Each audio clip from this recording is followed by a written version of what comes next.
A service of KIBMradio.com, the Internet's home for an all old-time radio.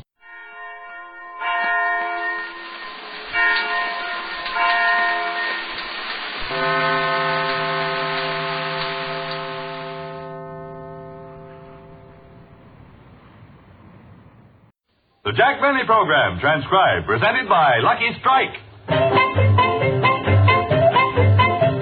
Be happy, go lucky, get better taste today. Friends, smoking enjoyment depends on taste, and taste alone.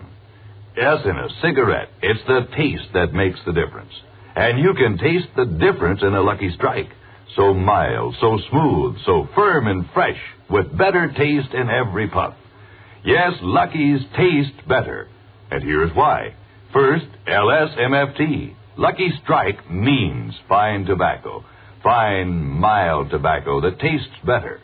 There's no substitute for fine tobacco, and don't let anybody tell you different. Second, Lucky's are made to taste better. In fact, they're the best made of all 5 principal brands. Yes, that's a fact, established by tests, measuring those important factors of workmanship that affect the taste of cigarettes. Tests made in the research laboratory of the American Tobacco Company and verified by leading independent laboratory consultants. So remember, your smoking enjoyment depends on taste, and taste alone. And you'll find Lucky's taste better. Always so mild, so smooth, so firm and fresh, with better taste in every puff. Make your next carton Lucky Strike. Be happy, go Lucky Strike today.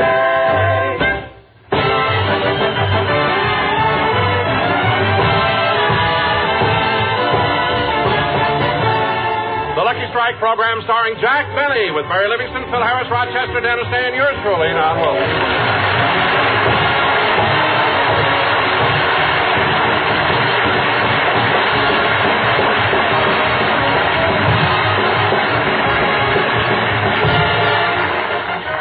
Well, ladies and gentlemen, last night Jack Benny returned from his trip to New York.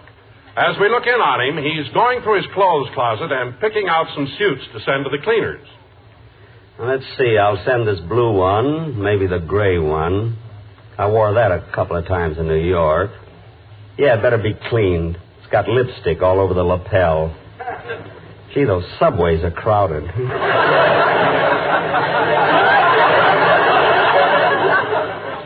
Oh, Rochester. You call me, boss? Yes, send these suits to the cleaners, will you please? Yes, sir. Where have you been for the past hour? I've been straightening up my room. Oh. And I've been meaning to talk to you about my room for a long time, boss. It's getting kind of shabby, and I think it's time it was fixed up a little. Fixed up? Yeah, I wish you'd come take a look at it. Okay, come on. I think you're making a mountain out of a molehill. No, I'm not. My room is so old-fashioned. Oh, stop exaggerating. Every time you want something done, you make a big thing out of it. There, boss, take a look for yourself. Roger, it's so dark in your room, I can't see a thing. Wait a minute, I'll light the gas.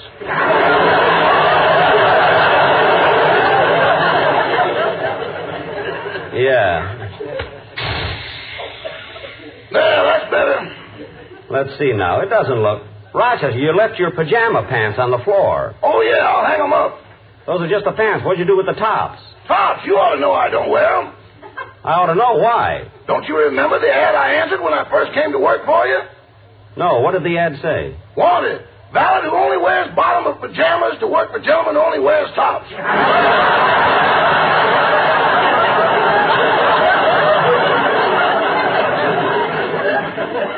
Oh, yes, we've split about 6 pairs since then, haven't we? Now, let's see. Rochester, your room doesn't look so bad. What do you think you'd need? Well, I thought I'd like to have Venetian blinds. Why do you want Venetian blinds? I don't want anybody to know I ain't got a window. Oh, stop. It'll make you happy. I'll have them paint a window on your wall. Have them painted closed. I don't want to catch cold. All right, I will. I'll get it, boss. Hello, Rochester. Oh, come on in, Miss Livingston. Welcome back from New York. Oh, thank you. Say, Say, you look kind of happy today. I am. Mr. Benny's going to redecorate my room. Oh, that's nice. Say, Miss Livingston, maybe you can tell me something. Every room in this house has electricity in it but the servants' room. Why does that room have gas? Well, it was done for convenience. Convenience? Yes, anybody that works for Mr. Benny eventually wants to kill himself. Who is it, Rochester? It's me, Jack. Oh, well, hello, Mary. What are you doing over here? Well, I just got a special delivery letter from Mama with some exciting news. Oh, a letter from your mother, eh? Well, what does the hostess on the shrimp boat have to say? I'll read it to you. Go ahead. My darling daughter, Mary, I know you'll be surprised getting this letter so soon after having been here, but I have news. Your sister Babe is coming out to visit you. Babe, say, that's wonderful news. No, it isn't. Oh. Listen to the rest of the letter. Mary, the reason Babe is coming out to California is to get away from here and all the sad memories. Her boyfriend Wilbur's gone, and he met a very sad end. He worked for a brewery and fell into a vat of beer. They saved him from drowning in the beer, but he died from pneumonia, which he caught from everybody trying to blow the foam off him. Oh, that's a shame. This next paragraph's about you. About me? Yes. Oh. Tell Jack that after he spent the night here, we found that he'd left his toupee and his toothbrush. So we're mailing them to him. The one with the handle is the toothbrush. As if I wouldn't know. Mary, ask your mother if she can... Come in. Oh, hello, Jack, Mary. Don, you're up. You're well. Gee, it's good to see you again, Don. Well, thanks. So you're finally over your nervous breakdown. Yes, Mary, the third psychiatrist I went to cured me. The third psychiatrist? What was wrong with the first two? Their couches broke.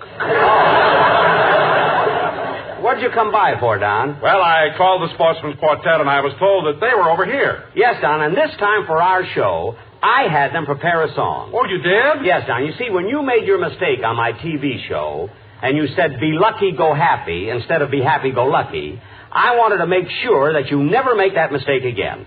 So I had the quartet prepare a number in which they give you excellent advice. Oh, boys! Now sit down, Don. Now listen to this carefully. Take it, fellows. Remember the way you say, be happy, go lucky. Remember, be happy must come first, and then comes go lucky. Remember, with LSMFT, you must get this slogan right. You see, if not, you'll wake up at NBC. Don't forget to remember you stood here at this mic and did the commercial that you like. If you want to stay with Lucky Strike, then don't forget to remember. Now, boys, now tell Don how we'll all feel if he makes a mistake again. We'll be missing you always. There'll be someone new always. Not for just LS, not for just MF, not for just FT, but always.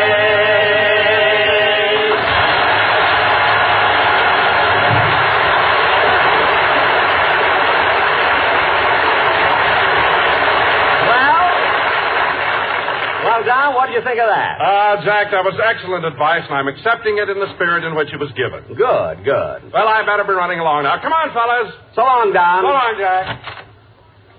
You know, Jack, it's good to see Don completely recovered. It sure is. Excuse me, Mr. Benny. What is it, Rochester? The cleaner just came and picked up your gray suit. And he told me to congratulate you. Congratulate?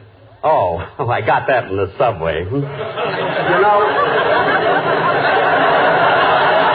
You know, Mary, I've been thinking about your mother's letter. It'll be nice company for you having your sister Babe stay with you. Yes, and while she's here, Jack, I wish you'd be kind of nice to her. You know, she's peeved at you for saying all those awful things about her on the radio. Oh, well, I'll make it up to her. The first day that she comes, I'll have her over for dinner. I'll have Rochester make something special. What does she like? She likes most everything, but she's especially fond of meat. Well, I'll broil some steaks, Miss Livingston. How does your sister like her meat cooked? I don't know. She's never had it that way. Look, Mary, you told me not to... Excuse me. Hello? Hiya, Jackson. I called to see if I could miss tomorrow's rehearsal. Tomorrow's rehearsal? Yeah, I'm going to have a tooth pulled. That upper molar that has the bridge attached to it. Oh, that's too bad. When did the tooth start hurting you? 1935. 1935? That was 17 years ago. Why didn't you have it pulled out then? Because the fellow told me I could ease the pain by holding a mouthful of bourbon.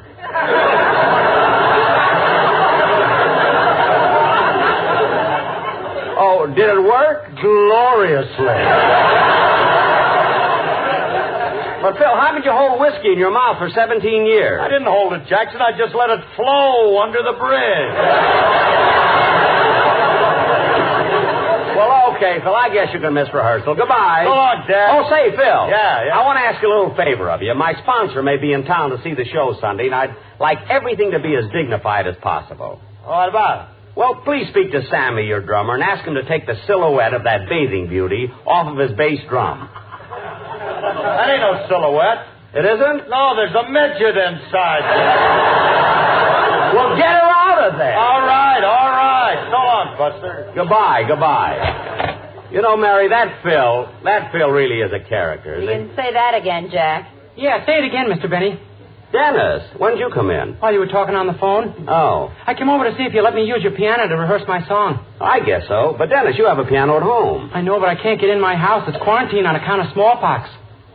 Smallpox? Oh, that's awful. Who's got it? Me. What? Well, Dennis, you look fine. What makes you think you have smallpox? Well, it must be me. My mother and father hung a quarantine sign in front of our house, and they haven't got it. Dennis, look, I've got news for you. There's no smallpox in your house. Your parents are just trying to get rid of you. Oh, well, if they're trying to get rid of me, why don't they do it in the usual way? Well, what's the usual way? Well, they start a game of blind man's buff, and while I'm it, they move. Look, Dennis, you can't blame your mother and father for wanting to get away from you occasionally. You drive people nuts with your silly talk. Why do you act this way? Well, I have a good excuse. Once while my mother was bathing me, she dropped me on my head. When you were a baby? No, last week. You had to ask him, Mary. I was going to leave it alone. You had to ask him. Dennis, my piano's over there. Rehearse your song and go already. Yes, sir. Okay.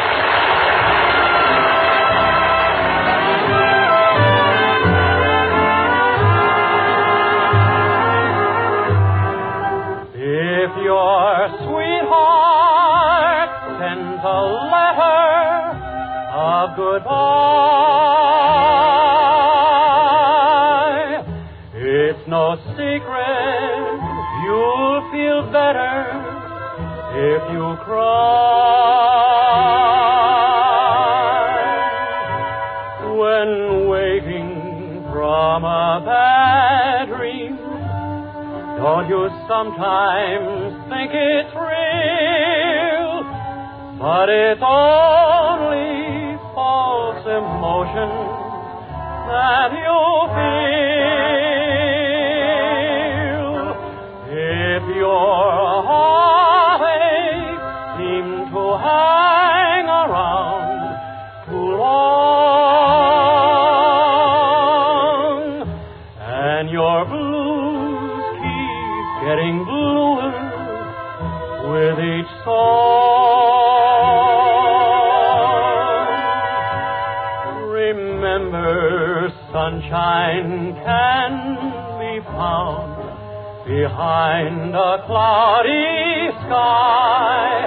So let your head down and go on and cry.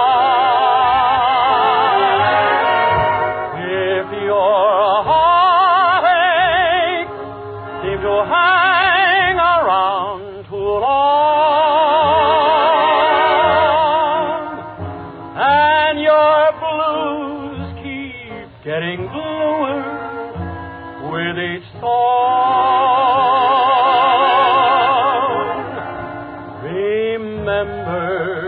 sunshine can be found behind a cloudy sky. So let your hair down and go on and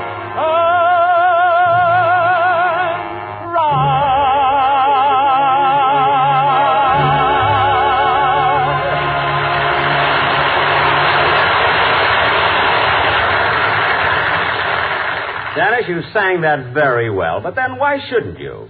You have such a wonderful voice, and it's such a beautiful song. Whatever happened to that lousy song you wrote?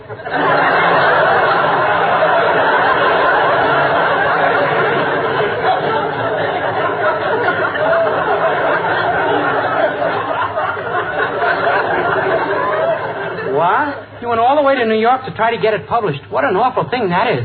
When you say, I beg your pardon, then I'll come back to you. Dennis, be quiet. Huh?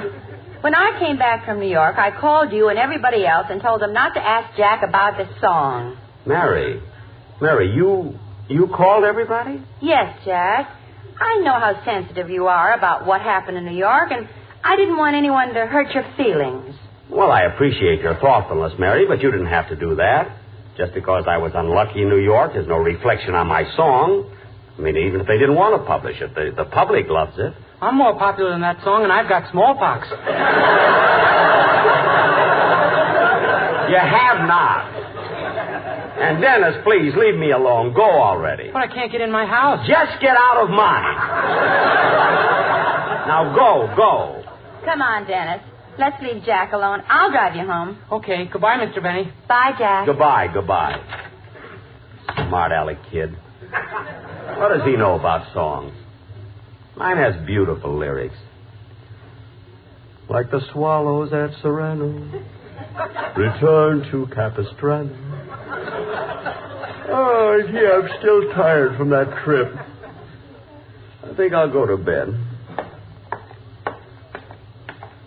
How come you're going upstairs, Mr. Benny? I'm a little tired, so I'm going to turn in early. Well, I'll come up and make the bed for you. Okay. By the way, boss, I haven't had a chance to tell you, but I'm sorry your song was turned down in New York. Well, I guess. Wait a minute, Rochester. I haven't mentioned a word about it to you. How'd you know my song was turned down? When you got off the train, you were crying. Well... I haven't seen you so upset since the bank holiday in 1933. Never mind. Gee, these shoes are tough to get off. Here's your pajama tops. Thanks. Wow, look at the color of them. Bright purple. Gee, the bed feels good. Are you going to read a while? No, Rochester. Turn out the light, please. Yes, sir. Good night. Good night, Rochester. Oh, boy, I'm sure tired. That trip to New York took a lot out of me. I'll feel better after a good night's sleep. I've still got a lot of faith in my song. Those 378 publishers I went to could be wrong.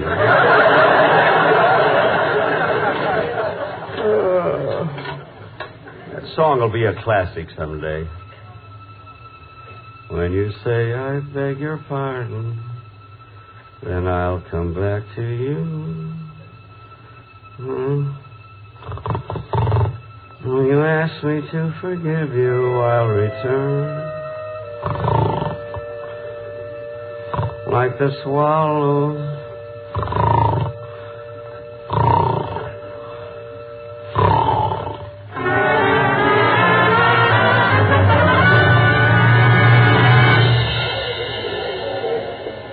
Good evening, ladies and gentlemen.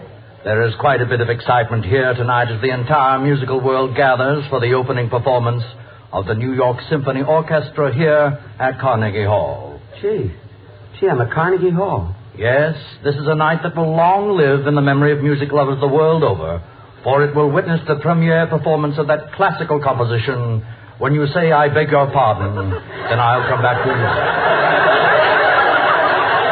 That's my song. My song. The New York Symphony is going to play my song. However, before the conductor ascends the podium, we have a few minutes which I will use to describe the scene to you. This vast hall resembles a who's who of the music world. The seats are filled with such famous personages as Arturo Toscanini, Sir Thomas Beecham, and Andre Castellanos in the first row. In the second row, I see Alfred Wallenstein and Joscha Heifetz. Sitting on an aisle seat, I see Arthur Rubinstein. And sitting under an aisle seat is Phil Harris.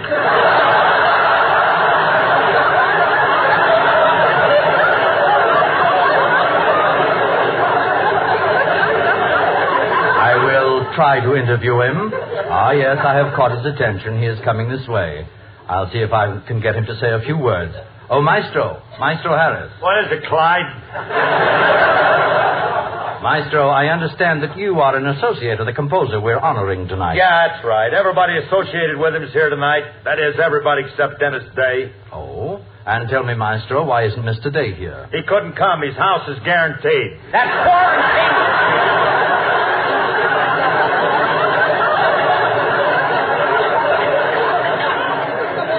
Stupid Maestro. Maestro Harris is going back to his seat with a big smile for everyone. Why shouldn't he smile? He's got the happiest teeth in town. Ladies and gentlemen, we're quite fortunate. Another of the composer's associates, Miss Mary Livingston, is here. I'll see if I can interview her. Oh, Miss Livingston? Miss Livingston? Yes? Did you come all the way from California to hear this concert? Well, I didn't have to. You see, I was already here. I was visiting my family in Plainfield, New Jersey. Oh, yes, your family has a farm there. That's right. Is it a large farm? Oh, just average. 60 chickens, 12 pigs, and 4.5 cows. 4.5 cows? My sister Babe loves meat. Oh. Gee, I hope Babe ate the front half so they can still milk it.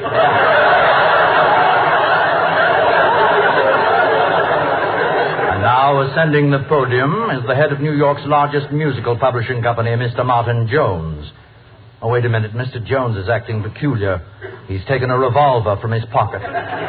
He's ascending the podium. He is holding the pistol to his head. He's about to say something. I'm killing myself because I turned down this wonderful song. Oh!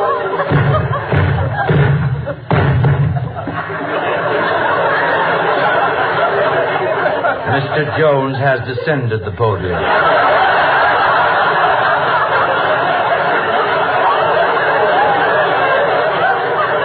And now the great moment has arrived. The lights dim and a hush falls over the audience as Sergei Dimitrikov, the maestro who will conduct tonight, ascends the podium. He raps his baton, and the orchestra starts tuning up.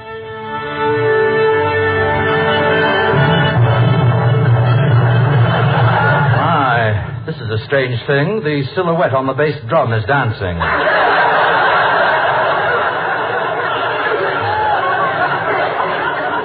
And Sammy never got her out of there. And now the maestro is turning to the audience. He is about to speak. Ladies and gentlemen, I give you Sergei Dimitrikov. How do you do? And now, ladies and gentlemen, it's my extreme pleasure to introduce the famous composer of that wonderful song, When You Say I Beg Your Pardon, Then I'm Coming Back to You. And here he is, Mr. Jigbeni.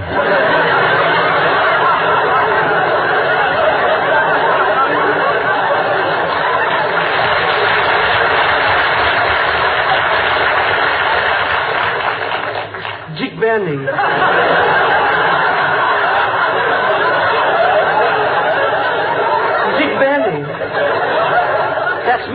That's me ascending the podium. Ladies and gentlemen, Mr. Benny looks distinguished in those gray spats, striped pants, white tie, and purple pajama top. Where did I get the striped pants? Mr. Benny is going to honor this audience tonight by joining the orchestra as first violinist. The conductor is commanding the attention of the entire ensemble. All eyes are on him, including those of the silhouette. He raises his baton, And now, ladies and gentlemen, the orchestra plays When You Say I Beg Your Pardon, Then I'll Come Back to You.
Whenever you want the smooth, mellow, completely enjoyable taste of truly fine tobacco, reach for a Lucky.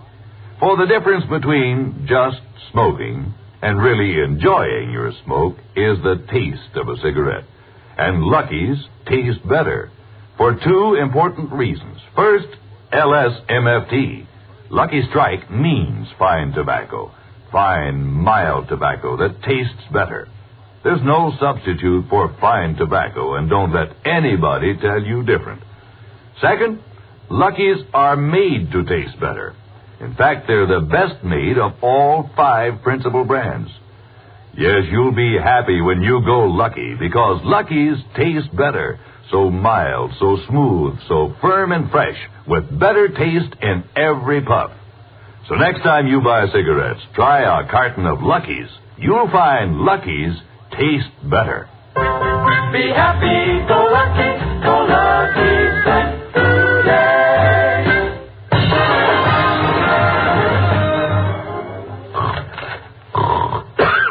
Oh, boss. Huh?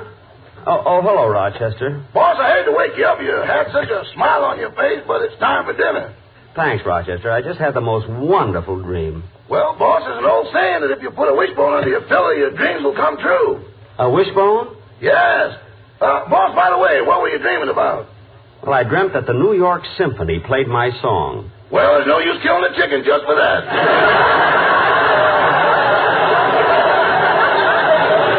I guess not. Good night, folks.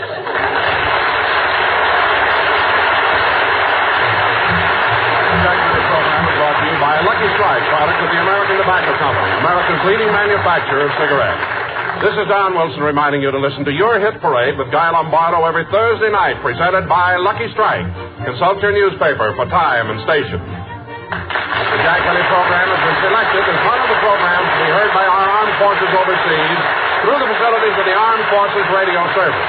Stay tuned for the Amos and Andy Show, which follows immediately. That's right. This is the CBS Radio Network.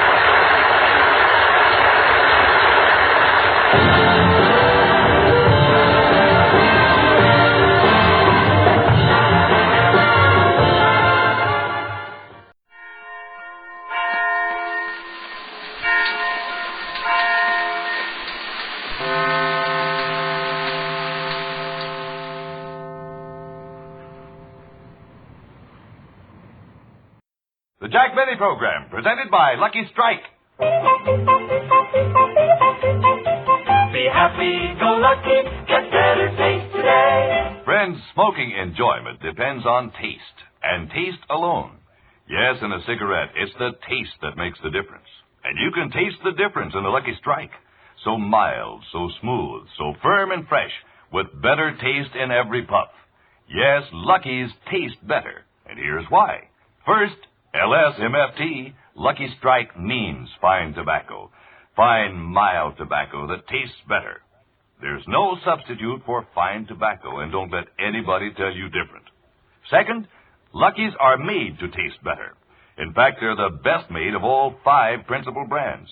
Yes, that's a fact, established by tests, measuring those important factors of workmanship that affect the taste of cigarettes. Tests made in the research laboratory of the American Tobacco Company and verified by leading independent laboratory consultants. So remember, your smoking enjoyment depends on taste, and taste alone. And you'll find Lucky's taste better. Always so mild, so smooth, so firm and fresh, with better taste in every puff. Make your next carton Lucky Strike. Be happy, go Lucky Strike today.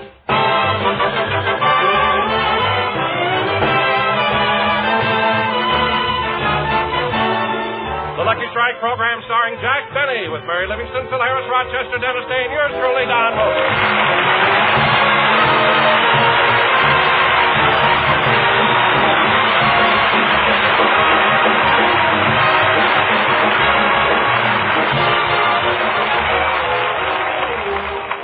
And now let's go out to Jack Benny's home in Beverly Hills. At the moment, Rochester's cleaning house.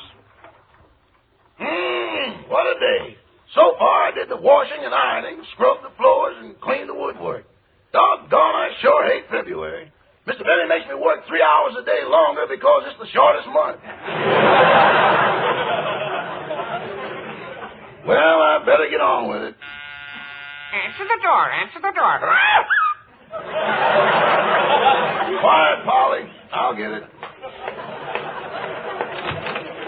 Oh, good morning, Mr. Mailman. Good morning, Rochester. There was too much mail to put in the box, so I thought I'd bring it in. Here are the letters. Thank you. And here are Mr. Benny's magazines. Lonely Hearts. Woman's Home Companion. Body Beautiful. And here's the Wall Street Journal. That's for me.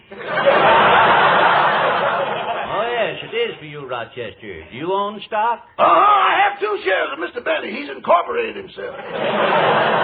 Oh. I bought it at 39, and it's been there for 10 years. I see. Well, I must be getting along. Is that all the mail you have for Mr. Benny? No, I'm still carrying that letter with postage due on it. But I guess there's no use going through that again. No, I guess not. How long ago was that letter mailed? I don't know. It was handed down to me by my father. Goodbye. Goodbye. Well, I'll put this mail over by... Who was at the door, Rochester? Oh, good morning, boss. It was the mailman. Oh. Nothing for you, Polly. Hello, Polly. Hello, Daddy. Say, Mr. Benny, I didn't get a chance to show you what I taught Polly a few days ago. Something you taught Polly? Watch this, Mr. Benny. Now, Polly, why was last Friday, February 22nd, a holiday? Because it was Washington's, Come on, Polly. It was Washington's what? Now, come on, Polly. It was Washington's what? Washington's what? No, Polly. It was Washington. It was Washington. I'll give you a hint. Da-da-da-da-da-dum. Da-da-da-da-da-dum. Motorola TV.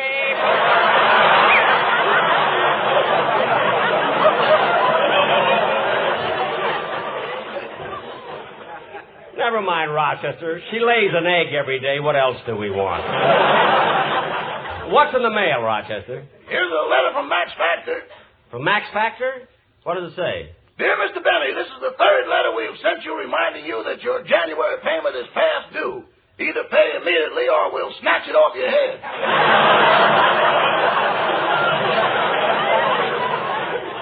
let them snatch it. We'll have warm weather pretty soon.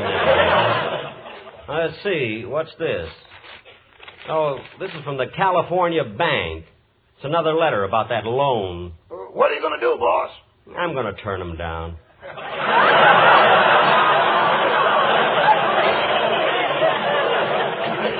Let's see. This is funny. Here's one from the barber shop on the corner. Dear Mr. Benny, we are writing to all of our customers who got shaved last Saturday. Are you missing an ear? P.S. If not called for in 30 days, we will put it with our collection. Is there anything else, Rochester? Just a circular. You won't be interested in it. Well, let me see it. Now is the time to buy a new car. We're making very liberal allowances on trade-ins. Hey, you know, Rochester, maybe it wouldn't be a bad idea if I traded in my Maxwell and maybe get a new... I'll answer, Rochester. You can take the mail up to my room. Oh, hello, Jack. Mary, come on in.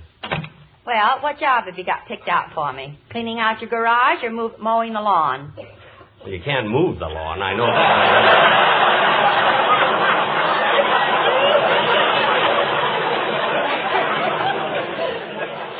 The very first line. She just got here.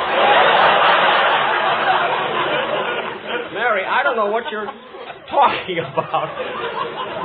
You're only supposed to be on my show. I know, but I won't get paid for February unless I do some extra work. Oh. Well, I stopped that last year when you fell off the roof into the tar bucket, you know. Say, Mary, I just got this circular from an automobile company, and I've been thinking maybe I ought to trade in my car and buy another one. Well, it's about time. What are you going to get? An Essex or a Stutz? Oh, don't be funny. I'm going to get a real... Come in. Oh, hello, Dennis. Hello. Come on in, kid. Thanks. How do you feel, Mr. Benny? Fine. How's everything going? All right. You know, I wasn't going to come over today, but there's something I think you ought to know. What's that? I'm suing you for $50,000.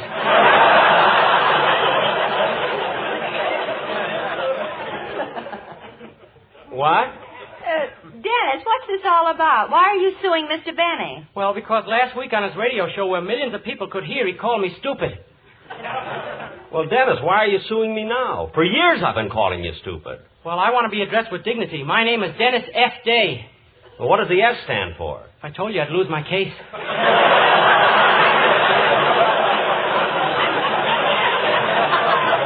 I thought so. Well, anyway, after I collect the $50,000 from you, I'm suing someone else who called me stupid.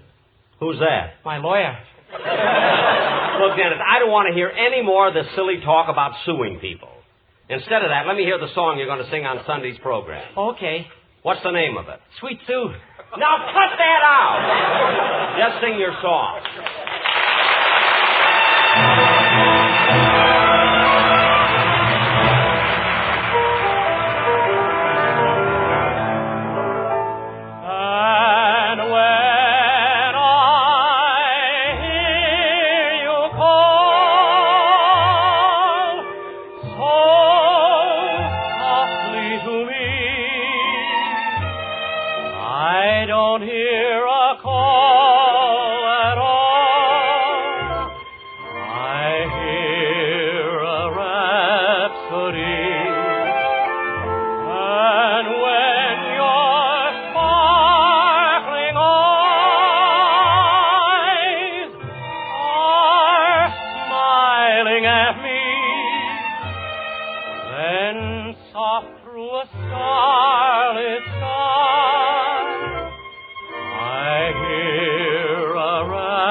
So blue when you're away.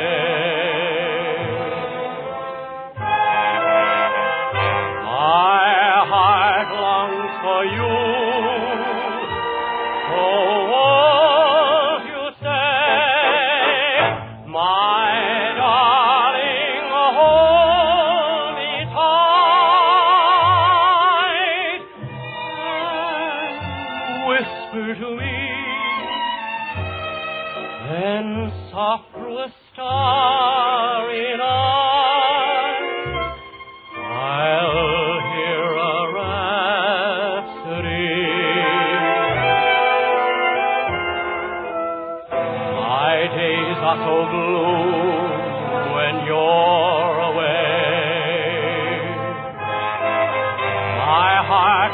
for you. So won't you stay, my darling? Hold me tight and whisper to me,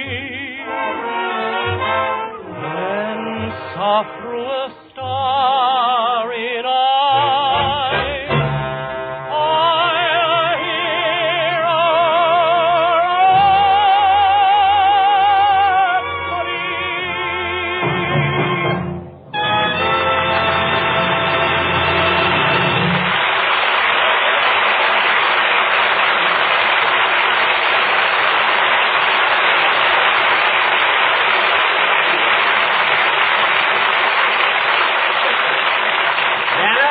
Dennis, that was beautiful, and I like the song very, very much. Now, why don't you just run along? Oh, I can't leave now. I got to go into your house and spray for termites. What? This is February, and I'd like my full salary. All right, Dennis, but this time crawl out when you're through. Don't wait for Groundhog Day. Say, Mary. Hey, that's my uncle's name. What's your uncle's name? Groundhog Day.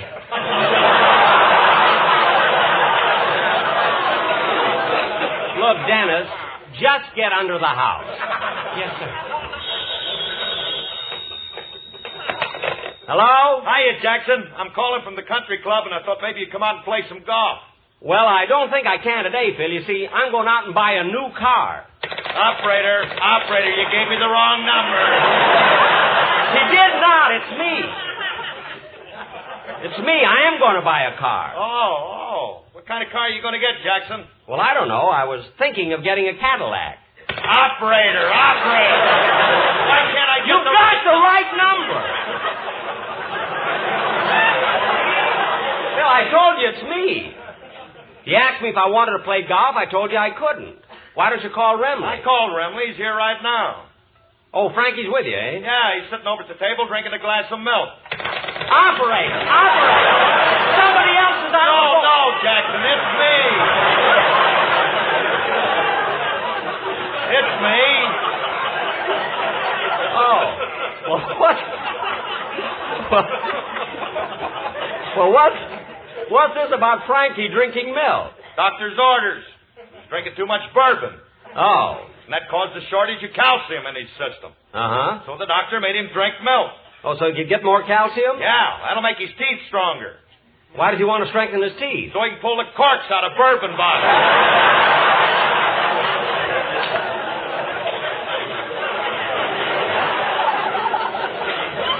What? You can't gum them things, you know. I know. Phil, goodbye. Hey, say, Jackson. What? I know it's February, but do you mind if I paint your house in April? Yes, that'll be all right. And then I'll move the lawn. No, I won't. Go on.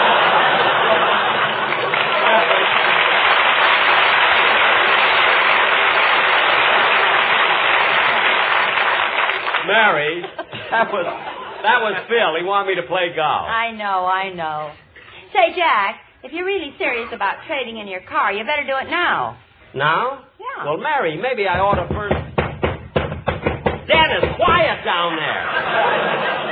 Mary, do you really think I should trade my car in? Yes, and I know you. If you put it off, you'll never do it. Well... Well, Jack, if you do it now, I'll go with you. Come on, let's go. Well, all right. Maybe I can get a good trade-in. Rochester, get my car out, will you please? Yes, sir.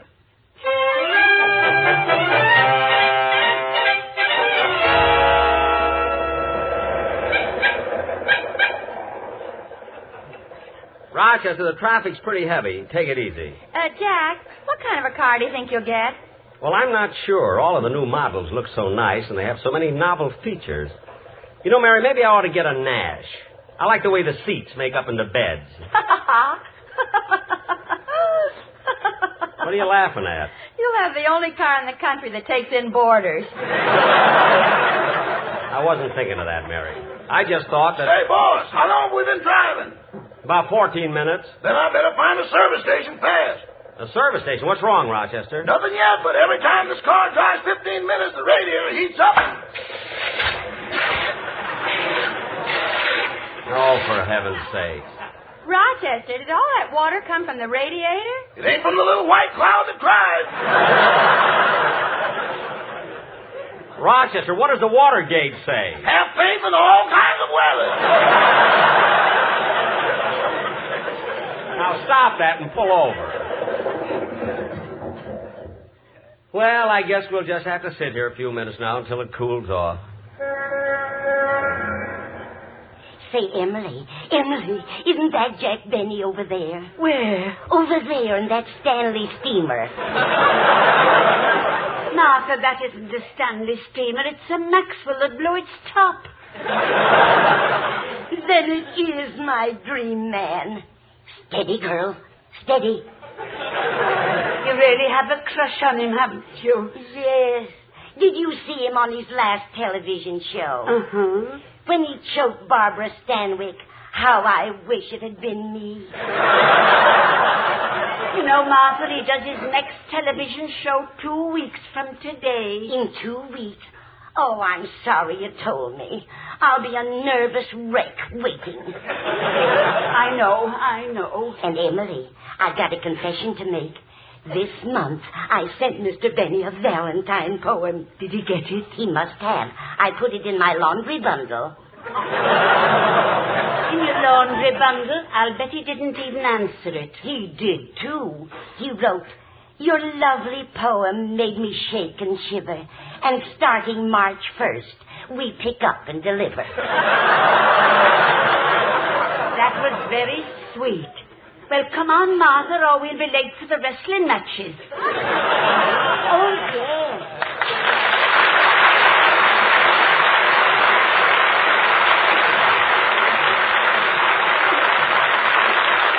Rochester, the car should be cool enough now. Let's go.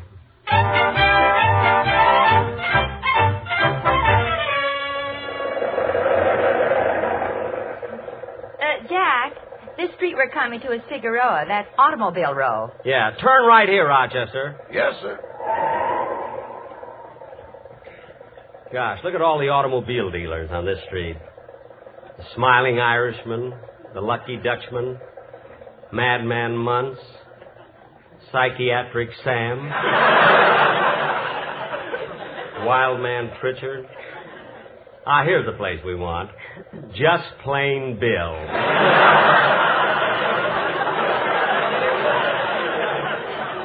Stop in front of this place, Rochester.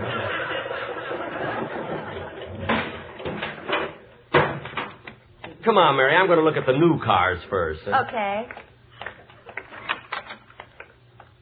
Gosh, Jack, they certainly have some beautiful cars on display here. Yeah. How do you do? May I help you? Yes, I'm thinking of buying a new car. Well, you've come to the right place. Were you thinking of any particular type? Well, this car here looks awfully nice.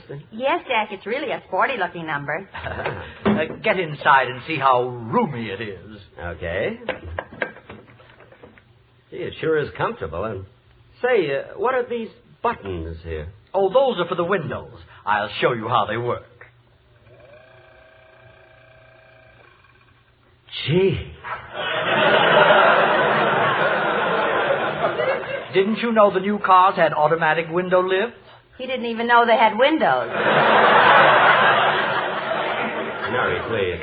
What other new features do they have? I'm glad you asked that. Uh-huh. Now, this is the only car on the market that comes equipped with a Dynaflex Superflowing Unijet Turbo Vasculator, which is synchro-meshed with a multi-coil hydrotension duo vacuum dynamometer.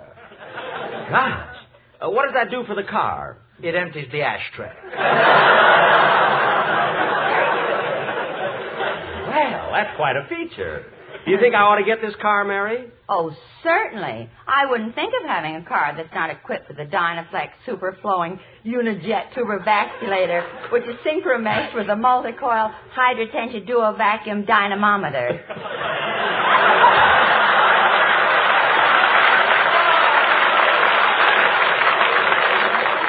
That she got right, but she moved the lawn.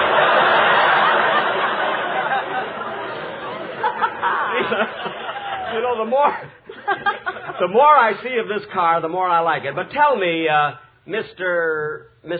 Call me Plain Bill. Well, look, Plain Bill. What are all these other buttons for? Well, they're for the heater, the lights, and the top. Uh-huh. But what's this red button for? Oh, that red button is for emergencies. Emergencies? Yes, like if you stall the car on the railroad tracks and a train is coming at 100 miles an hour, you press the red button. And that gets the car off the tracks? No, it puts a tag on your big toe.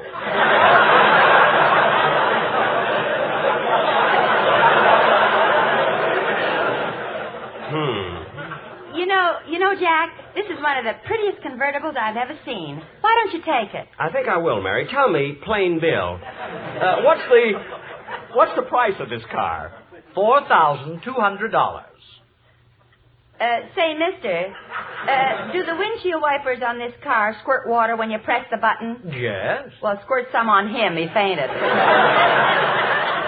I didn't faint, Mary. Just that $4,200 is a lot of money. Oh, but don't forget we do make liberal allowances on trade-in. Well, my car's right outside. Suppose you come along with us and appraise it. Oh, I'll be happy to. If you'll pardon me for just a moment, I'll go and get my appraisal book. Certainly. You know, Mary, maybe you're right about my getting another car. After all, I've had my Maxwell, you know. Jack, isn't that Don Wilson over there looking at a new car? Yeah. Gee, Mary, Don didn't tell me he was thinking of buying a car. I was with him yesterday. He didn't even mention it. Well, mister, how do you like it? Oh, say, that's the prettiest convertible I ever saw. How much is it? $4,800. $4,800? That includes the initials on the door. Well, that's fine. Will you get the man who puts the initials on? Oh, I'll do it myself right now. What initials would you like? LSMFT. You have 3 middle names? No. LSMFT means Lucky Strike means fine tobacco. Oh, I see. And put a dash between LS and MFT. A dash. Like this? That's it. Now, could you make the dash so it looks like a Lucky Strike cigarette? Sure. How's that? Fine. Only, could you make that Lucky Strike round and firm and fully packed? Sure. Watch this. Careful. No loose ends. I'll be careful. There you are. It's all finished. Good. Now, how much is that? I told you the car is $4,800. I don't want the car. I just want the door. The door? Oh, very well.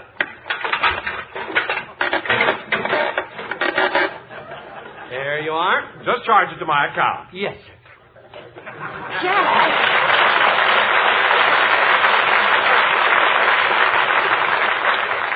Jack, did you see that? Yes, Mary, and you should see Don's garage. No cars, just doors.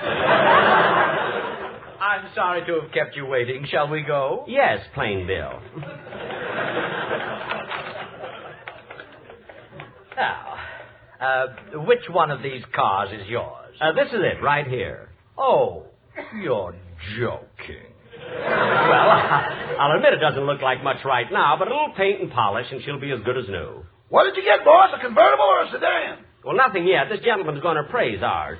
Now, Plain Bill, my car has a lot of advantages that the new cars haven't got. Yeah, if you like tea, it boils water every 15 minutes. Oh, stop. This man is a good judge of cars. Now, Plain Bill, get in and I'll show you how it runs. Come on, Mary. Start the car, Rochester. Yes, sir.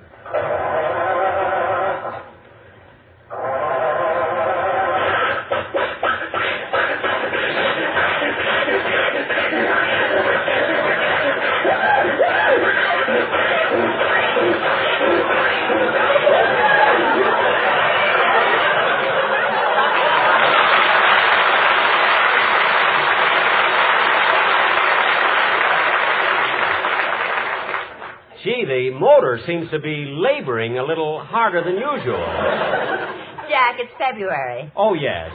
Try it again, Rochester.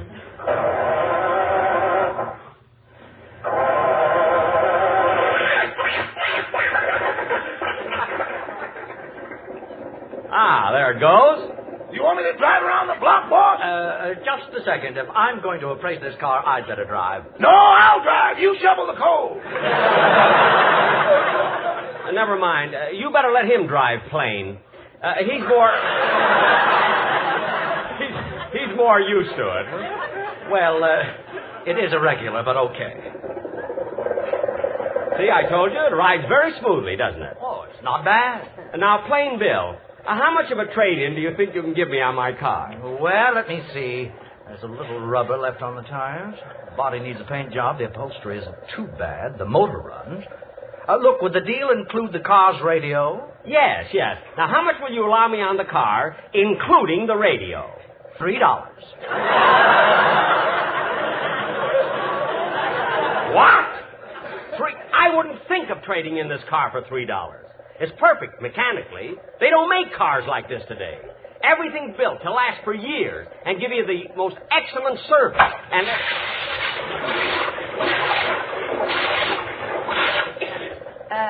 plain Bill. Yes? Lemon or cream? Lemon in mine, Mary.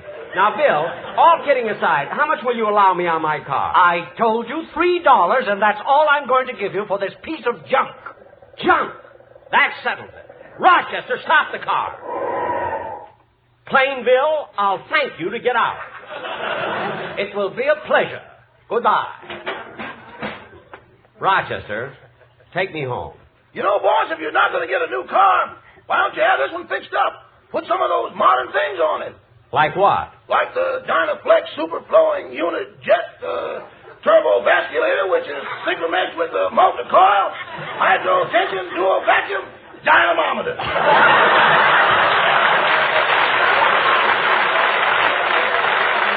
No, then I just have to go out and buy an ashtray.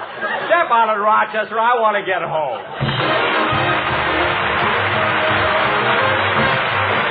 Jack will be back in just a moment, but first... Be happy, go lucky, get better taste today. Friends, whenever you want the smooth, mellow, completely enjoyable taste of truly fine tobacco, reach for a Lucky. For the difference between just smoking and really enjoying your smoke is the taste of a cigarette.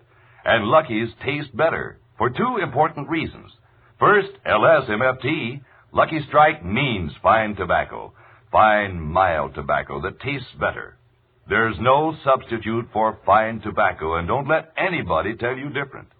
Second, Lucky's are made to taste better. In fact, they're the best made of all 5 principal brands. Yes, you'll be happy when you go Lucky, because Lucky's taste better. So mild, so smooth, so firm and fresh, with better taste in every puff. So next time you buy cigarettes, try a carton of Lucky's. You'll find Lucky's taste better. Be happy, go lucky strike today.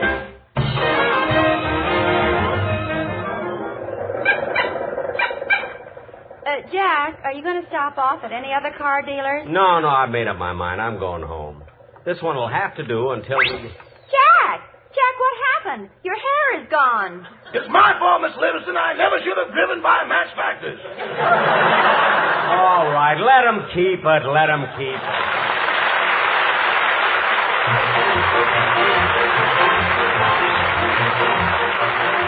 The Jack Benny program is brought to you by Lucky Strike, product of the American Tobacco Company, America's leading manufacturer of cigarettes. This is Don Wilson reminding you to listen to Your Hit Parade with Guy Lombardo every Thursday night, presented by Lucky Strike. Consult your newspaper for time and station. The Jack Benny program has been selected as one of the programs to be heard by our armed forces overseas through the facilities of the Armed Forces Radio Service. Stay tuned for the Amos Mandy Show, which follows immediately. This is the CBS Radio Network.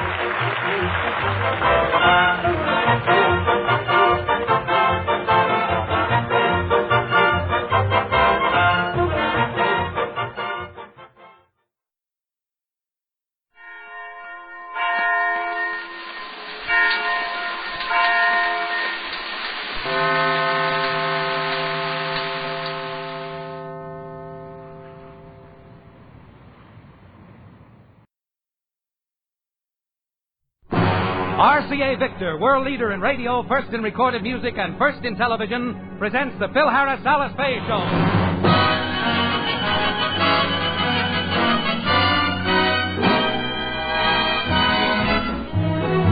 your enjoyment, here is the Phil Harris Alice Faye Show, written by Ray Singer and Dick Chevrolet, with Elliot Lewis, Walter Tetley, Robert North, Janine Roos, Ann Whitfield, Walter Sharp and his music, yours truly, Bill Foreman, and starring Alice Faye and Phil Harris.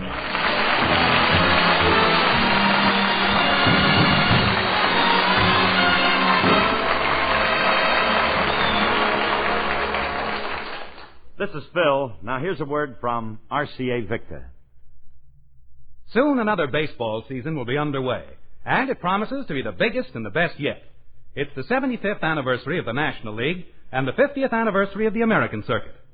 And these milestones attest to the enduring enjoyment we derive from our national pastime. It's the American way, baseball today. So get out to the park as often as you can. And when you can't be at the game in person, do the next best thing. Root for your favorite team on RCA Victor Million-Proof Television. Its quality is proven in over 2 million homes. That one word, quality, explains why RCA Victor is America's most owned television.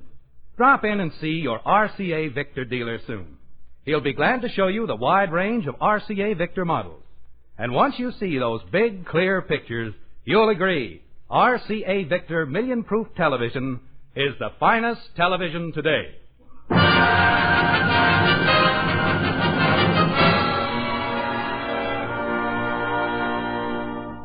Mr. Scott of RCA Victor has just found out that, against his wishes, Phil has been sneaking in a commercial on his program.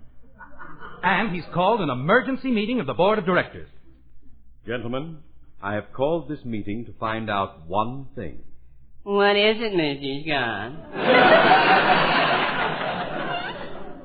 Who gave that curly-headed, no-talent trap drummer permission to mention RCA Victor? I go away for a 2-week vacation, and Harris has the gall to do a commercial. Who told him he could do it? The new president of my company, sir. What new president? Mr. Remley.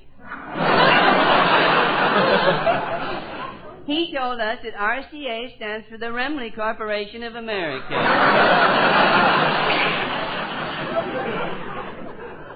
I've got to do something about that man. I've just got to do something. I know. I'll have him investigated by the Kafava Committee. But, Mr. Scott, they only investigate crimes.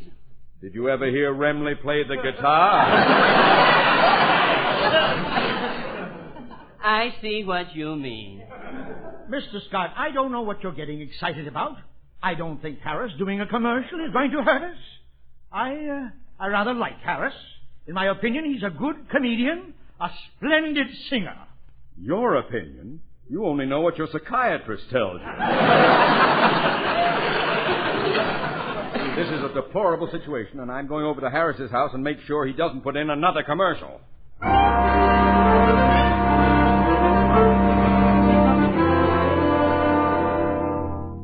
Say, Phil, I don't think you ought to do another commercial on the show this week until you get an okay from Mr. Scott. I'm going to do it anyway. It was my idea, and I'm not afraid of Scott. Well, that's up to you. We may all get fired, but I don't care. I don't need the job. Nobody's going to get fired. Scotty will love this commercial. How do you know, Frankie? I wrote it. We're dead. All right. Now, wait a minute, Alice. I told Remley to write the commercial this week. I think this boy has a certain something within him, and I feel that it should be brought out in the open. Once we get it out, we can beat it to death. You'll change your tune when you hear the convincing commercial I wrote. Oh, I can't wait to hear this brainchild of yours, Frankie. Did you make it up out of your own little head? Practically. I took a commercial from one of our old scripts and improved it. I reworded it a little, made it fit. Oh? Well, let's hear it. Yeah, okay. We open up with a new theme song I wrote for the sponsor. It goes like this. Don't despair, use your head, save your hair, use RCA.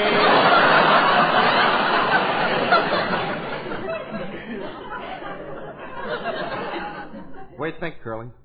Remley, it don't make sense. That's the theme we used when we were on for Fit Shampoo.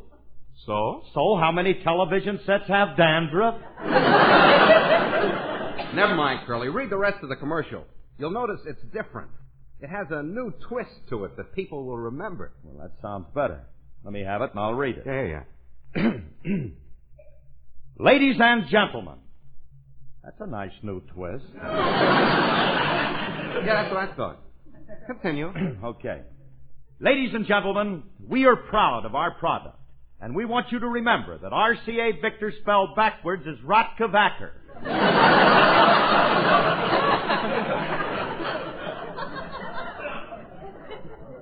Which in Arabic means rub, do not blot. And so before you buy another brand of paper towels for your kitchen, see our complete sprinkle... Wait a minute, Remley.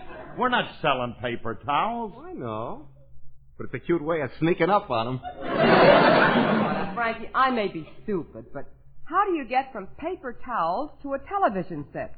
Well, it's easy. You walk from the kitchen to the living room. Right. Look, Frank, this is confusing. I just wanted you to write something that would keep them guessing. That comes in the next sentence. Read on. Okay. And so in conclusion, before you decide on a television set, let me ask you one question. What has 6 legs and flies?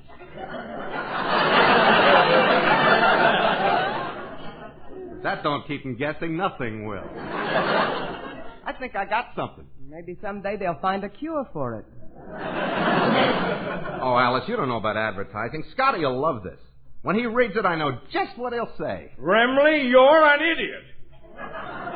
Well, if it ain't the top sirloin himself. Oh, hello, Mr. Scott. I hope you had a nice vacation. It's good to see you. You're looking very handsome. I know, but I'm not here to be butted up right now.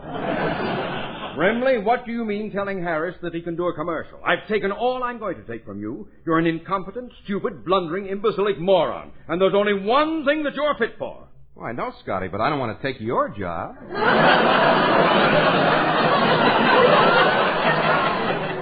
My job? You're not going to have any job. You're fired. Now, wait a minute, Mr. Scott. You can't do this to Remley. I'm just as much responsible for this as he is. After all, he's my best friend. And I want you to know that if you fire Frankie, he's going to be out of work.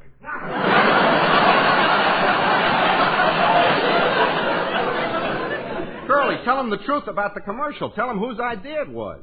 Okay. Mr. Scott, I cannot tell a lie. I must admit that Frankie is not responsible, and, well, if you're going to fire anybody, I feel it's only fair that you discharge the person who is really to blame. Harris, you mean? Yes. Alice. I am not. Phil, what are you trying to do to me? You said you don't need the job. I do. Harris, tell me, whose idea was this? I refuse to answer on the grounds that it might tend to incremate me. Now, if you'll excuse me, my laryngitis is bothering me. I'm going home. I'm not going to answer any more questions. You come back here.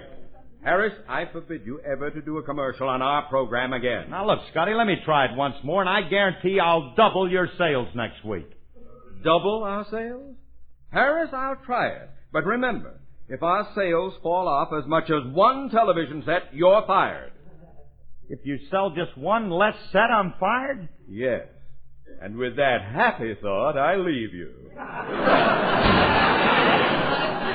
Bill, you told Mr. Scott you're going to double his sales. How do you expect to do that? Why, I can sell 30,000 television sets in Encino alone. Who are you going to sell them to? To the people I know. Now, let's see. I'll make up a list. Clark Gable, 1 set. Norris Goff, 1 set. Andy Devine, 1 set.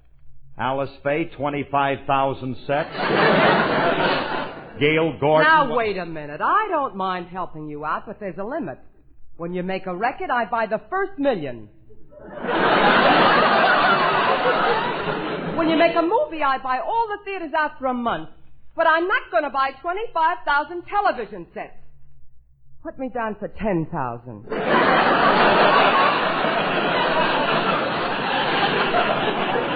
It's a fine thing. My own wife won't help me. All I ask her to do is spend a lousy $7 million, and she had to.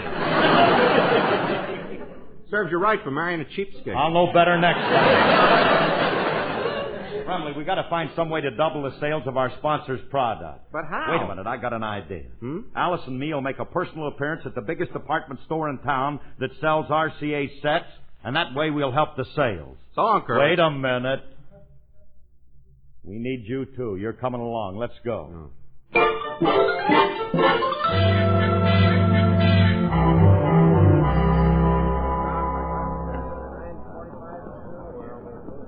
Hey, Curly, why'd you have to drag me down to this department store? I have no intention of selling television sets. It's not in my contract. I don't have... Oh, be quiet. That's the least you can do for the company. Yes, it is. Now, look, here's the home furnishings. Now, behave yourself, Remley, while I talk to this guy with the carnation. Pardon me, sir. Are you the floor walker? Ooh,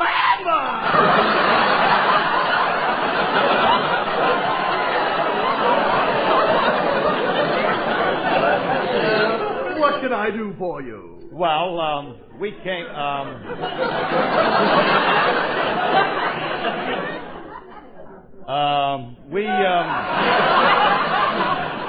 we came down to sort of help you out. You probably don't recognize us, but my wife and I are on the radio. We're a famous husband and wife team. Oh, of course, I recognize your voice. I listen to your program every Tuesday. Tell me, which one of you is Fibber? We're not Fibber, McGee, and Abner. I happen to be Phil Harris. Phil Harris? Oh, catch me, someone. I'm going to swoon. Oh, you like me, huh? Oh, yes. You're my favorite frost warning announcer. This boy has got to go. Let me breathe on his carnation, Curly. You better not. You're liable to put a hole in his suit. Look, mister, we do a radio show for RCA, and, well, I'm here to do you a favor. I am going to autograph every television set you sell. Would you do that for me? Oh, you're just a ginger, peachy boy. Oh, well, that's all right. I'm glad to help you out. But I'll bet since I've been on the air, you sell a lot of our company's television sets, don't you? Oh, heavens to Uncle Milty, yes. We just can't keep them in stock since you've been on the air. Why, we had 10 sets on the floor this morning, and all we have left is that one set right of, whoops, there it goes!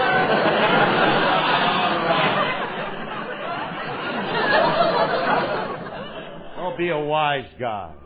All I want to know is how are our television sets selling? How should I know? I'm in ladies' girdles. Excuse me, I have work to do. Go already, go. Phil, maybe we'd better forget the whole thing and go home. No, I'm not. The salesman walked off the floor and there's nobody here to sell these sets. If somebody comes up and wants one... Well, who cares? You think I'm going to hang around selling television sets? You're crazy. I'm getting out of here. Young man, will you please wait on me? Yes, I want to buy a television set, but I can't wait around here all day. Well, don't wait. Go home. Such impertinence. Young man, you're very, very rude. I don't like your manners. You ain't no Emily Post yourself, Fatso. Why don't you waddle off? Emily! What's the matter with you anyway? Well, this is our chance to sell one of our sets. You've got to show a little enthusiasm. Now watch me. Madam, I am at your service. What can I do for you? Yes. Do you sell RCA Victor television sets? Ooh, do we? Now, you step right over here, madam, and I'll show you the grandest set that you have ever seen in your life.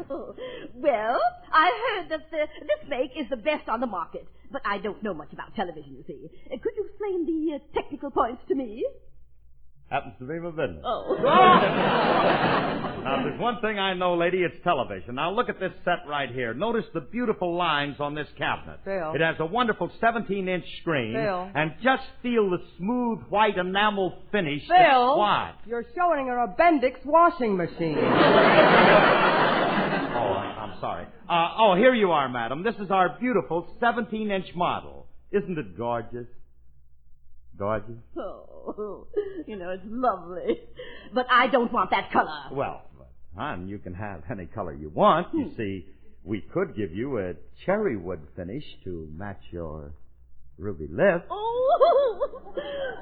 Or perhaps a mahogany finish to match your dark, smoldering eye.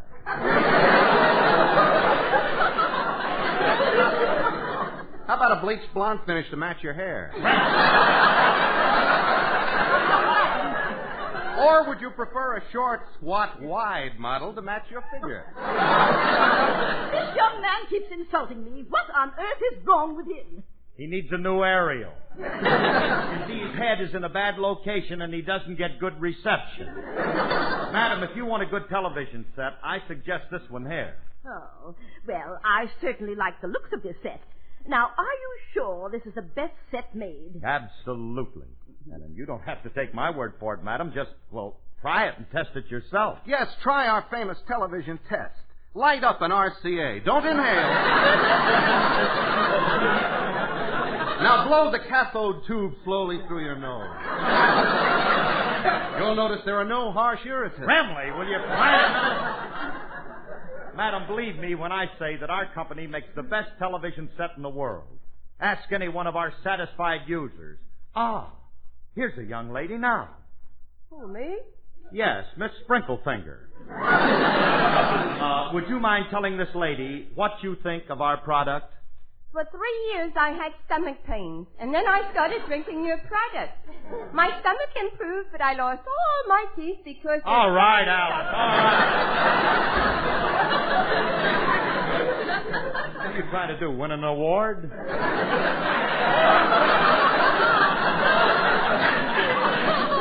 Why don't you fellas leave this poor lady alone?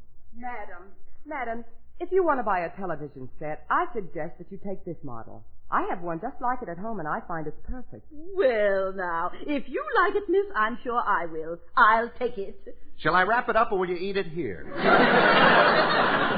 One other thing. I must have the set installed today. Oh, of course. It will be installed within an hour. Well, thank you. Now, just charge it. Here's my card.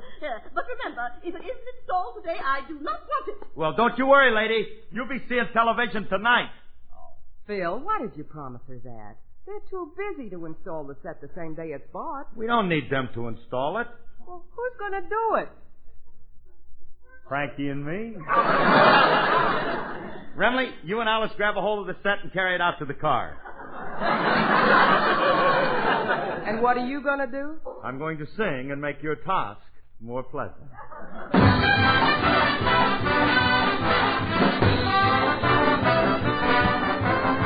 Possibilities, possibilities. We're living in a world that's full of possibilities.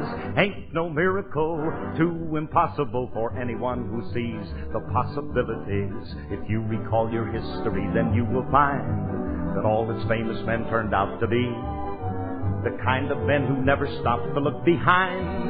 They looked ahead to see what they could see, and they saw possibilities, possibilities. They never overlooked a single possibility.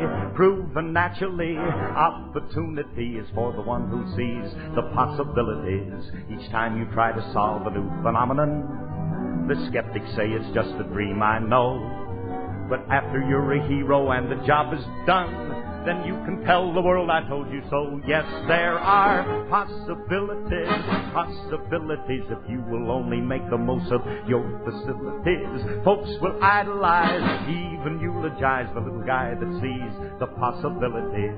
When Christopher Columbus proved the world was round, he called Queen Isabel on his return. She said, now tell me, Chris, about this place you found. He said, well, Belle, as far as I'm concerned, it's sure got possibilities, possibilities. I tell you, Queen, I've never seen such possibilities. And I really feel we should make a deal before somebody sees its possibilities. When little Abe was growing up in Illinois, to be a big success was his intent. He studied so much harder than the other boys, till one day he became their president. He saw the possibilities, possibilities. He never overlooked a single possibility. Proven naturally, opportunity is for the one who sees the possibilities. I guess by now there ain't no doubt about the point I'm bringing out.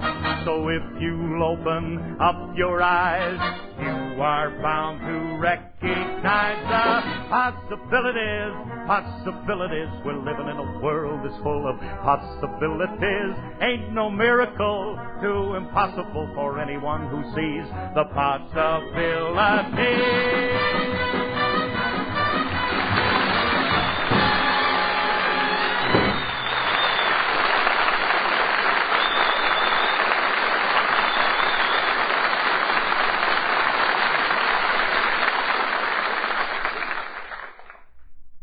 Well, there you are, lady. Your set's all plugged in and ready to go. Oh, thank you. Well, we aim to please. And tonight you can invite all of your friends and your relatives over and enjoy television. So long. Just a moment. How about my antenna? Oh, you can have her over, too.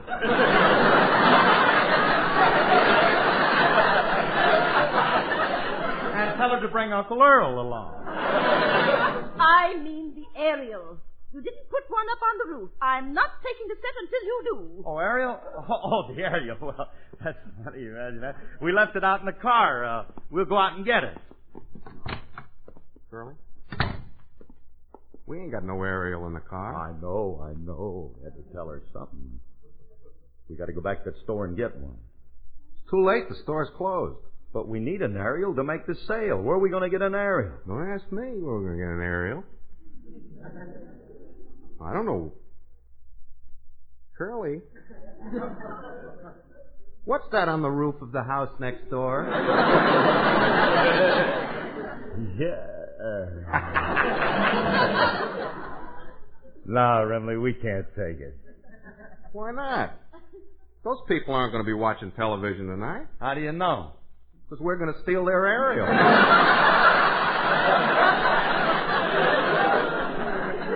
How can I disagree with such a logical argument? But look, we're not going to steal it. I'll tell you what we'll do. What? We'll borrow it and then replace it tomorrow. Sure. All we got to do is find a ladder and sneak up on the roof. Well, come on.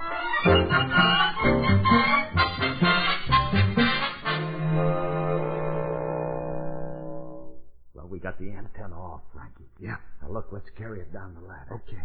Give me a hand with it. If we drop it, we'll break it. Yeah. Now, take it easy. Take it very easy because this ladder's rickety. Yeah. That's it. Nice and easy and quiet. So nobody will hear us. We don't want any noise. Get down off of that ladder, you thief! Hey! Hey! Oh!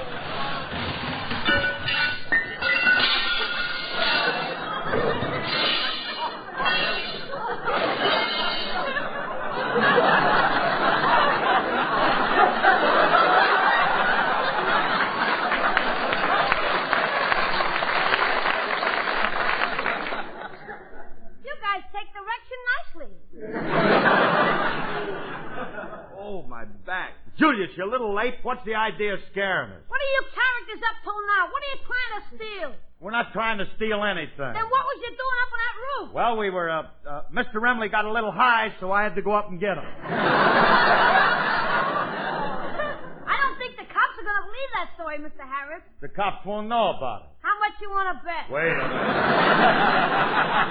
Now, wait a minute, kid. We can get into a lot of trouble if you turn us in. You'd be nothing but a squealer and an informer. I resent that. The cops find out about this, it won't be because I'm a squealer or an informer. It'll only be because of one thing. What's that? I'm a stool pigeon. Now tell the truth. What were you doing up on that roof? Well, if you must know, kid, we went up to borrow this antenna. Oh, no.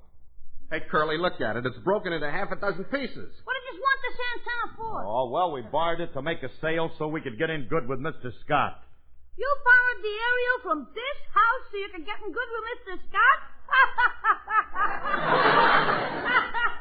What's so funny? I don't get it. What are you men doing outside of my house? It's Mr. Scott. Now you get it? Oh. What's going on out here? I was watching television in my house and suddenly the screen went blank. I came out to see if it was my... Where's my antenna? Is something missing? My antenna is gone. Do any of you fellows know anything about it? I don't. I don't. I do. Julia! Keep quiet. Let the boy talk. What were you going to say, Julia? How much would it be worth to you, Mr. Scott, if I was to tell you what happened to your antenna? I'll give you $5. Just a minute. Mr. Harris, how much would it be worth to you if I didn't sell it? Here's $10. That's a deal. Sorry, Mr. Scott. Mr. Harris gave me $10, and therefore I am not at liberty to tell you that he stole your antenna. I might have known he did it. Harris, where is my antenna? She just left with Uncle Earl. Hey, Scotty, I'm sorry we broke your antenna. I guess you won't see television tonight. I'll see television tonight. I'll have an antenna.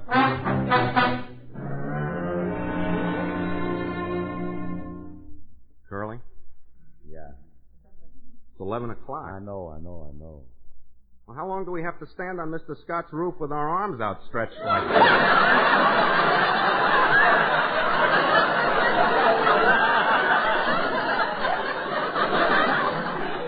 What are you kicking about? He's got 2 lead wires connected to my gold inlay.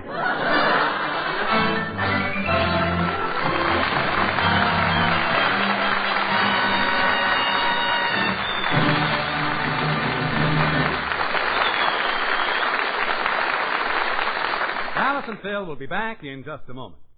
Every year, the citizens of Tin Pan Alley turn out about 50,000 new songs. Most of them vanish in a day. A few have melodies and lyrics with everlasting appeal. You'll find 54 of these all-time song hits, sung by 9 great popular singers, in the 27 records just recorded and released, which comprise RCA Victor's spectacular new Singers Single Record Series. Every record is a single, so you can choose exactly your top favorite song by your top favorite singer, all the way from Tony Martin singing Pagan Love Song to Fran Warren singing Stormy Weather. While Fran was making Stormy Weather, the engineers took down everything that happened in the studio, unbeknownst to her, and the result is a gay and zany platter called Recording Session, which is yours for 25 cents on request, along with any record you buy from this great new series. One more reason why you should make tracks for your RCA Victor dealers soon and latch on to the song which means the world to you.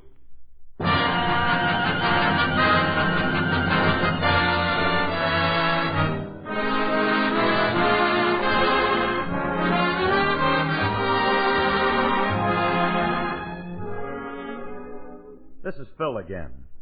The future is for sale. You can buy it by saving. The dollars you put into U.S. saving bonds bring you that future. Use the payroll saving plan where you work, or use the bond-a-month plan where you bank. Either way, you'll be buying part of your future with United States saving bonds. Good night, and thanks. Good night, everybody.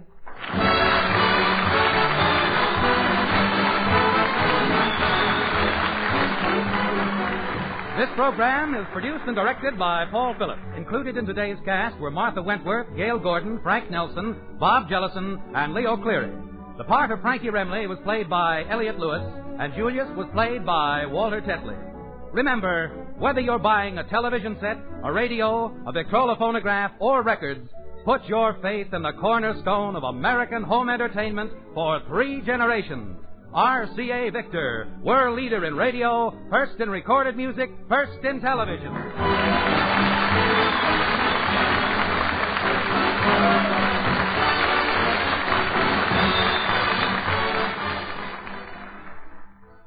Hedda Hopper tells the latest about Hollywood next over many NBC stations.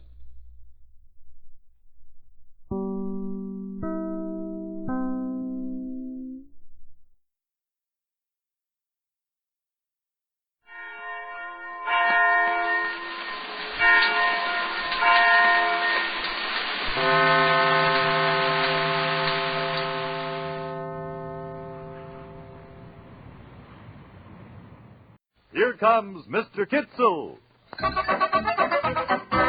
With Will Wright as Mr. Kitzel's partner, Elmer Benson. My motto is, things are never as bad as we think they are. They're worse. And starring Artie Auerbach as the one and only Mr. Kitzel.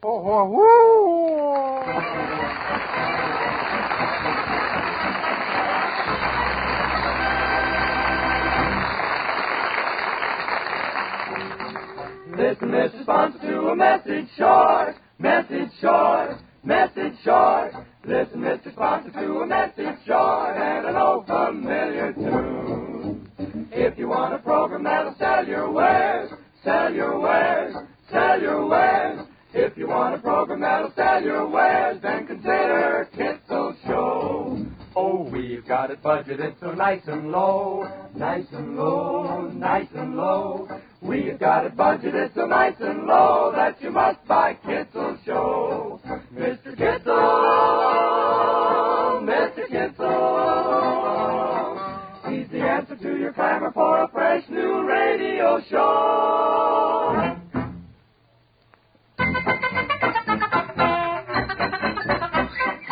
It's a bright, sunny morning, and Mr. Kitzel is walking down Forest Avenue in the Boyle Heights section of Los Angeles on his way to the delicatessen store, which he owns in partnership with Elmer Benson.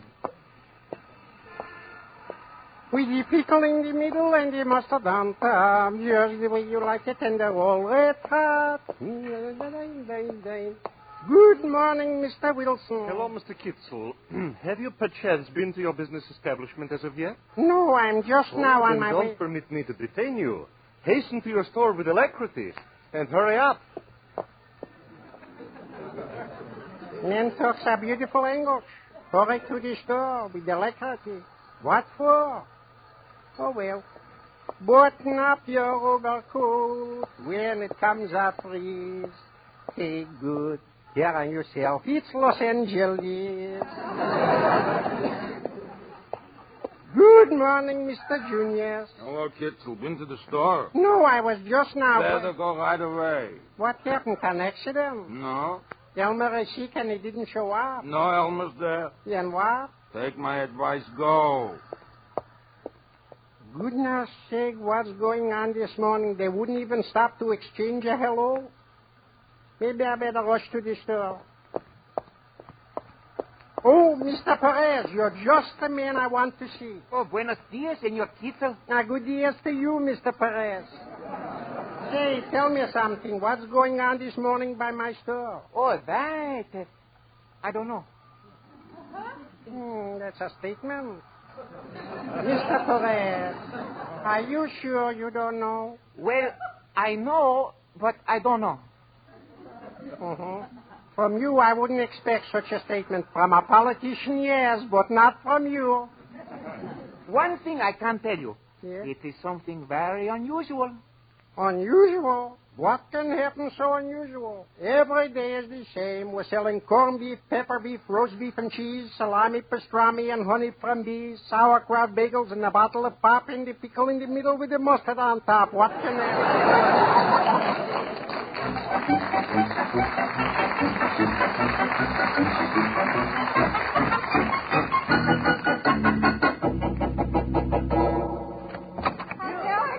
There he is. Now we can tell him. All right, I'll tell him. Don't tell him. Let somebody tell him who can tell him. Big mouth, who are you to tell him? Ladies, gentlemen, for goodness sake, please. Wait a minute. All right. The proper person to tell Mr. Kitzel is his partner, Mr. Benson. Yeah, go ahead. Go ahead, Elmer. My motto is the shortest distance between 2 points is the way bad news travels. What are you talking about? All right, if you insist.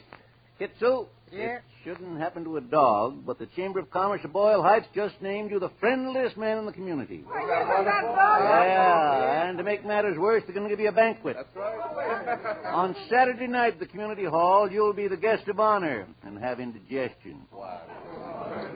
Guest of honor? Me, a guest of honor? Yeah. Why? Why? Yeah. When Mr. Kublitz was sick, who stayed up all night watching the fever? Mr. Kitzel. Yeah, and when Sarah Sadenberg needed $200 for an operation, who gave it to her? Mr. Kitzel. When Monahan the cop was going to lose his job, who spoke to the chief and saved it? Who, in short, is the biggest pushover in Boyle Heights? Mr. Kitzel. All right, quiet. So to finish with the bad news, on Saturday night, in addition to getting a tough steak and a wilted salad, you, Mr. Happy Boy, are going to be made honorary mayor of Boyle Heights. And if you accept, you ought to have your head examined.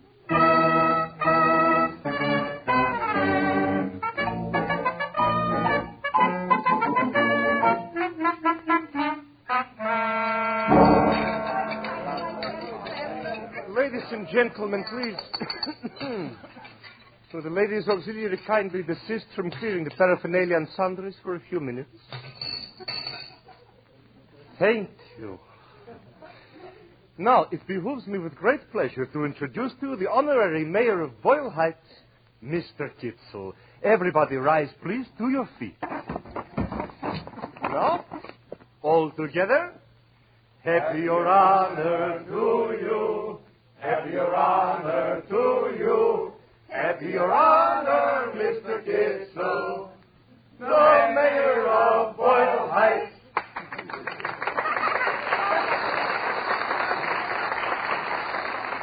Mr. Benson. Yeah? You neglected to arise up and toast His Honor. My feet hurt. Say, Wilson, tell me something. Certainly, Mr. Benson. You have the benefit of my complete edification. Yeah, well, be that as it may, I was wondering, now that Kitzel's the honorary mayor, do you think he could use his influence to get me a plain piece of boiled beef instead of this tough steak? No favors later, Benson. He's required now to make his speech. All right, Your Honor. Quiet and silence, everybody.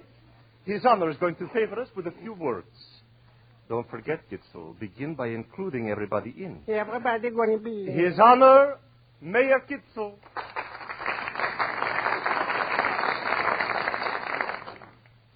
Thank you very much, Mr. Wilson, Mr. Junius, Mr. Perez, Elmer, fellow Boyle Heightsers, Shriners and Shrinesses, Elks and Elkesses, Moose and Misses, and the balance of my dear friends. I hope I didn't leave out anybody, because if I do, forgive me. You see, never before in my whole life did I ever make a speech. And Mr. Wilson told me that this is the proper way to begin a speech. He also said I should say a few words. A few words. How can I possibly going to say in a few words what your friendship means to me? What this honor you have given me means to me? I couldn't begin to tell you in a few words. And I don't think I could even tell you if I used many words, including the big ones that Mr. Wilson uses. All I can say, believe me, is thank you from the bottom of my heart, and I can assure you that for Boyle Heights, I'm going to do everything I can do. More than that, I couldn't do, but everything I can do, I'm going to do. You can do something for me right now. What's that, Elmer? Get me a plain piece of boiled beef.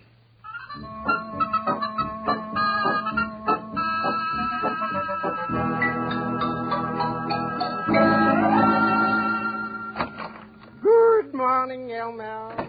Oh, what's good about it? What's good about it? The sun is shining, the birds are singing, it's a wonderful day. It's the first of the month, the bills are due, and you have to take inventory. Oh, my goodness, you're so cynical. I'm practical. There's a difference. Why, certainly there is. The trouble to you, Kitzel, is you're a dreamer. You're too trusting. You need some down-to-earth Yankee judgment. Yankee judgment? Me? Well, you need something for balance. Maybe that's where I fit in. Now, Elmer, I consider that I'm a very well-balanced gentleman. Well-balanced? Yeah. You? Yes. Kitzel, you are Boyle Heights' answer to the Leaning Tower of Pisa. Comical gentleman, very comical. Elmer, please, that's not funny. To be unbalanced is a very serious thing. A man could go crazy like that. Well, forget it. I was only joking. Now, how about taking inventory? Ooh, it wouldn't be necessary to take inventory. By tonight, we're going to be all sold out. What? You know why? I expect big business today. Everybody will come to buy from the honorary mayor. That's me. Oh, yes. Several of them are already in. Fine. Who? Mr. Wilson, who? Well, did you give us an order? Yes. Get his daughter a telephone. Uh-huh. Yeah. Mr. Junior stopped by. Mr. Junior, Yeah. bless his heart. He's crazy about our corned beef. He's crazy, yeah. Yeah, how many slices did he order? He left this parking ticket for you to fix. Oh. Yeah. Gimme. Well, there you are. There was Mr. Feinbaum, Joe Crane, and Mrs. Worms. They told me to tell you how wonderful it is to have an honorary mayor. Now they know just who to come to for favors. Well, now, you know, actually, as honorary mayor, I would like to do something for the whole community. Oh. You know, not just for individuals, something that's going to benefit everybody. I know just the thing. What? Resign. Happy boy, one joke a morning is enough. Who's joking? There must be something I can do for the community from Boyle Heights. Elmer, I got it. What? Come here and look out of this window. What's the matter? See over there, Mrs. Halstead is crossing the street. I don't consider that a news item. No, it's not a news item, but you see how she avoids the middle of the street? Oh, Kitzel, it's almost noon. We ought to be taking inventory. Do you know why she avoids the middle of the street? Oh, she's not the chicken, so she doesn't want to cross the road. Ha, ha, ha. This is not a joke. It's very serious. In the center of the street is a hole in the pavement. Yeah. And last week I saw Mrs. Blotz almost turn her ankle. So what? Well, it's a menace, a danger, and it got to be fixed. For your information, that hole is still left over from the WPA. It's not your problem. I don't care who left it over. I'm going to remove it. That's my business as honorary mayor. Will you listen to me just once? That hole is the problem of the street maintenance department of the city of Los Angeles. Now let them worry about it. Elmer, it's a wonderful suggestion. Yeah, I'm glad you agree with me. I certainly do. I'm going right down to the city hall and tell them to fix it. Oh, for heaven's sake, don't start anything. It can only lead to trouble. Trouble. By you is always trouble. What trouble can come from having fixed a hole in our pavement? What trouble? Yeah, what trouble? What trouble came the time you gave the Merchants Association a picnic? Was it my fault poison ivy wasn't seasoned? No. And the time you bought boxing gloves for the boys' club. Well, I didn't know two of the boys had a grudge against each other. Well, by now you should have learned a lesson. Stop doing people favors. This is not people. This is for the whole community. Oh, you... A hole in the pavement of our beautiful business district is not right. Well, And as honorary mayor, I will go down to the maintenance department and ask them to fix that hole. You know what hole you should get fixed? Which one? The one in your head. In my head, a hole? Could be.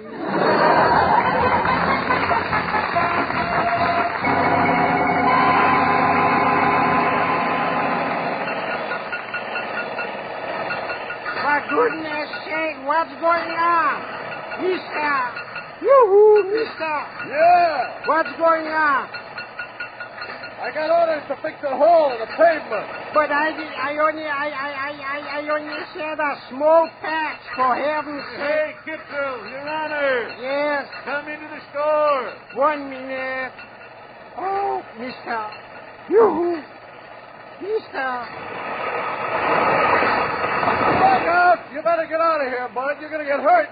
But you mustn't tear up your hole. Kitzel, come into the store. All right, I'm coming. For goodness sake, who would think to fix a tiny patch in the pavement they would tear up? There he is. Now we can ask him. All right, I'll ask him. You'll ask him. Let somebody ask him who can ask him. Big mouth, who are you to ask him? Gentlemen, ladies, please, one at a time. All right, Wilson. You ask him. Mr. Kitzel. Yes? As a committee of the Merchants Association, we have convened to inquire if it is true and factual that you are responsible for the entire main business street being torn up, blocked off, and inaccessible. Is it? Well, I don't understand what you're talking about. It's a beautiful angle. I only know that I told him to fix a small hole in the pavement. What? You told him You, Mr. Kitzel, apparently you do not comprehend the catastrophe you have instigated. I know I done whatever you All said, the but I was... merchants have a semi-annual sale scheduled for next week. Yes. We have advertised it. Mhm. We have bought merchandise for it. Mhm. And you have ruined it, everything. Me.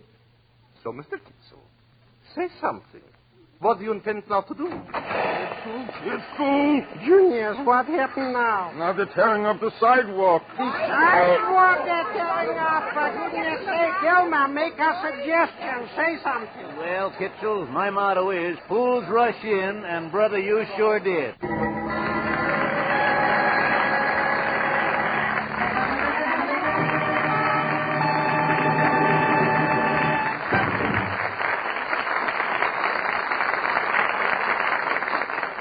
We'll return in a moment with part 2 of Here Comes Mr. Kitzel. Between the acts of a radio show, it's customary to tell the listening audience a few facts about the sponsor and the product. In other words, the sales message comes here. Well, we don't have a sales message yet, except this one, addressed to our prospective sponsors and their advertising agency representatives. We hope you'll take the following points into consideration when you consider spending your advertising dollars on a radio program. Here Comes Mr. Kitzel stars a comedian who has proven his ability and popularity as one of the leading characters on the Jack Benny program for the past 10 years. Public acceptance of dialect comedy has already been demonstrated by the success of such shows as The Goldbergs and Life with Luigi. Here Comes Mr. Kitzel is practical for television also, should you decide to convert the program to that medium. And finally, Here Comes Mr. Kitzel is budgeted sensibly. You can afford it. It will justify its budget with a consistently high rating. So now, as we proceed with the second half of the show, bear those points in mind. And for additional information, consult your advertising agency or contact R&A Productions by telephoning Sunset 33666 in Los Angeles. If you're out of town, R&A Productions will gladly pay the long-distance charges. And now, here again comes... Mr. Kitzel! Mr. Kitzel! You're so lovable in trouble, we must hear part 2 of your show!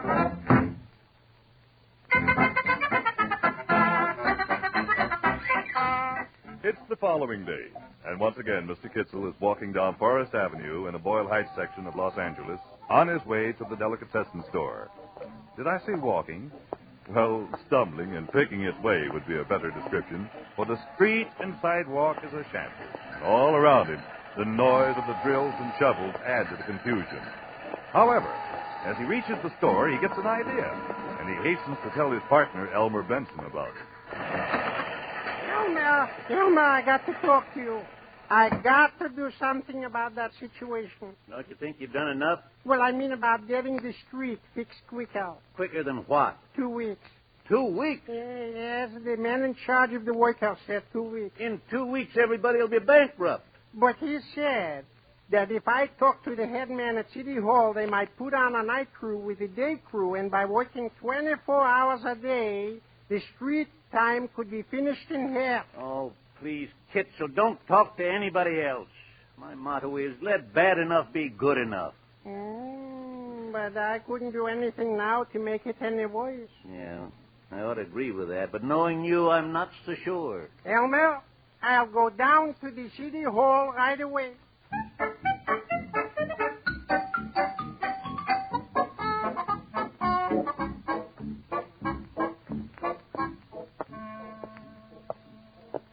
Marriage license? Oh, this I don't need it anymore.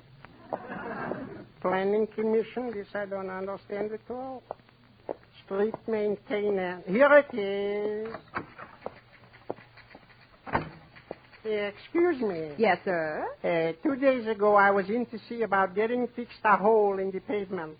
2 days ago? Yes. Well, my dear sir, you surely don't expect that we'd be able to do anything about it yet. But that's just... We have hundreds of requests like that every day, and we have to take care of them in turn. Well, of course, but you see... And I think it's most unfair of you, most unfair. These applications for street repair work must be taken in the order that they're received. But they started already to repair... And I simply cannot make an exception for you or anybody. What did you say? I said they already started to repair the street. It's all torn up. That's what I came to see you about. Oh, the construction has already begun. If you call that construction, yeah, it's begun. Now, you see what splendid service we have in this department. Only 2 days from the date of application, and the work has already started. I must report this to Mr. Pettibone. He'll be thrilled, simply thrilled. Oh, I'm sure he's going to be excited. Yes. Is Mr. Pettibone the gentleman in charge, the number one boy? Mr. Pettibone is our supervisor, yes. Excuse me, I forgot to take off my hat. Tell me, would it be possible for me, please, to talk to him a few words? Speak to Mr. Pettibone? What for? Well, I wanted to ask his permission that they should put on a night crew that the street should be repaired sooner. Sooner? Yeah. Night crew? Yeah. My good man, don't you realize that you're getting the fastest service that has ever come to my attention? But it's a business. There are other people in this town who pay taxes, and they're entitled to their share of service. I know, but the only time we ever put our workmen on a 24-hour shift is for extreme emergency. This is an emergency. All the business on the block has stopped because the street is all torn up in pieces. Every place you look, pieces, small pieces. Well, I can't promise anything, but I'll take the application. Perhaps we have another crew available in your neighborhood. What's the address, please? The 2700 block on Forest Avenue. Well, now, I have a map of the city right here. Now, let me see. Forest. F-O-R-S. You must be mistaken, sir. There is no Forest Avenue. No Forest Avenue? So the men are tearing up a street that's not there? Are you absolutely sure they're tearing up the street? Well, I was. Up until now, I was. Well, we can take an application purely on supposition. Would you mind, please, looking again and see if you can't possibly force in someplace, Forest Avenue? Now, my good man, I know my city maps and lists. And if I say there is no Forest Avenue, then you can be sure there is no Forest Avenue. Well, I wouldn't want to argue. That's better. Tell me, please, in this case, where is located my delicatessen? Now, how should I know? I'm sure if you don't know where your own store is located, it's not my job to find it for you. Well, you know, when I left, I'm positive it was on Forest Avenue. I think.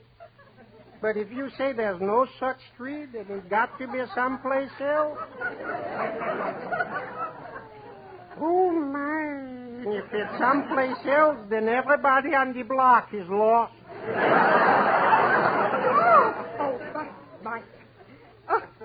For heaven's sake. Of course it isn't on this list. It's on this list. Oh, on this list? Yes, it's been taken out of this list and put on this list. From this list on this list. Yes. There's construction being done on Forest Avenue. There is? We never carry streets on our regular list that are being repaired. Here's your Forest Avenue right here. Lucky me.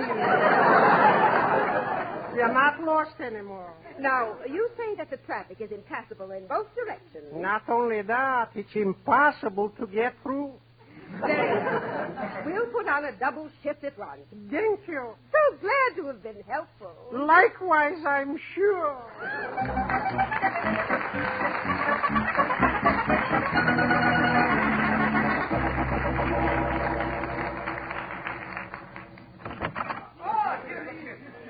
There he is. Now we can tell him. All right, I'll tell him. Who are you to tell him? Let somebody tell him who can tell him. Big Mouth, who are you to tell him? Now, again with the big mouth. No use to anybody get excited. Everything is going to be taken care of. Of course it is. Everything is wonderful. Everything is fine. We are all going into the movies. What's playing? No. As actors. Now, Elmer, you tell. Go ahead, Mr. Benson. Well, Kitzel, for some reason I don't understand, it looks like everything is going to turn out all right. While you were downtown at City Hall, Consolidated Artists Picture Company called. Yeah, that's right, you see. And they require a torn-up street for scenes in their new picture. Yes, and they found out about Forest Avenue being repaired, and they got permission to use it. Furthermore, Kitzel. Yeah? They will employ all the businessmen on the block as extras at $25 a day. $25 a day for acting? That's right. For heaven's sake, I must have a heart-to-heart talk with Mr. Benny. He's being underpaid. Anyway, as usual, my dear Kitzel, Yeah? your efforts in behalf of Boyle Heights bring us greater prosperity. Oh, thank you so much, Mr. Wilson. But you know, one thing I don't understand. What's that? How are they going to make a picture with all the noise of the drills and the shovels and the steamrollers? That's all arranged, Kitzel. They'll Yeah? shoot the picture at night after the workmen leave. Oh. Kitzel, what's the matter? Well, you see, I just now came from City Hall, and beginning tonight, they're going to put on a night shift so the street will be repaired quicker. What? You arranged it Well, I spoke to them. all by yourself. It was very difficult. For a while, the lady couldn't even find the street. Forest Avenue was completely lost. Oh, so you found it for her. Well, I knew I couldn't go very far away. Mr. Kitzel, Yeah, you mean to say that they're going to be working on the street 24 hours a day? that's precisely what the lady promised me. So it will not be possible to make a moving picture at night. Oh, could be possible if they're going to make a silent movie. It could be. Oh, this is the end, Kitzel. The absolute end. No, not if I know Kitzel. Well, happy boy, what are you going to do now? Only one thing left to do. Back to City Hall.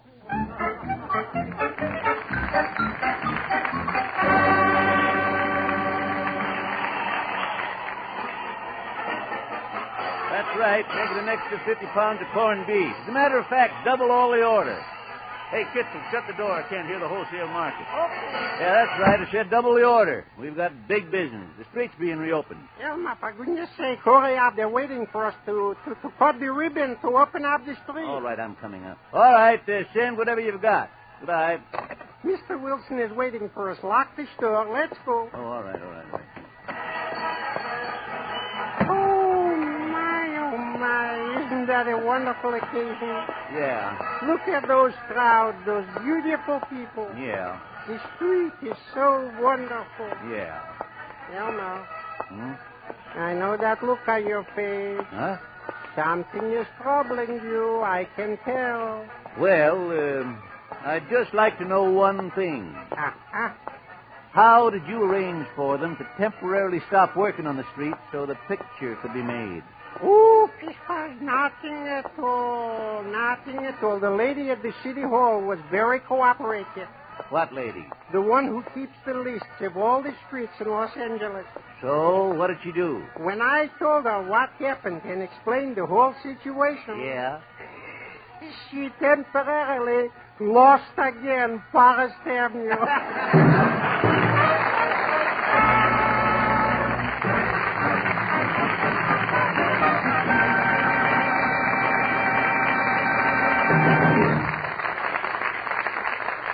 For full and complete information regarding this program, consult your advertising agency or telephone R&A Productions, Sunset 33666 in Los Angeles. We'll be happy to pay long-distance charges.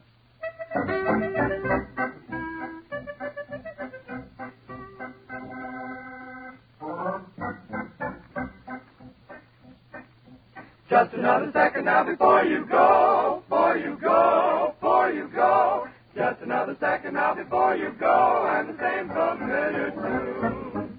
Budgeted tonight to load to sell your wares. Sell your wares. Sell your wares. Budgeted tonight to load to sell your wares that you must buy Kitzel Show. Mr. Kitzel, Mr. Kitzel. Won't you say a final word to us before we leave you tonight? Good night, everybody. Here comes Mr. Kitzel stars Arnie Auerbach and is written, produced, and directed by Ralph Rose. Will Wright plays Elmer. Music was by Del Castillo. The singing group is the Starlighters. Del Sharbutt speaking. This audition was produced through the facilities and courtesy of CBS, the Columbia Broadcasting System.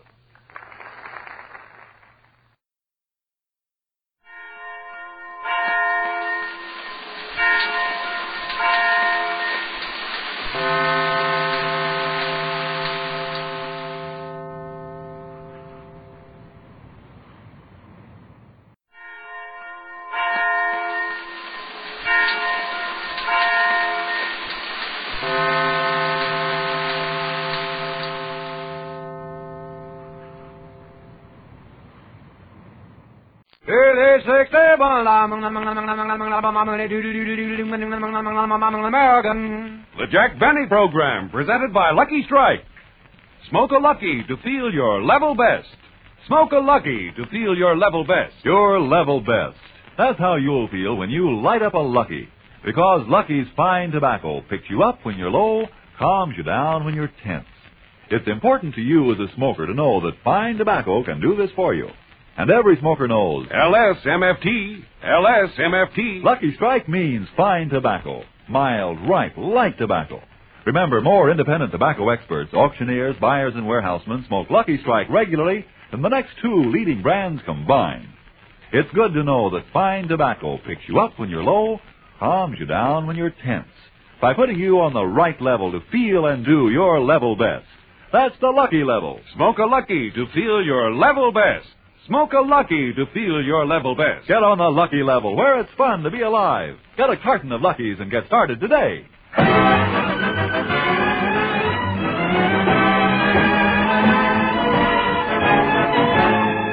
The Lucky Strike program starring Jack Benny with Mary Livingston, Phil Harris, Rochester, Dennis Day, and yours truly, Don Wilson.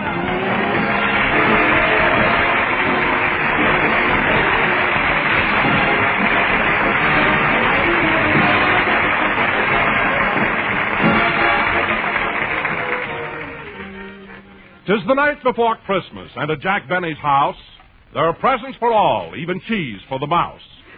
Jack is up on a chair, then he's down on his knee. You have to do that when you're trimming a tree.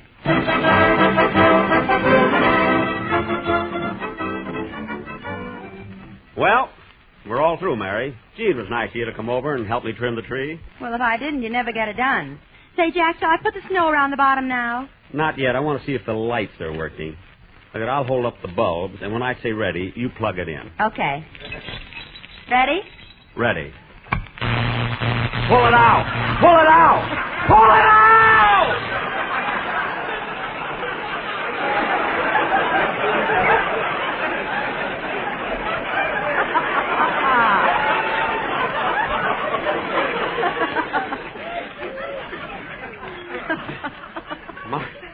My goodness. Oh, Jack, why'd you make me shut it off? Those lights were so pretty. Especially those two blue ones that kept flashing on and off. Those were my eyes. And I must have been holding on to a bare wire. Well, it's your own fault. Every time you fool around with electricity, something goes wrong. It does not. I know plenty about electricity. Oh, sure. Remember what happened last month when you fixed your doorbell? What happened? I pushed the button and it set fire to Mount Baldy.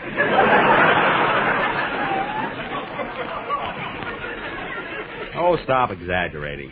Anyway, hand me that roll of tape. I'll fix this bare wire right now. Here you are. Thanks. Comes to electricity, I know what I'm doing. Okay, when you see a bare wire, you just tape it up like this.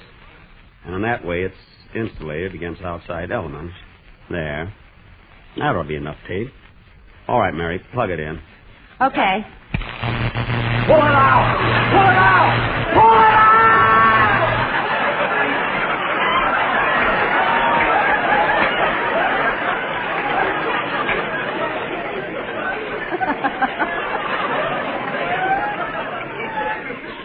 For heaven's sake. What happened, Jack? I taped my finger to the wire.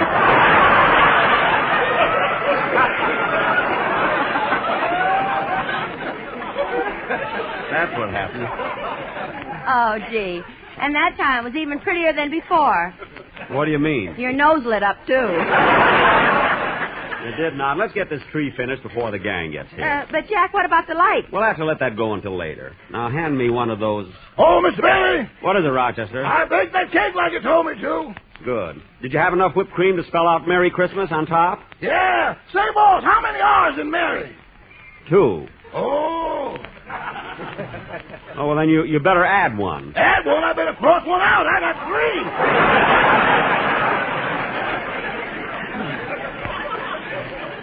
3. Well, leave it. It's better than ruining the cake. Okay. Oh, Rochester, will you please take these Christmas tree lights and fix them? Fix them? Yes. I ain't fooling around with electricity. Well, what are you afraid of? I don't want to get hit by nothing I can't hit back.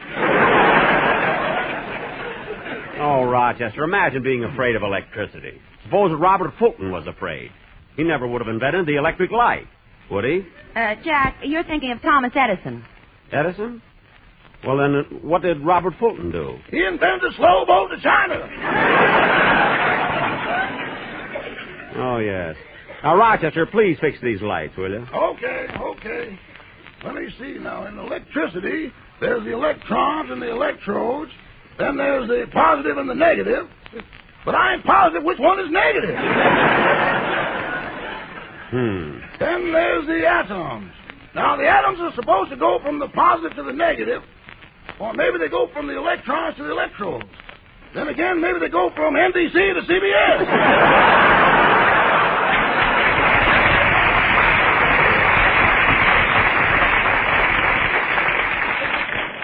Rochester. Now, as long as these atoms keep passing each other, everything is all right. But when they meet halfway and start fighting, they're going to turn on anybody who tries to butt in. Rochester, I'm not interested in the scientific details. I just want you to fix those lights. And I promise you, while you're holding the wires, no one in this room will turn on the switch. I know, boss. While I'm holding the wire, you ain't going to turn on the switch. And Miss Livingston ain't going to turn on the switch. Well, of course not. But way up there in Boulder Dam, there's a little man sitting in a room with thousands of wires all around him. So what? How do I know he ain't going to turn...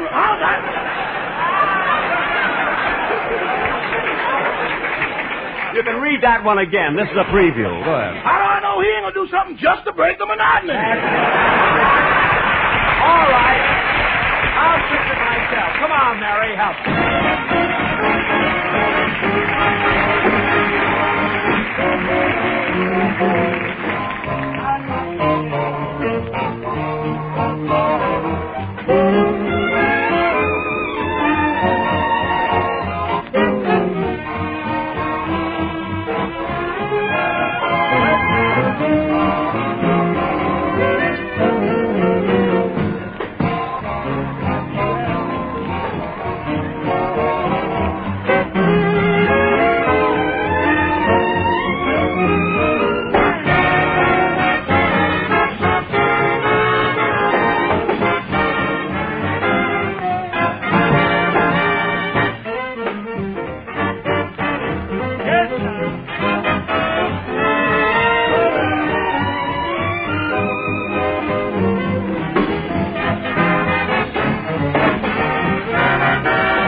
Well, Mary, we've got all the packages under the tree. Looks nice, doesn't it? Oh, it sure does. Jack, if you're not going to use the Christmas tree lights, let's put on the candy canes. Okay, here's the box, and you can... Hey, wait a minute. I had 12 candy canes. Now there are only 11. Where's the other one? Well, don't look at me. I'm not looking at you. I'm asking you. All right, I ate it. Here's 10 cents. Marty, I bet you'd be surprised if I took it. I would be surprised if you sued me.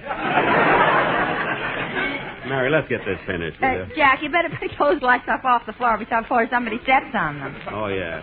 Now, where can I put them? I'll put these lights on the chair right here. And, Mary, here's Phil Harris's present. I forgot that. Slip it under the tree. Boy, will he be surprised. But, Jack, how'll he be surprised? You've got toilet water written all over the box. Well, you gotta do that with Phil. When he opens a package and finds a bottle, he never stops to read the label.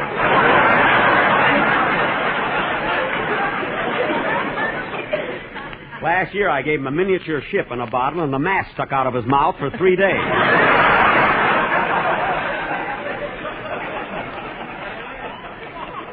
Every time I asked him something, he had to answer me through the crow's nest. Believe me, I know what I'm doing. Well, Jack, I guess that does it. The tree is all finished. Yeah. Gee, it looks swell. I'm kind of tired. I think I'll sit down for a minute and smoke a cigarette. Mary, have you got a match? No. Oh, well. Oh, say, boss. What is it, Rochester? Are your socks dry yet? I think so. Well, people will be here soon. You better take them off the tree. Oh, that's right. You take them off, will you, Rochester? I'm tired. I want to sit here a while. Yes, sir.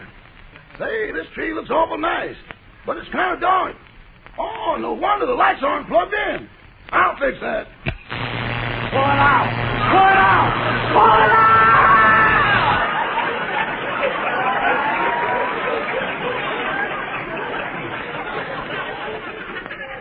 For heaven's sake. What's the matter, Jack? I was sitting on the wire. As long as you're here, Rochester, give me a match. You don't need it now. Your cigarette is lit. Oh, yes. Thanks, Rochester. Don't thank me. Thank that little man up at Boulder Dam. Rochester. It's the first time I ever saw LSMFT lit up by AC and DC. Yeah. That's very funny. I wonder how that guy at Boulder Dam knew I was... Oh, well. Come in. Oh, hello, Phil. Hiya, Jackson. Merry Christmas, everybody. Same to you, Phil. Hey, Jackson, that Christmas tree looks terrific. Yeah, it is a nice tree, isn't it? Yeah, not only that, it's grown about 2 feet since last year. This isn't the same one. You know, Phil, I believe in the old-fashioned way of getting a tree. You know, when you get up early in the morning and you bundle yourself up warm and throw an axe over your shoulder and go out in the woods, you know, out in the wilderness and chop down your own Christmas tree. Hey, you're right, Jackson. Where'd you find this one? In the lobby of the Beverly Wilshire Hotel. You said it. Timber! Yes, sir. Hey, Jackson, you ought to see the tree I got in my house. I got it all decorated. Right on the top, I got a reindeer. Oh, a picture of a reindeer? No, a live one. I spend my money. For heaven's sake, how could you get a live reindeer up on top of the tree? Well, it was easy, Jackson. I just gave him a little eggnog and he got high. Oh, you humorous old Philsy. You're the Mark Twain of your generation. Mark Twain? Phil, that's Twain. Twain. Wheelie?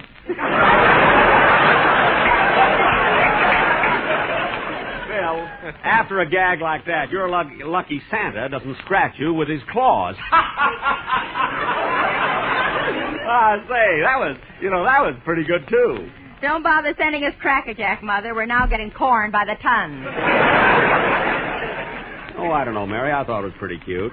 Hey, Phil, what do you got in that package there? Oh, I almost forgot, Jackson. It's a Christmas present for you. For me? Yeah. Me and the boys in the band all chipped in and got it for you. Well, thanks, Phil. I'll put it under the tree. No, you don't. Open it up right now. Okay. Gee, it was certainly nice of you and the boys to think of me. I really didn't... Oh, Phil, thanks. Gee, a beautiful turtleneck sweater. Gee. Yeah. Look inside of it, Jackson. Inside? Yeah. Oh, Phil. What is it, Jack? A turtle.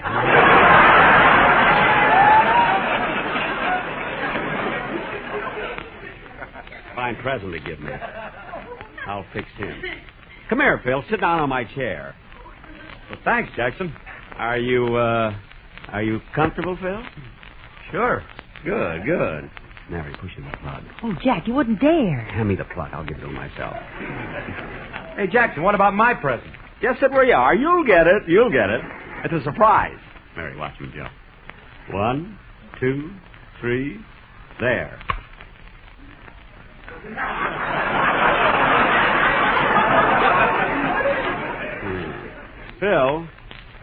Phil, don't you feel anything? No, what? Well, what about the surprise? What's the matter? We're having a little trouble at Boulder Dam.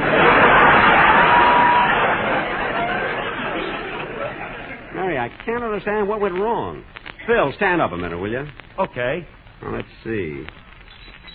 There must be something wrong with this thing here that I can't... Pull it out! Pull it out! Pull it out!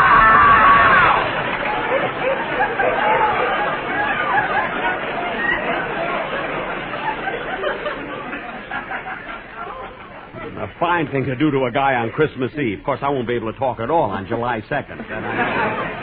Well, It's your own fault for trying to play a trick on Phil. Ah, so that's it, eh, Jackson? Trying to give me a hot seat. Oh, it was nothing, Phil. I was just trying to have a little fun. Put out! Put! Jack, that's the doorbell. Come in. Hello, Mr. Benny. Oh, hello, Dennis. Hello, Mary. Hello, Dennis. Hello, Phil. Hiya, kid. Hello, Phil. Hiya, kid. Hey, what's the idea? You guys greeting each other twice. We've each got 2 shows.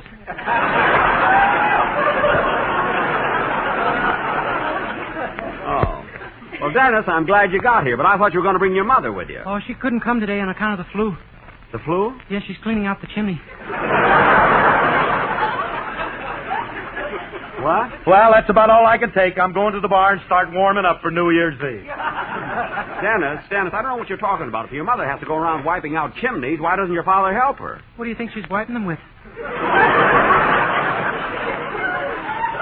Look. Excuse me, Jack. I'm going in and mix them for Phil. I don't blame you. Now, look, Dennis, as long as you're here, let's have the song you're going to sing on the program, will you? What's it going to be? I'm going to sing Buttons and Bagels. Okay, go ahead.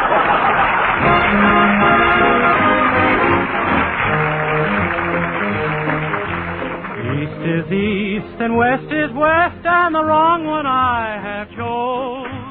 Let's go where you keep on wearing those frills and flowers and buttons and bows, rings and things and buttons and bows.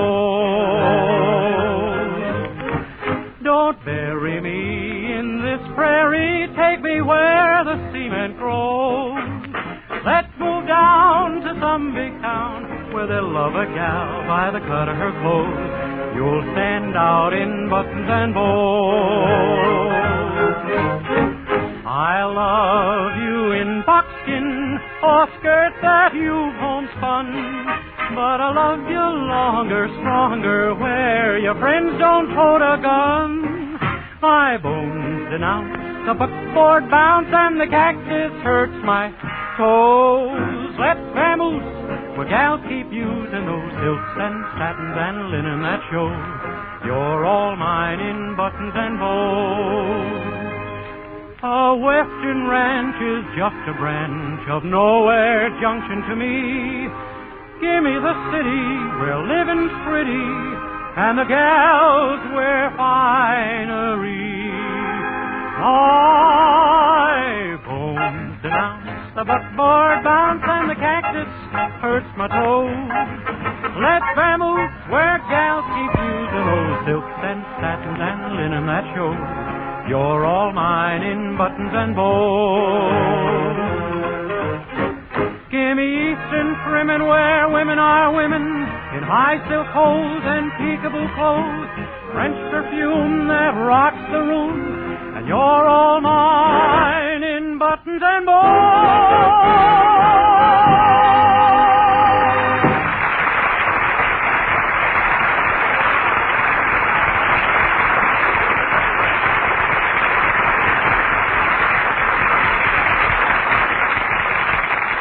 Dennis, that was a beautiful song, and I'm sorry your mother wasn't here so she could hear it. By the way, I have a lovely gift for her for Christmas. Oh, what is it?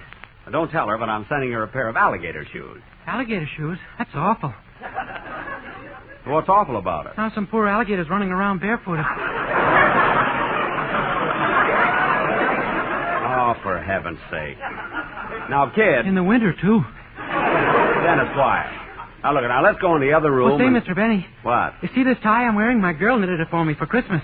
The tie? What are those things hanging on the side? She started to make a sweater and changed her mind. Oh. Well, it looks nice, Dennis, and that's a pretty stick pin you have in it. Oh, that's one of the needles. She forgot to take it out. Oh. Well, it's a beautiful gift, Dennis. It really is. Come in. Oh, hello, Don. Hello, Jack. Hello, Don. Well, hello, Dennis. Hiya, Don. Hi, Dennis. Wait a minute. Don hasn't got 2 shows. I know, but look at how fat he is.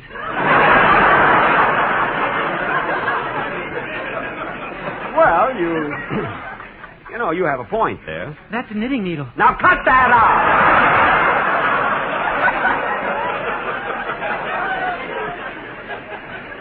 Oh, by the way, Don, did you like the little Christmas present I sent you? Oh, yes, Jack. It's beautiful. It's the nicest wallet I ever received. Well, I'm glad you like it. But there's only one thing wrong, Jack. What? It's a shame to use such a beautiful wallet to hold such a lousy salary check. Yeah, you're right, Don. I should have gotten you a cheaper wallet. Oh, say, Don, what about the commercial? Is the quartet here? Oh, yes, Jack. They're right outside. Come on in, boys. Hello, fellas. Gee, I'm glad they're here with you, Don. Now we can try out the New Year's commercial. Well, Jack, I wish you wouldn't ask them to sing tonight. They all have very bad colds. All four of them have a cold? The four fellas have a cold, all four of them. Well, what are they doing for it? They chipped in and bought a 4-way cold tablet.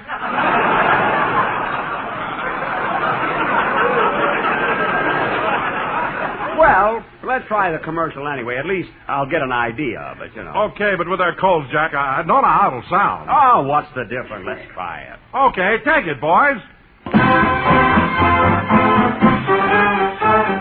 Happy days start again with New Year's Eve start again. We will all stand up and again. Happy days for you and me. Lucky strikes are here to stay. In fact, they've never been away. So we'll celebrate on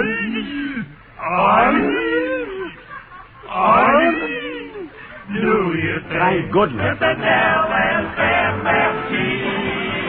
Too bad you've all got the flu. I can tell you just what to do. Get in bed and stay there. Here you are at CBS. We know that you have great success. And we're glad you moved, we must confess. Happy days are here again. Here again.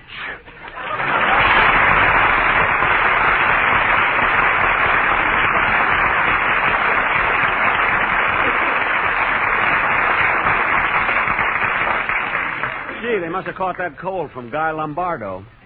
Well, thanks, Don. That'll be a swell commercial. It really will.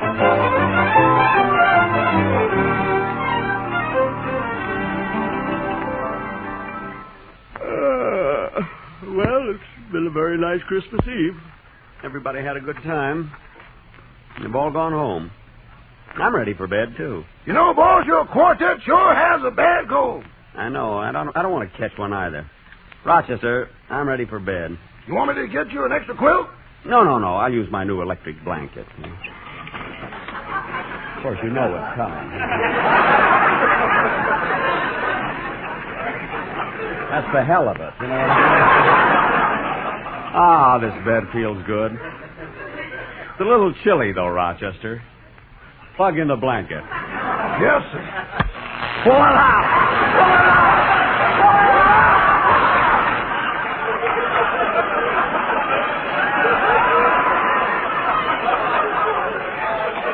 Yeah, I wonder if that guy in Boulder Dam is related to Fred Allen.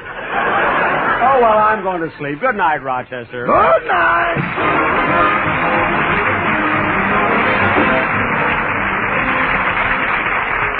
Jack will be back in just a moment, but first...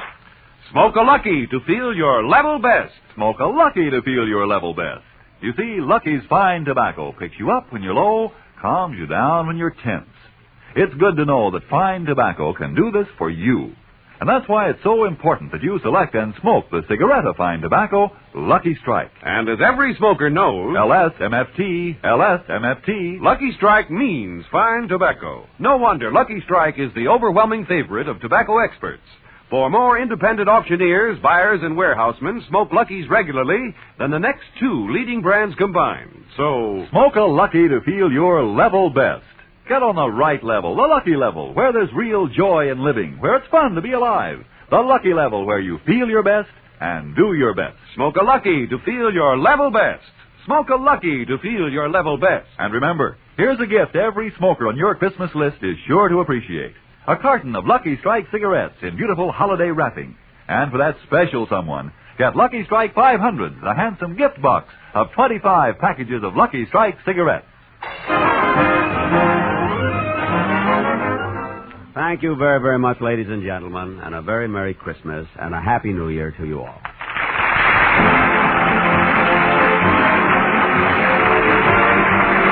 This is CBS, the Columbia Broadcasting System.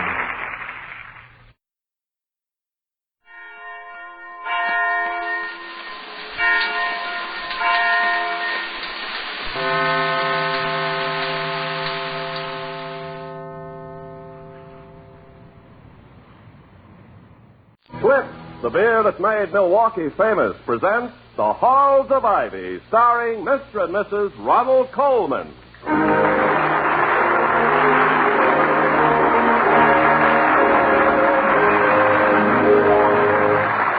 Good evening.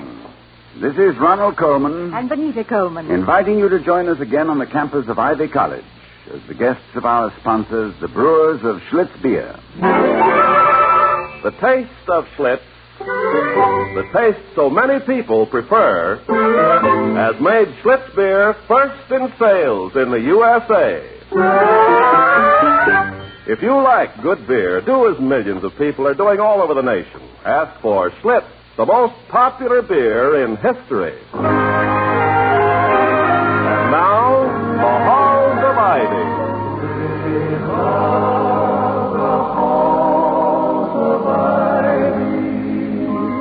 That surround us here today, and we will not forget though we be far away. Welcome again to Ivy. Ivy College, that is, in the town of Ivy, USA. Autumn is the season beloved of poets, football coaches, painters, wholesalers of woolen goods, and at least one college president. Dr. William Todhunter Hall of Ivy takes a moment from his multifarious duties to stand at the window of his living room with his wife, Victoria. I've never seen the trees so brilliant here, Toddy. Does it mean anything? Now, darling, what do you mean? Does it mean anything? I suppose it indicates that the arboreal supply of chlorophyll must have diminished with a little more celerity than usual. There we go again. Silly question, silly answer. But, really, though, I mean, does it mean anything? Like thicker shells on peanuts or longer hair on weasels? Well, you know, tough winter, all that. My darling, the three choicest words in the English language as spoken by you are, I love you. And the three most distasteful as spoken by me are, I don't know, but in this case, I don't. I thought you lived with the Indians once. Didn't you learn anything? In the first place, my sweet, I didn't live with the Indians. I merely wanted to. Because at the time I was an enthusiastic anthropologist. Well, if you wanted to, why didn't you? You always said people ought to do, say, be, and think whatever they wanted to, within the limits of decency and the law. Yes, I know, but I didn't seem to have the knack of living on cornmeal and fried jackrabbit with a drink of water every 2 weeks.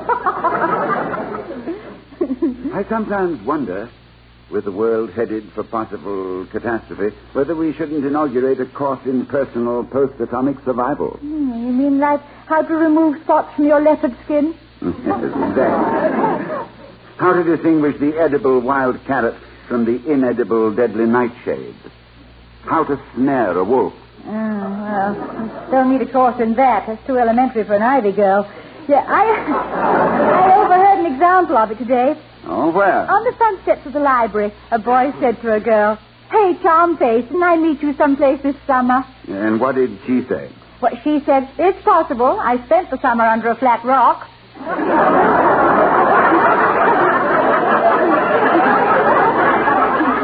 I suppose he slunk away, humiliated and crestfallen. Oh, my darling, I doubt if there is an insult deadly enough to wither a college boy. But anyhow, I saw the two of them 20 minutes later in the malt shop, very cozy, over a soup-pack. I beg your pardon, over a what? A soup-pack. It's 2 spoons in a big dish of 4 kinds of ice cream, 6 kinds of flavoring, cherries, marshmallow, and salted nuts, $1.10. Well, the 10 cents, I suppose, is to call an ambulance. But why is this fantastic confection called a soup-pack? It's an abbreviation for suicide pact. Victoria, my beloved, without you to infiltrate the campus and report these tribal customs to the would-be anthropologists. Oh, good heavens, look who's coming up the walk. In a high dudgeon with the top down, Mr. Wellman. Oh, doesn't he look healthy? I don't think it's very modish of him to wear a purple face with a brown suit. What happened to his chlorophyll? He should be the first to lose it, spending so much time out on the limb as he does. Let's both wait a minute, keep him standing in the hall. Morning, Mr. Wellman. Morning, Mr. Wellman. Morning is right. We should all be wearing it.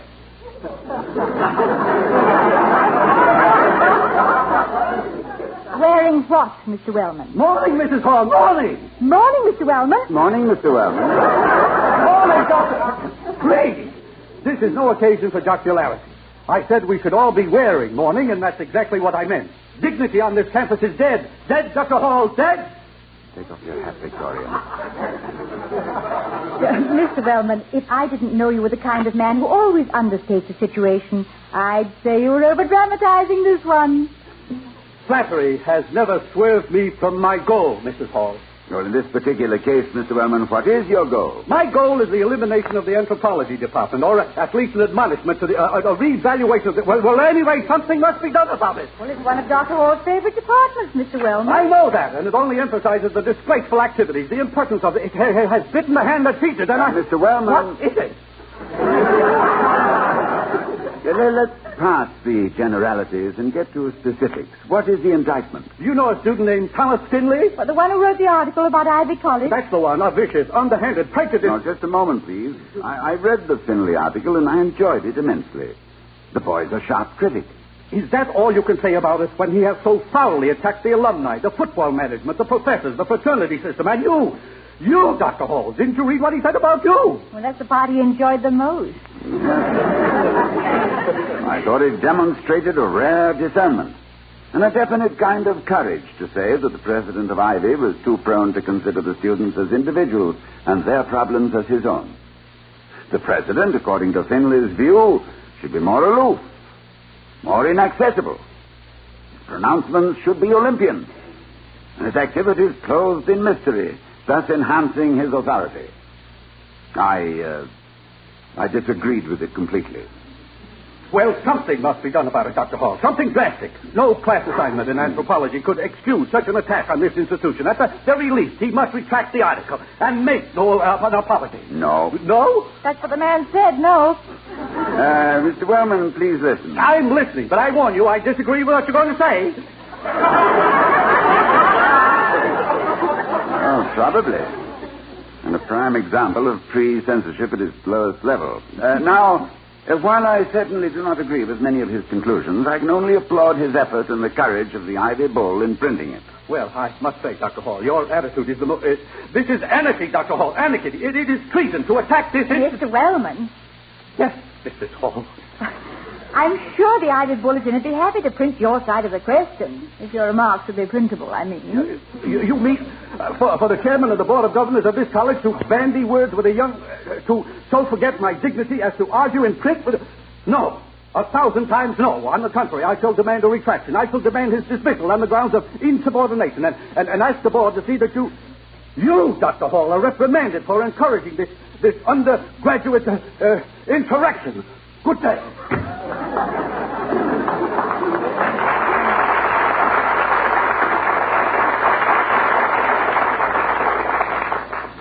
A tempest and a pinhead, if I ever heard one. Can he do anything? Oh, I doubt it. But with the Wellmans of this world, one never knows. He's a vigilante at heart, if any. And he's always eager to form a lynching party. Yeah, how about freedom of speech and freedom of the press? They're sort of involved here, too, aren't they? Oh, definitely. In which connection I agree completely with the late Sinclair Lewis. What did he say? He said that everything that is worthwhile in the world has been accomplished by the free, inquiring, critical spirit. And that the preservation of this spirit is more important than any social system whatsoever. That the men of ritual and the men of barbarism are capable of shutting up the men of science and of silencing them forever. Yes, Mr. Lewis well knew the function of free expression. Vicky, do you know what happens when a safety valve is tied down over a full head of steam? Boom! Yes. Yes, dear. Boom. Serious criticism must be met with calm scrutiny and reasonable defense. So, I shall invite Finley to have dinner with us.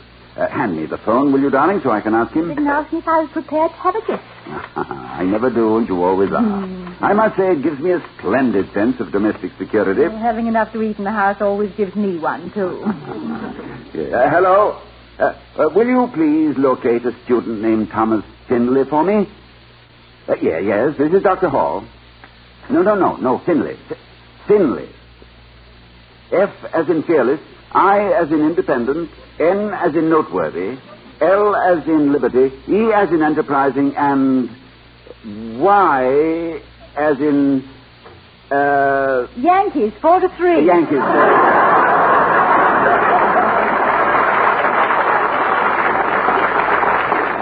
Yes, Finley. That's right, yes, thank you. Now, that's a very happy little smile you're wearing, Doctor. You really enjoy these little frati, don't you? Yes, I'm afraid I do. What was that word you used? Frati, plural of fracas.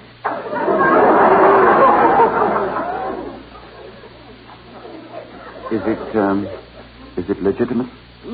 Probably not, but you've always said not to be a slave to the dictionary. Usage makes the word, you say. An apt phrase justifies itself, you always say.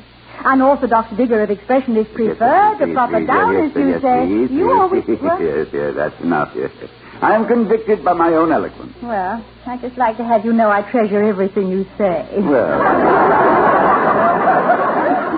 And I didn't know that when you were hanging on my every word that you'd use them to hang me with later. Otherwise, I would have been more careful that Dr. Hall's residence...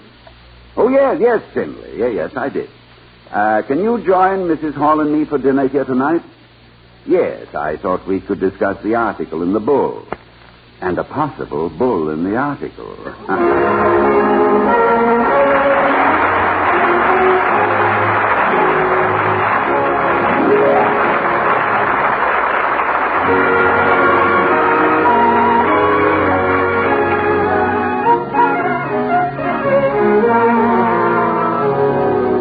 You know, sometimes when a man goes into a barber shop, especially Doc Fish's barber shop on the Ivy campus, he may get more than just a shave.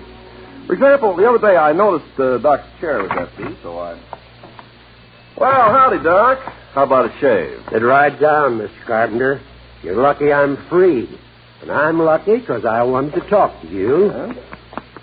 You know, I never realized quite what you were getting at when you talk about the uniform taste of Schlitz beer.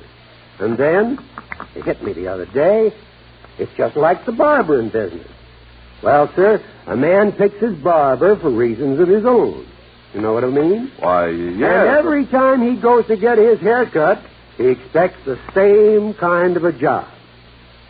Well, sir, what would a customer think if every time I cut his hair, I cut it a bit different? Well, he'd go find himself another barber.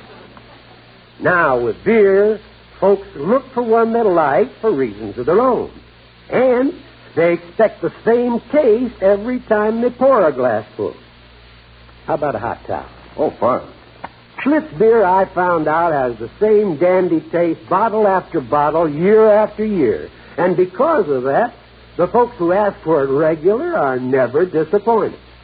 A fellow that likes good beer is bound to try Schlitz sometime. Right? Well, certainly. Can't hear you. Wait till I take the towel off. There. What'd you say? Why, I said right. Schlitz is first in sales in the USA because of its fine taste and because of the bottle after bottle uniformity of that taste. People just naturally get the finest when they get into the habit of saying Schlitz, the beer that made Milwaukee famous. Right, Doc? Right.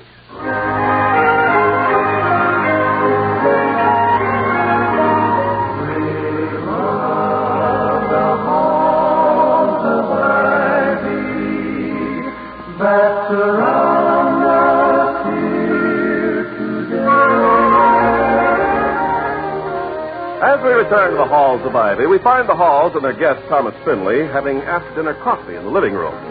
Mr. Finley is the student anthropologist who wrote a rather devastating article on Ivy College and stirred up a campus whirlwind. As he so well says, I noticed a little late, Doctor, that the anthropologists who write about Tibet don't do it till they get home. I should have gathered my facts about Ivy College and then gone to Tibet and written them there. It's a very sound procedure, in retrospect. As it is, our own High Lama demands your expulsion, excommunication, and, if possible, your immediate execution. Will the condemned man care for another cup of coffee? Oh, yes, thank you, Mrs. Hall. It was nice of you and Dr. Hall asking me over. I seem to have lost quite a few friends in the past 72 hours. But don't forget you've added at least 2 admirers. Really? That's kind of surprising. Well, how so? Well, that you didn't take the monograph personally. I mean, as a personal attack. But it wasn't an attack. It was a critical evaluation of university life. I found it quite instructive. Well, you seem to be the only one who thinks so. And I guess you should complain most since it's your college. No. Yours just as much as mine. Besides, if I'd taken every bit of criticism personally... It would have been another Mr. Wellman. And there are entirely too many Mr. Wellmans in the world already. One. Well, what did you expect your monograph to accomplish, Thomas? Well, to arouse a little self-examination, get some discussion going. You implied that the average Ivy student is more interested in getting a diploma than in getting an education. They look at a diploma like it's a deed to a piece of land or a gilt-edged bond that they can clip coupons from the rest of their lives. And because they're more interested in the prize they get than what they learn, all the shortcuts they use, all the easy courses. Their college motto is get in, get by, and get out. But Mr. Wellman implies that you've shaken the very foundations of all things near and dear to him. He is suffering grievously from contusions on his complacency. Well, he'll recover. He's what the students call an easy bruise but a quick heal. You issued quite a challenge, Thomas, when you said the average Ivy student doesn't know why he or she is going to college. Well, I believe it, Dr. Hall. They don't. Some go because their brother or uncle did, or because their fathers wanted them to, or because it's socially important to go. But always to please somebody else, to be liked, because if you're liked, you get by in the world. Why are you going to college, Thomas? Well, to know why so many of us are angry and selfish, I guess. To find out, if I can, why we're all fighting so hard to be exactly like everyone else. Or the other way around, to make everyone be like us. Well, Thomas, as opposed to Clarence Wellman, I'm always delighted to meet with a spirit of doubt and inquiry. The world would get a lot farther with doubting Thomases than with carping Clarences. You wouldn't be interested in retracting anything you wrote in your monograph, would you? Impossible, Dr. Hall. It's only a rhetorical question and merely for the record. Now, we'd better make some battle plans. Who wanted me to withdraw my paper? Now, Thomas, of all the people at this university, who stands on the advance outposts of learning and shouts in loud, clear tones, make way for yesterday? Mr. Wellman. The one, the only, and we hope the last. Yes, but I've never met the man. In a word, don't. Oh, a fine man, mind you, in his way. Yeah, but almost everything seems to be in his way. Mr. Wellman is chairman of the Board of Governors. Well, now, really, Thomas, after the consideration Dr. Hall has shown you this evening, that was a very cruel thing to remind him of.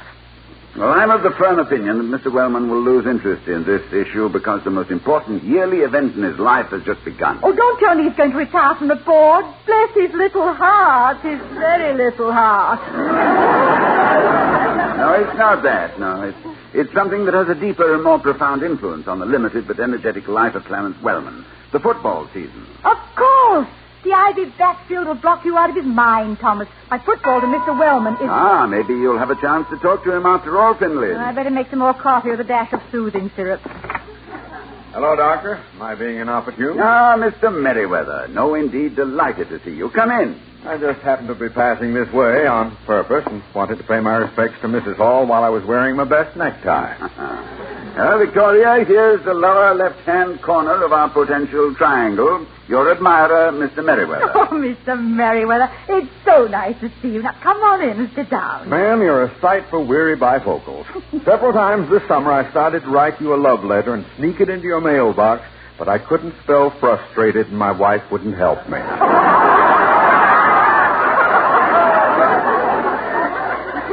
Hall, how could you be so selfish as to take this woman out of circulation for 8 weeks when you know that I... Oh, I beg your pardon. You have a guest. Yes, I think you two revolutionary spirits should meet. Mr. Merriweather, this is Thomas Finley, an anthropology major. How do you do, sir? Glad to know you, Finley. Any friend of the Halls? Finley? You the fellow who wrote the article in the Ivy Bull and held this sacred institution up to mockery and scorn, to quote a certain member of the board? Yeah, he's the culprit, Mr. Merriweather. Do you want him to blush? For what? For yanking the tails out of a lot of stuffed shirts? Well, now I'm blushing. No, I didn't mean you, Bill. If your shirt bulges, it's only because you're so big-hearted. Finley, shake hands. Well, thank you, Mr. Merriweather. You mean you don't think I'm a dangerous saboteur? Son, I think you're a very healthy influence. Mind you, I don't agree with everything you popped off about, but you certainly stirred up a mare's nest. And being a fairly stable character myself, I've always been against mares having nests.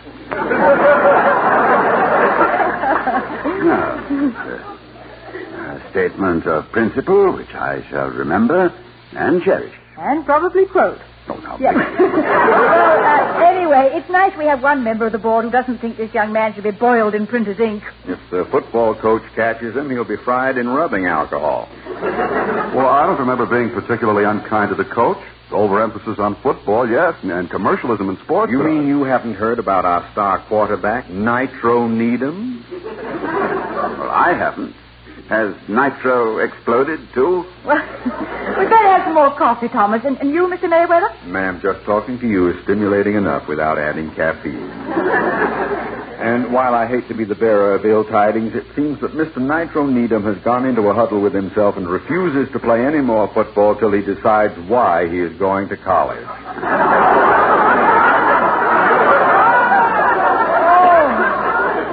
Oh, my goodness, and he was headed right for the All-American. Oh, Finley, you've really started something.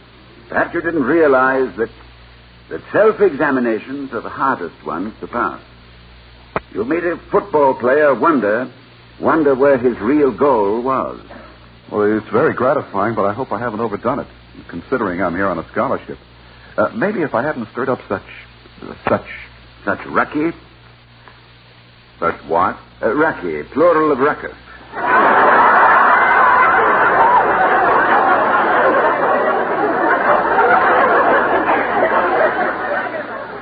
Never heard such a word. Usage makes the word, Mr. Merriweather. An apt phrase justifies itself. Unorthodox figure of expression is preferred.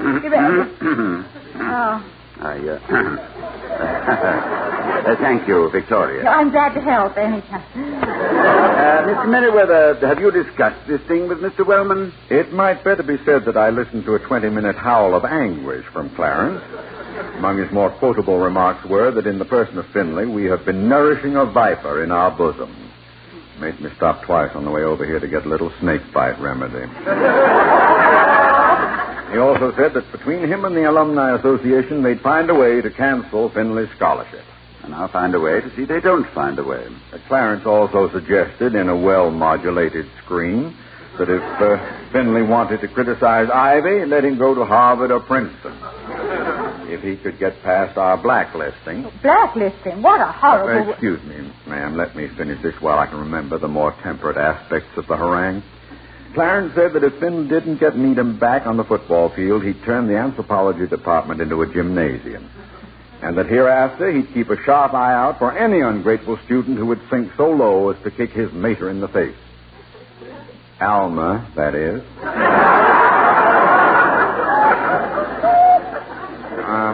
I'm sorry I can't give you a more verbatim summary, but there's a lady present. Well, I think the summary was quite adequate.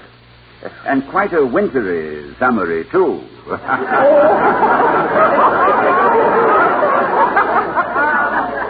Yes, I could feel the chilly blast. Look, Dr. Hall, Mr. Merriweather, if it would save either of you any discomfort or embarrassment for me to resign. Finley. Sir? Listen, in your article, you indicated a belief that a college president should remain more inaccessible and render more Olympian judgment. Well, yes, sir, but I... Well, it's my present Olympian judgment, subject, of course, to reversal, That for a college president to encourage a retreat from honest criticism would be to abdicate in favor of reaction and timidity. I wish I'd said that.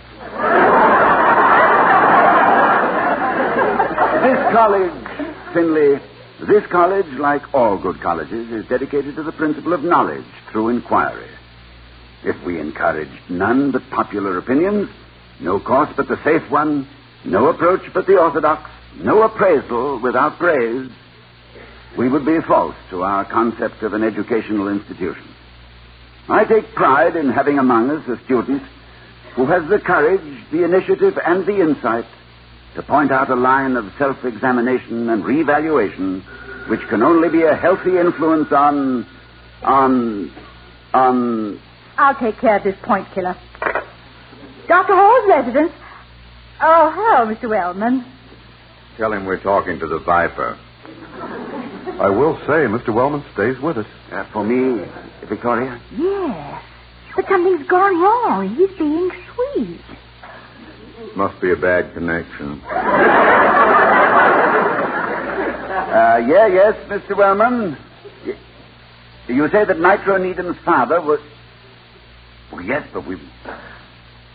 Well, yes, I... Well, thank you. Yes, I'd be delighted on the first tee at 9 o'clock. Good night. You're playing golf with that leatherhead? What happened to the Tempest? The tycoon with the typhoon?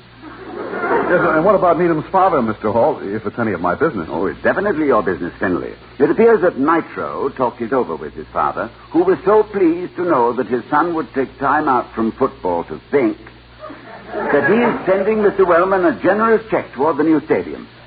He thinks that a college which feels secure enough to withstand a little criticism must be quite an institution. In addition to this, World Topics magazine is reprinting your article in full with a 6-page spread on Ivy College under the title, A College Examines Itself and Gets an A for Integrity. A for integrity, that must be wrong. So, Finley, you've been acquitted. Go and sin no more. Oh, brother. You needn't have worried, son. You'd have got a hung jury if I had to supply the rope myself. Oh, well, that settles that.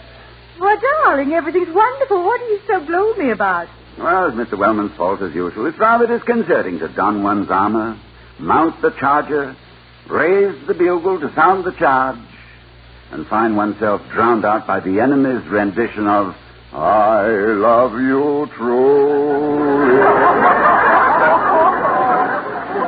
This Mr. Wellman must be an interesting character. I'd like to know more about him, in an anthropological way, of course. No publisher would handle it. You'd have to write the whole thing in asterisk. Yes, Finley. When writing about our Mr. Wellman, take a hint from Stoddard King's verse. A writer owned an asterisk and kept it in his den, where he wrote tales which had large sails of frail and erring men. And always when he reached the point where carping censors lurk, he called upon the asterisk to do his dirty work. Is there more coffee, Victoria?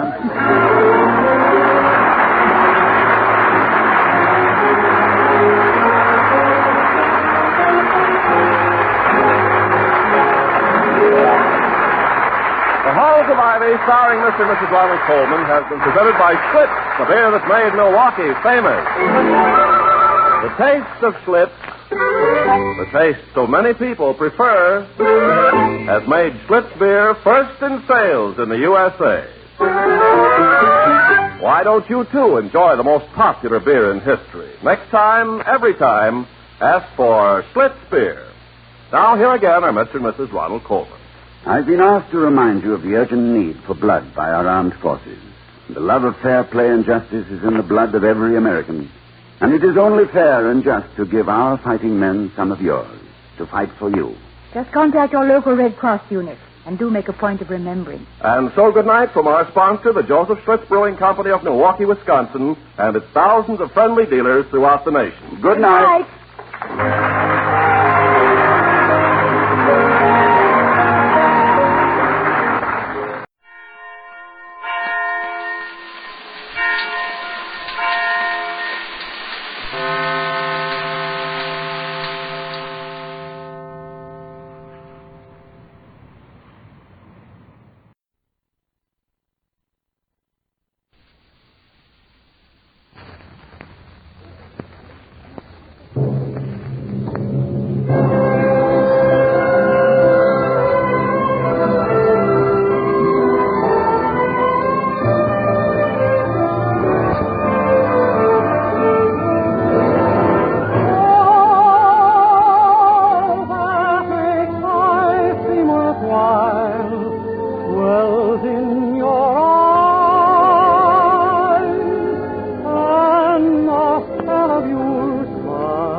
gentlemen, Colgate Dental Cream presents the Dennis Day Show, written by Frank Galen, with Sharon Douglas, Paula Winslow, Isabel Randolph, Dick Lane, Hans Conried, Charles Dant of the orchestra, yours truly, Vern Smith, and starring our popular young singer in A Day in the Life of Dennis Day.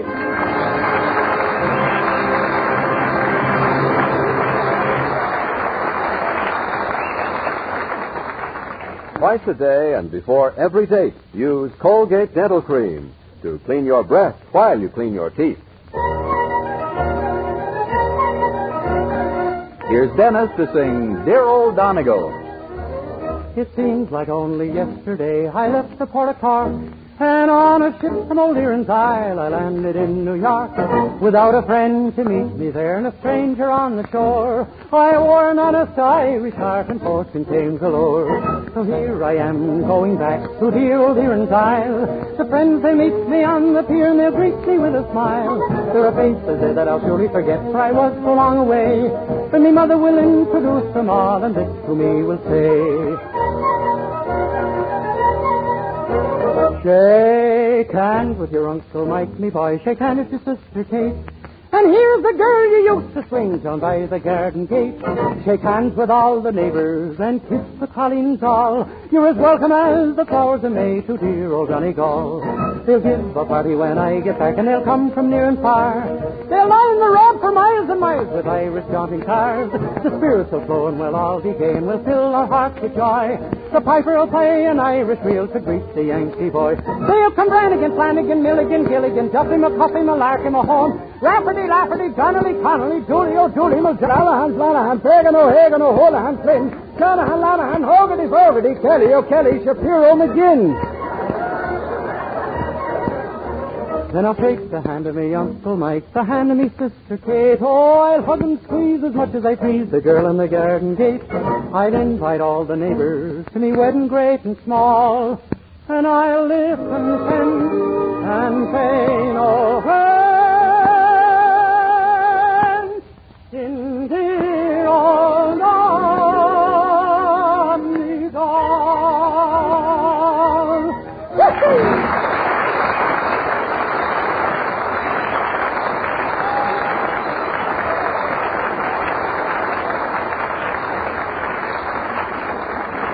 Colgate Dental Cream cleans your breath while it cleans your teeth. No other toothpaste does a better job of cleaning your teeth than Colgate Dental Cream. For Colgate Dental Cream has a safe polishing agent that cleans your teeth both gently and thoroughly, brings out their natural sparkle and beauty. And scientific tests prove that Colgate Dental Cream cleans your breath while it cleans your teeth. Yes, actual scientific tests prove conclusively that in 7 out of 10 cases, Colgate Dental Cream instantly stops unpleasing breath that originates in the mouth. Colgate Dental Cream is famous for its wonderful wake-up flavor, too.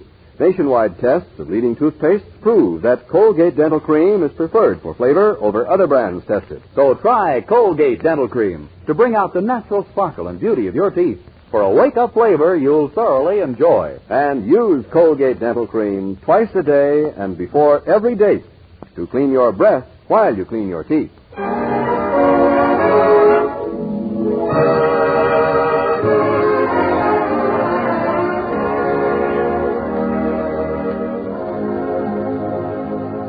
Well, the dawn of a new year hasn't found any appreciable changes at the Anderson boarding house in Weaverville, where our young hero, Dennis Day, rooms. His salary at Willoughby's drugstore is the same as it was in 1946, $8 a week. His room rent, too, is the same as in 1946, $8 a week. 1947 also finds Mildred Anderson as determined to marry him as ever, and her mother, Dennis's landlady, just as sick to her stomach at the thought. And now, as we join Dennis and Mildred at the Andersons, we find them looking to the new year with great high hopes, even as you and I. Gee, 1947. Maybe it'll be our year, Dennis. Maybe we'll even be married before it's over. Yeah, with a home of our own. Yes. And then maybe someday, later on, who knows, we may find a visitor dropping in on us. Oh, no, once I get away from your mother, I want to stay away. I didn't mean my mother, Dennis. I meant someone much smaller and cuter and prettier. Your father? Of course not. The visitor, Eileen, would have tiny hands and feet and a lovely little pink face. And... Don't be silly. Only babies look like that. Well, that's what I'm talking about. Our visitor will be a baby. Really? Whose? Ours, of course. Mildred, please, remember that I'm mixed company.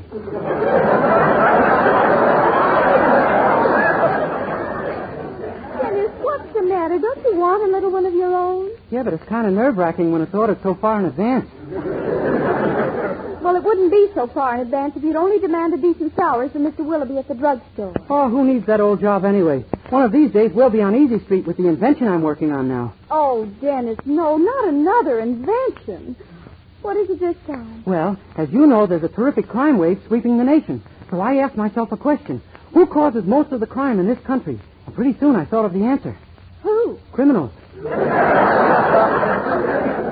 Well, that seems reasonable. So I set to work on a burglar alarm that would really do something about the criminals. Most alarms just ring a bell, you know. But not yours? Oh, no, you set mine up in your closet.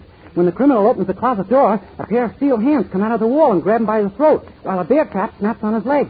At the same time, a club begins hitting him over the head, and 2 wires shoot 400 bolts into him. Oh, my goodness. Yeah, a thing like that could annoy even the most hardened criminal. But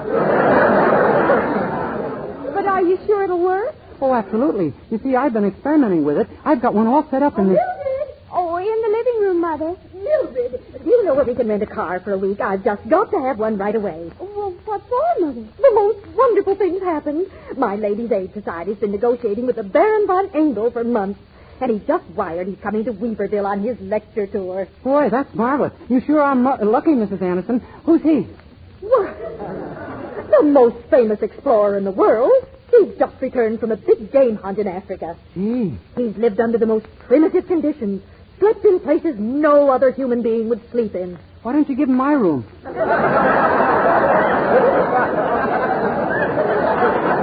He'll have the best room in this house, our guest bedroom. After all, he's a member of the Austrian nobility. Wait, Mrs. Anderson, the guest bedroom Please, Dennis. Mildred, I want you to go over to Middletown and hire a car for the Baron's disposal, then meet his train with it at 2:30. All right, Mother. Here's $50. That should cover the rental and deposit. And don't come back without a car under any circumstances.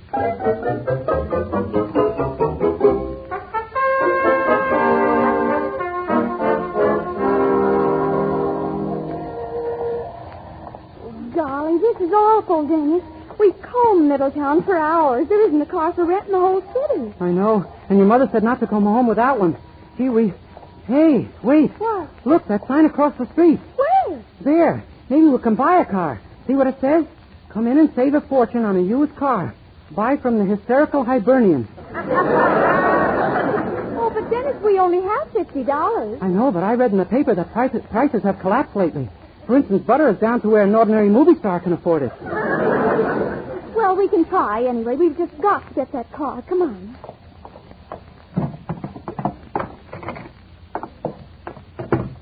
Good day, friends. I'm the hysterical Hibernian. Can I help you?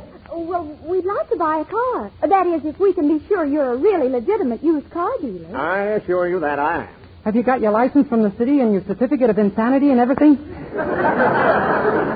You betcha. And now's the time to buy, folks, because prices are down to nothing. Now, here, I'll show you what's on the lot. There we are. Gee, that's a nice little jalopy right here in front. How much is that? $4,000. $4,000? Yes, plus another 1,000 or so for extras.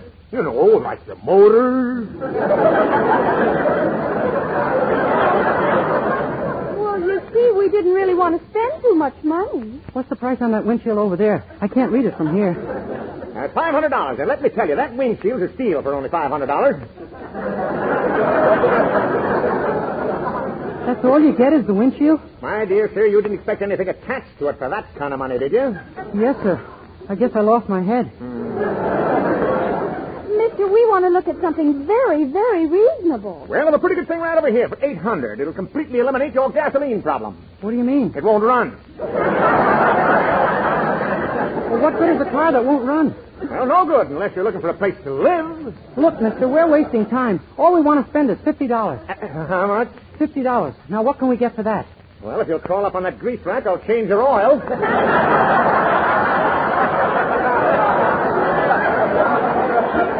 Dennis, if he hasn't got a car for $50, let's try someplace else. And just a minute, lady. I think I may have something for you at that. Now, come along here. This way? Just keep following me. Past this junkyard? This isn't the junkyard. It's the car. Golly, I've never seen a car like this one before. Me either. Say, mister, is it a new model? How old are you, kid? 22. Yeah, it's a new model. Gosh, it must be. So they're building them now with a smokestack in the back, huh? That saves you gas and oil. When you run out of fuel, you just throw another log on the fire. Well, it's the only $50 car on the lot, Dennis. And besides, it's nearly 2 o'clock, and we've got to meet the Baron's train. Okay. Sold, mister. Give him the money, Mildred. Thank you. Now, that'll be $52 with carrying charges. Carrying charges? Yes, I'll carry it out to the street for you. After that, you're on your own. Bye.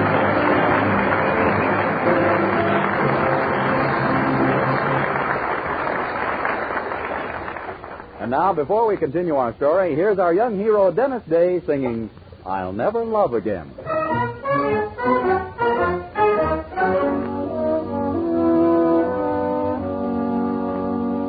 I'll never love again if you forget me. My heart won't let me love someone new. I'll never dream again. How could I go on dreaming if each dream that remained would have suddenly fade in the gloom? I'll never thrill again to someone's kiss. For what good would it do if you I'll miss? My heart is yours alone. So be careful, don't break it. For if you ever do, darling, I never could love.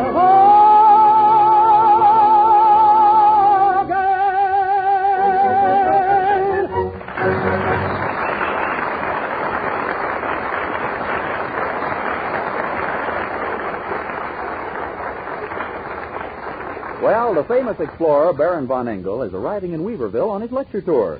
Dennis and Mildred have bought what might charitably be called a car in which to take him from the depot to the Anderson house. We find them now at the station. Oh, that must be he, Dennis. The tall, distinguished-looking man with the tan coming toward us. Yeah. How do you do, sir? Are you the Baron von Engel? Yeah, that is I. You come from Mrs. Anderson? Yes, sir. We're here to meet you and walk to the house with you. It's only 6 miles away. 6 miles? I was told there would be a car. Why can't we walk to there? We can if you like, but that's 7 miles away. Oh? Oh, and you see, we had a little bad luck with it. Yeah, we were going along swell until we ran into a little difficulty. Then we decided not to drive it any further. What happened? The motor fell out.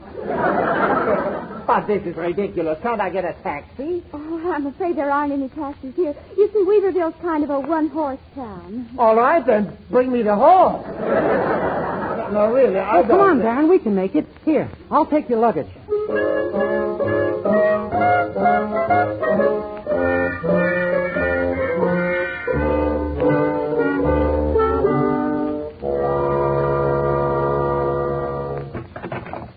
Well, here we are, Baron. I told you we could make it. 6 miles.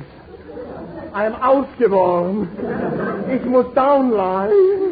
Oh, we'll have you fixed up in a moment, Baron. Oh, here's Mother now. Oh, my dear, dear Baron. I'm so delighted to see you. Did you have a pleasant trip? I would like to lie down, please. My feet hurt up to my neck. Your feet? But the car... What's happened to it, Dennis? The motor fell out. I figured the car wouldn't run nearly as well without it, so we walked. Someday, Dennis Hay, I'm going to murder you in cold blood. No, please. First, I would like to lie down. Oh, of course, Baron. I'm terribly sorry. Our guest bedroom is right through here. Mrs. Anderson, wait. The guest bedroom is... Oh, quiet. There you are, Baron. I do hope you'll have a good rest. Thank you. I put my things right in this closet. No, wait. Guys!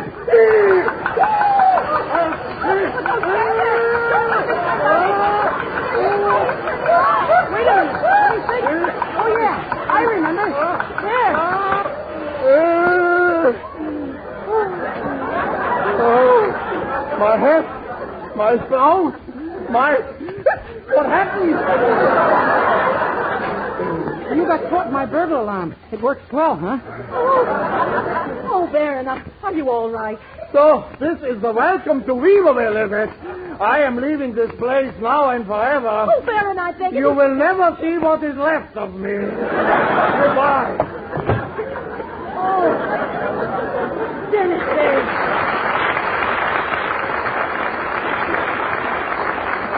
Oh, you! Now, wait, Mother. No one knew he was coming to town, did they?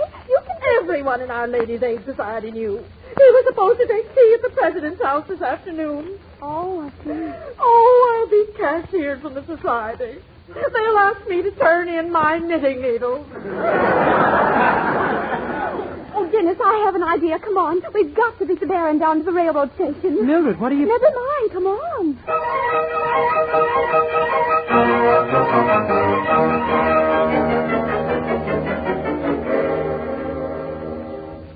Mildred, I don't understand. First you tell Mr. Stewart to go out and have some coffee, and then you put me in his place behind the ticket window. Look, Dennis, the New York train pulls out in a few minutes. The Baron has to buy his ticket from you, doesn't he? Well, you just delay him here at the window till the train is gone. But, Mildred... Oh, and as long as he's stuck in town anyway, he'll probably go to the Ladies' Aid Tea and forget all about your burglar alarm, see? Gee, Mildred, you have the prettiest brains of any girl I ever met. Thank you. Now, just keep that eye shade pulled down. The Baron will never recognize you. But won't he know my voice? Well, disguise it. Do your imitation of that old character on the Fred Allen program. Oh, you mean, somebody a Faye, somebody not. No, not that one. Oh, I know. No, you were expecting maybe Xavier Kogo. No, the old man, Dennis. Oh, yeah, I know who you mean. Titus Moody. That's right. Now, oh, my goodness, here comes the Baron. I'll just out of sight. Now, remember, stall him as long as you can. Okay. Here, you, ticket seller. Howdy, Bub. Give me a ticket to New York, quickly. You didn't say howdy, Bub. Can't wait on no one unless they're civil, you know. Very well. Howdy. Howdy, Bub. All right. Now, how about my ticket? You didn't ask after my folks, Bub. You should do that, you know. All right. How are your folks? They're all dead, Bub. That's too bad. Now, give me my ticket. Sure thing. Now, where was you aiming to go again, son? New York. Which New York you want to go to? New York. Steady, Bub. Stop stuttering and tell me where you want to go. I told you. Dumko. I thought you said New York.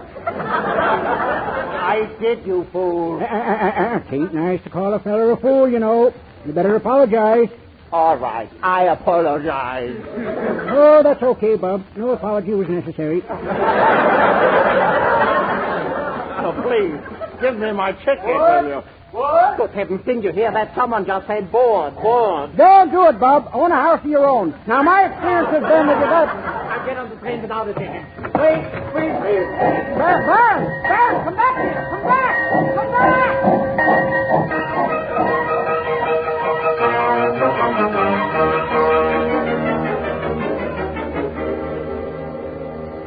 And then he jumped on the train, and that's the last I saw of him. Oh, good golly. And the president of the Ladies' Aid expects him to tea. Now we are sunk. Yeah, she won't even believe your mother got him.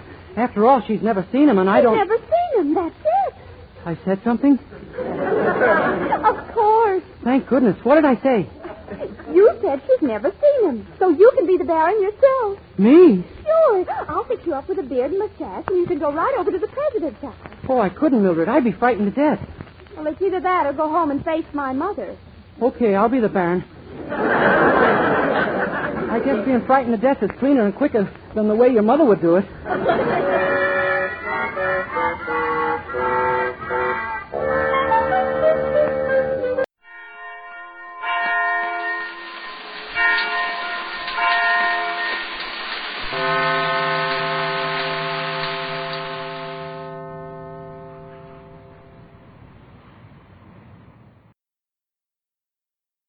From From Hollywood, Colgate Tooth Powder for a breath that's sweet and teeth that sparkle presents the Mel Blanc Show.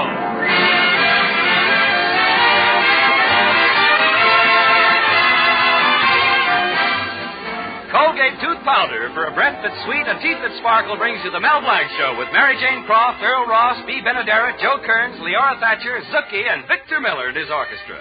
Ladies and gentlemen, you've heard Mel Blanc as the happy postman. Hello, Mrs. Burns. Here's your mail. Well, goodbye, Mrs. Burns. Remember, keep smiling. You've heard him as the famous train caller. Train leaving on track 5 for Anaheim, Azusa, and Cucamonga.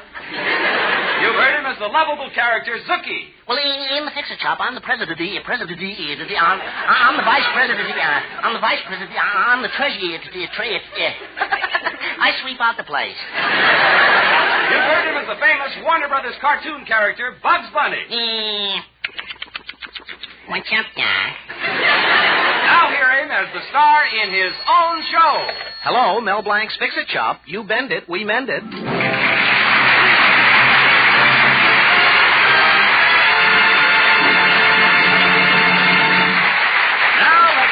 Mel Blanc's Fix-It Shop, where you're pretty sure to find things in an awful fix. Well, it seems that Mel's fiancée, Betty, has been dropping none too subtle hints about the need for efficiency in the Fix-It Shop. I wouldn't say that Uncle Rupert and Zookie are exactly moochers, but, well, they're more than just a little worried. Zookie, we have to show that we're efficient around here or else. So you'd better try working faster. Oh, I'm quick, all right. See, I'm like a bolt of lightning. I'm a regular dynamo. I think I blew a fuse. Zookie, here comes Mel. Quick, get busy. Hey, okay. Hello, Mel. What kept you so long? Oh, that Adams job was bigger than I expected. Her toaster wasn't the only thing Mrs. Adams broke. She broke her lawnmower, and she broke her electric iron. I hope you presented the lady with a substantial bill. I couldn't. Mrs. Adams was broke, too. Oh, I see. Hey, Uncle Rupert, Betty's right. As a businessman, I'm a washout.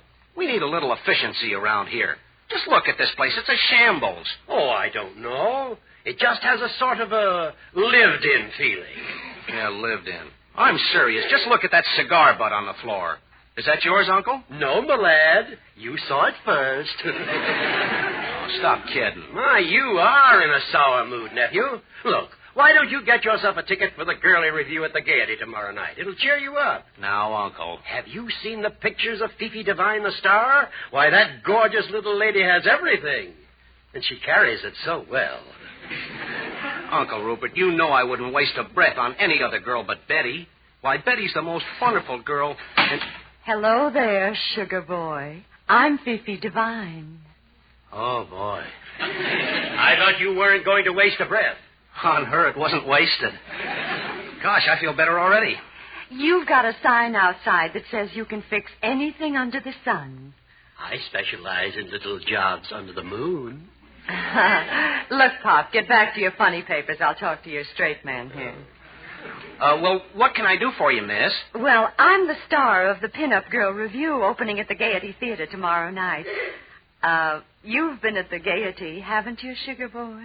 Oh, sure. I go there practically every night. Why, Melvin. Well, it's the only place in town you can get Hershey bars. Oh, you're cute. Look, sugar boy, you see this little gadget? I want you to fix it for me. Sure. It's just a little zipper. Oh, it's not just a little zipper. There's only one like it. It was made especially for me in my harem dance. Harem dance? Mm-hmm. That's the one Anna didn't do for the King of Siam.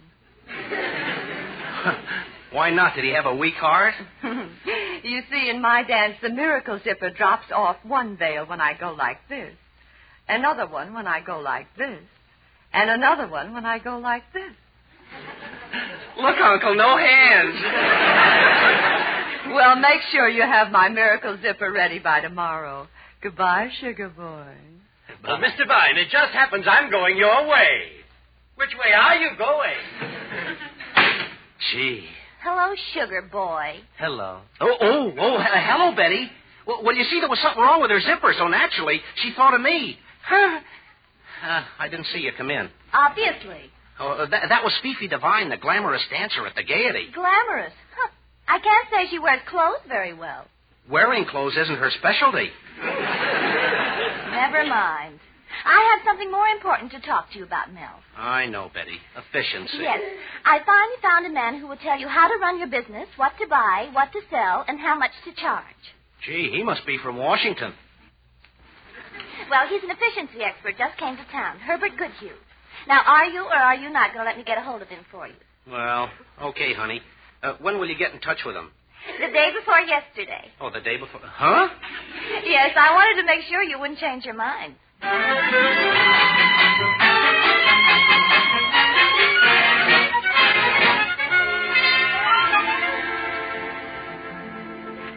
Mr. Blanc, I'm Herbert Goodhue, the efficiency expert. How do you feel? Well, I had a little cold. Who cares?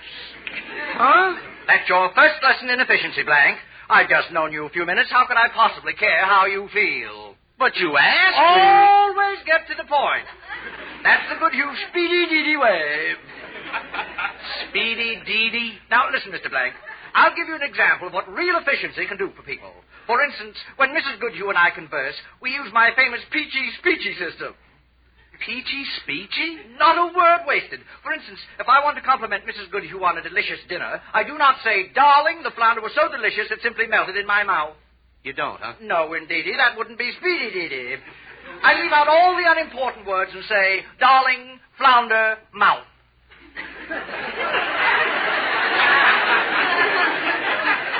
Well, I guess you can get away with that as long as you say darling. What's that you're fooling with? Oh, I have to see about Miss Fifi's zipper. Well, what you do outside of business hours is no concern of the Goodhue efficiency program.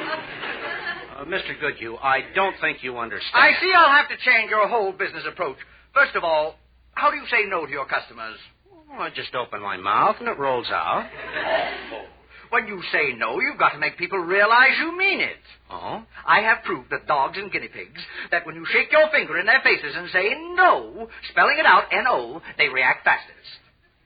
Well, what about the dogs and guinea pigs that can't spell? Number 2, another feature of my speedy-deedy plan. Yeah? Look at this mad jumble here in your shop. When I'm through, every time you turn around, you'll fall over just what you're looking for. It never fails. Do you sell accident insurance, too? And number 3, that's the hearty-departy way of saying goodbye. Gosh, I better write all these things down. It's a goodbye with just a touch of hello in it, like this. Goodbye!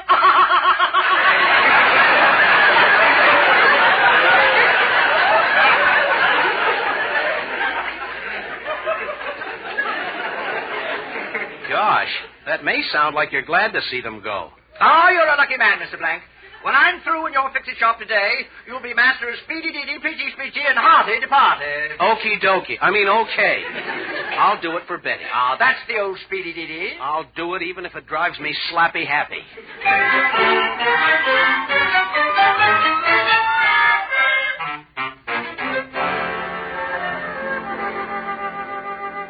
You want me to fix this vase, Mrs. Otis? Yes, if you please, Melvin. Oh, you should see my little grandchild. Poor little fellow, he's teething. My daughter just has to keep burping him all the time. Who cares? Huh? What was that? Speedy-deedy, speedy-deedy. Mel Blanc, you're much too old for baby talk. About your vase, the answer is no. No. N-O. No. I don't understand you. Funny, dogs and guinea pigs understand. Take your finger out of my face. I think you've gone mad. Give me back my vase. Okay, where is it? Oh! My vase! My precious Chinese vase! You see, another feature of the speedy-deedy plan. You can't turn around without falling over just what you're looking for. It never fails. I'm getting out of here, but you're going to pay for that vase, and I'm going to tell everybody to stay away from this store. Oh, Mrs. Otis, I almost forgot. Hardy the party. Goodbye!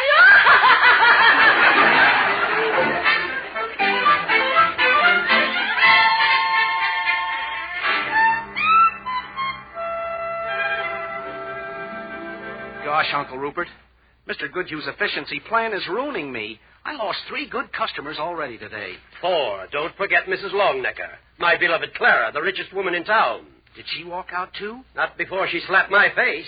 But why? I decided to try Mr. Goodhue's peachy-speechy system to propose marriage. You know, leave out all the unimportant words. Well? Was I eloquent. I suggested I come and live with her in her mansion, spend all our days together, perhaps have a few little ones. Well, those are certainly honorable intentions. I meant them to be, but one of the unimportant little words I left out of my proposal was marriage.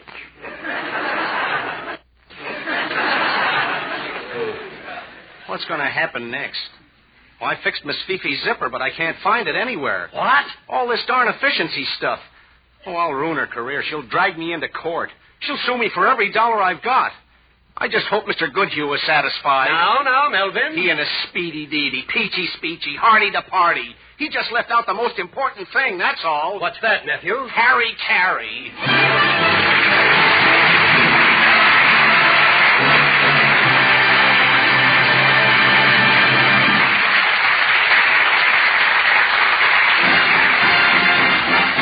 Colgate tooth powder, keep smiling just right. Use it each morning and use it each night. Don't take a chance with your romance. Use Colgate tooth powder. How often it happens, you meet a man and you think he's a nice fellow, but what? Well, you hate to say it, but it's that little breath of trouble. I mean, unpleasing breath. The chances are this chap doesn't dream that a breath of trouble is tagging him, making him unpopular, hindering him in business, spoiling his fun. Without suspecting it, you may be the victim of unpleasing breath. So be on your guard against it. Just do this. Brush your teeth night and morning and before every date with Colgate tooth powder. For Colgate tooth powder cleans your breath as it cleans your teeth. Yes, scientific tests have definitely proved that in 7 cases out of 10, Colgate tooth powder instantly stops unpleasing breath that originates in the mouth. What's more, no dentifrice at any price cleans your teeth more quickly and thoroughly than Colgate tooth powder. Remember to buy it first thing. And remember the name Colgate tooth powder with the accent on powder. Don't take a chance with your romance. Use Colgate tooth powder. Well, let's drop back again at Mel Blanc's Fix-It Shop, where the new efficiency plan of Speedy Deedy, Peachy Speechy, and Hearty to Party has the morale very low in Deedy Weedy. Zookie, if Fifi sues Mel and he loses the shop, we'll be out on the street. Frankly, I'm worried. Oh, yes, so am I. I'm beside myself with it. I'm beside myself with. I'm beside myself. Hey, it's getting crowded in here. There's only one chance. Mel is out somewhere trying to find something like that zipper right now. Gosh, I sure hope he finds it. Good Lord, here comes Fifi now. You talk to her, Zookie. Me? But don't tell her Mel lost that zipper. Don't let her pry it out of you. I'm leaving for the back door. Oh, don't worry. I'll take care of her. I know what to tell her. I know just what I'm going to say. Hello, sugar boy. I'll say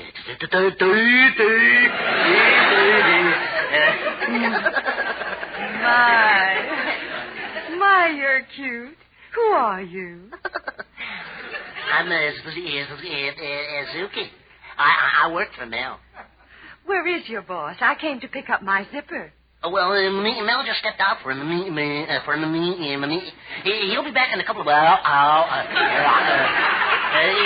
He'll be back in a few days. I think he got lost. Well, we don't need him, Zookie. Fifi just wants her zipper. Now tell me where Mel left it. Come on, sugar boy.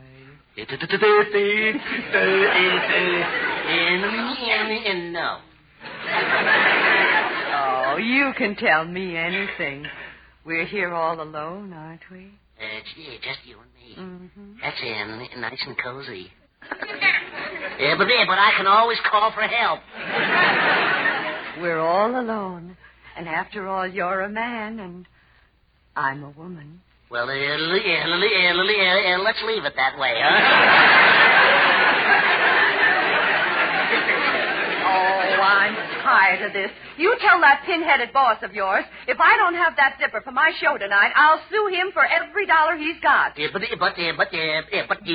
you butt me. Do you know what that zipper's supposed to do for me tonight? Oh, sure. Keep your shirt on.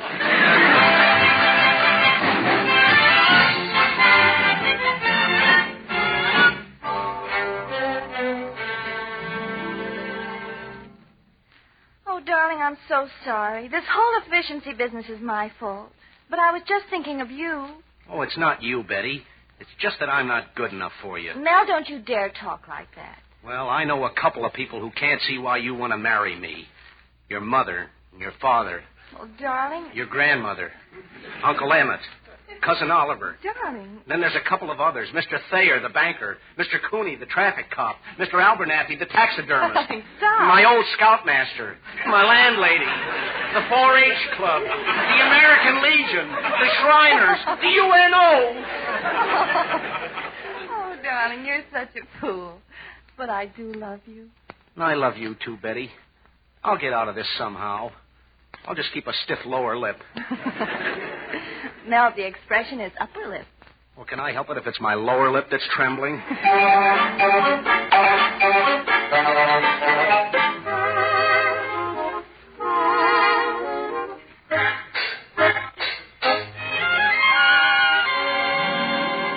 You'll be here any minute, Uncle Rupert, and I don't know what else I can do. I just can't find her zipper. Well, nephew, don't worry. If worst comes to worst, I'll go out and get a job. Gosh, I'd hate to see you spoil your record. Oh, my gosh, here comes Dr. Crabb, the veterinarian. He would come at a time like this. Never mind, my lad. I'll take care of that canine Kildare. Well, thanks, Uncle. I'll go and take one last desperate look around. Well, hello, Christopher. How's the dog doctor this morning? Consulting veterinarian, if you don't mind.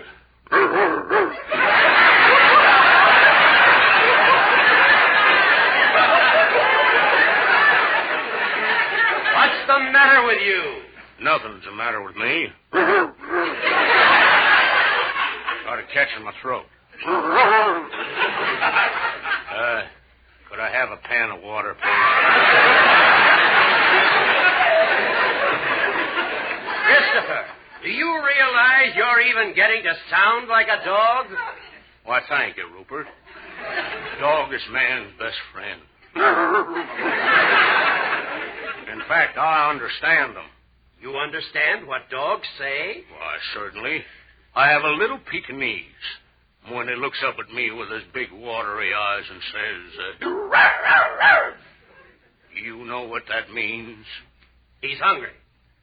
Oh, somebody must have told you.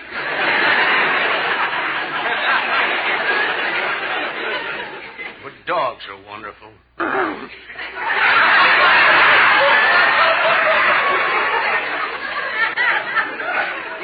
When my little Cocker Spaniel goes over to meet my Great Dane, he says, "Row, row, row."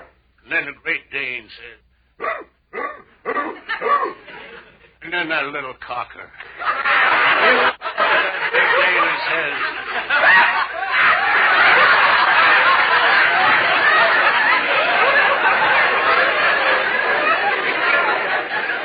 And what does that mean? I don't know, but they sure understand each other. Oh, please go away. Yeah, I must be going now. But remember, elephants need your sympathy, especially adults. They blow their nose and wait so long until they get results. Well, bye.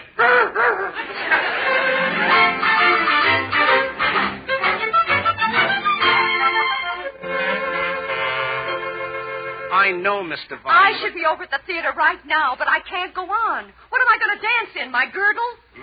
That ought to be snappy. Hey, that's what I'll do. I got it. Now, what are you doing?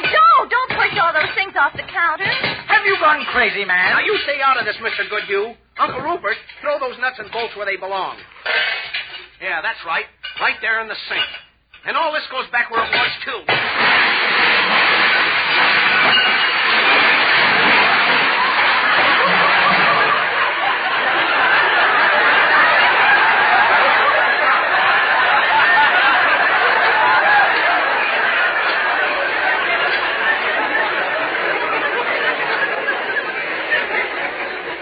does it. Mel, what have you done? Goodness, the fix-it shop's a shambles. Everything just the way it was yesterday morning. The same mess. The same mess? Are you sure, Mr. Goodhue? I Exactly should know. the same? I should know. Oh, that's great. That's wonderful. Darling, where are you going? To get Miss Fifi's zipper. Now that everything's in order again, I know just where it is. Here, you see? It was inside Mrs. Dabrowski's zither. You know, Z for zither and Z for zipper. Oh, let me have that zipper. I've got to run to the theater. And to show you there's no hard feelings, I'll bring my car around for you to fix. Well, what's wrong with your car? You know me, sugar boy. I strip the gears. So long. Something else I can do for you, Mr. Blank. Mr. Goodhue, the answer is no. No? N-O. That spells no. Goodbye, Mr. Goodhue. You know, hearty to party. Goodbye!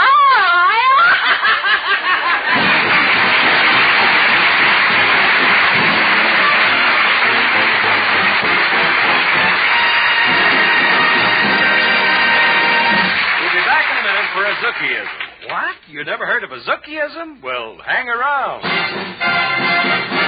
Use Colgate tooth powder. Keep smiling just right. Use it each morning and use it each night. Don't take a chance with your romance.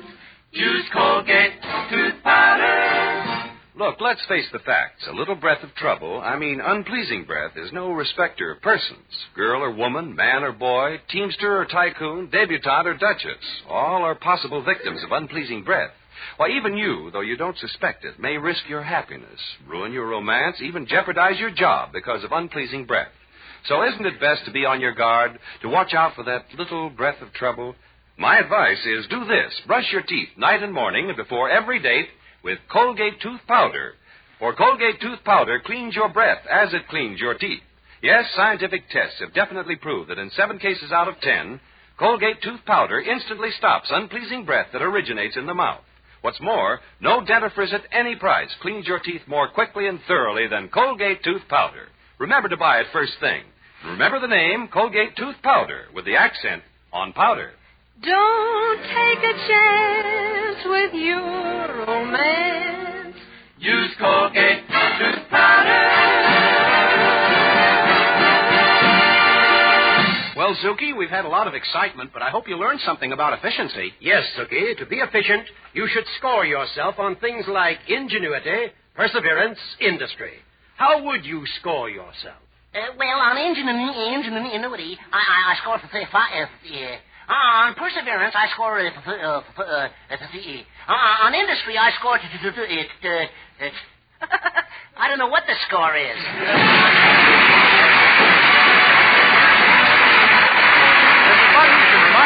Colgate tooth powder for breath that's sweet and teeth that sparkle brings you the Mel Blanc Show every Tuesday. Mel Blanc Show is written by David Victor and Herbert Little Jr. It was produced by Joe Rice. Say hello to Halo Shampoo if you want naturally bright and beautiful hair.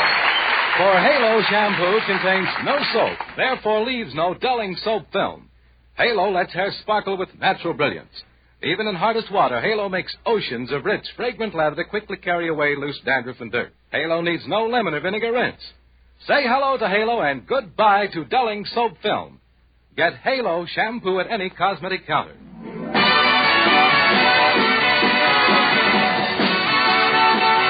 This is CBS, the Columbia Broadcasting System.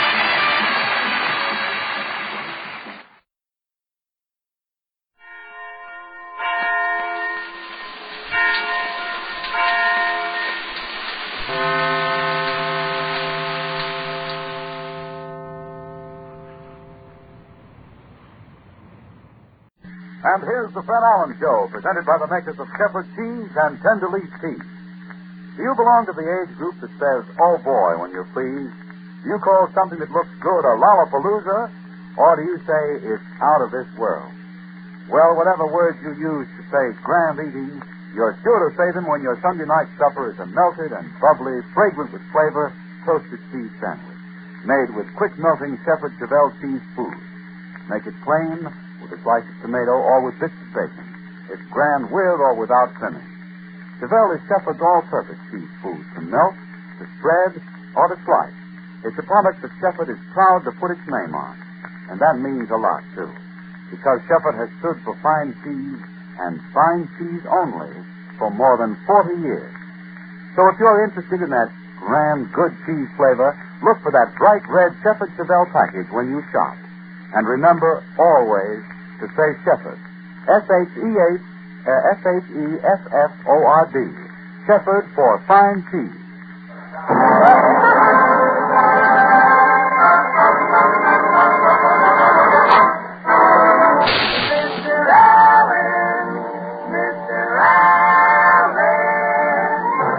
It isn't Kilroy, Kitty.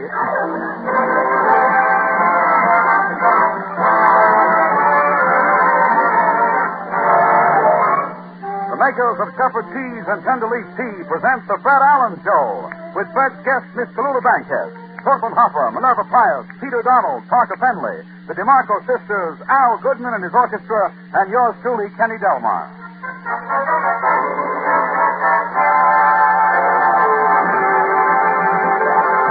Last Wednesday, ladies and gentlemen, the UN Assembly convened for the purpose of establishing a lasting peace. Tonight, we bring you a man who will give you no peace for the next 30 minutes. And here he is, Mr. Fred Allen.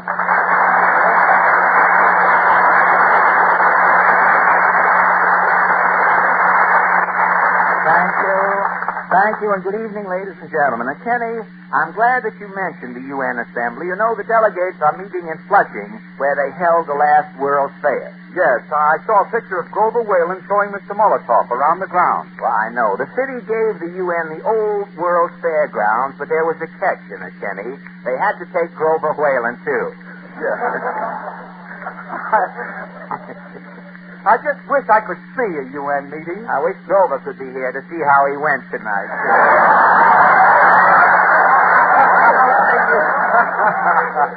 That gardenia would have a sinister purpose.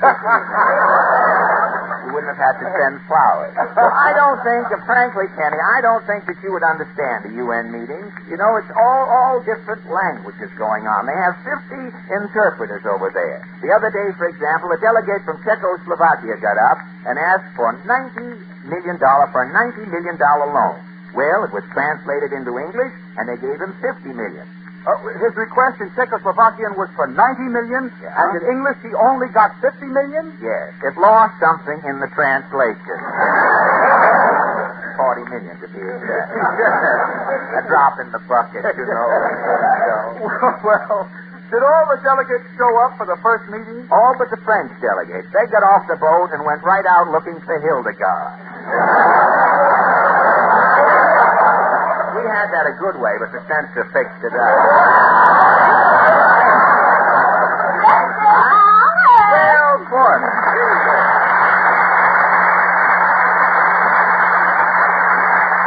Portland, you look excited. Oh, I just saw a ticket on a pogo stick. Well, why should a ticket be jumping up and down on a pogo stick? He was ticketing a company on the second floor.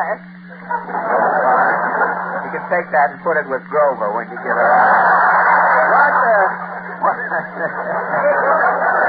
Tell me, what's new this week? The OTA took the ceilings off of everything. Well, I read that. 200 midgets in grocery stores lost their jobs. Really? What were midgets doing in grocery stores? Working under the counters.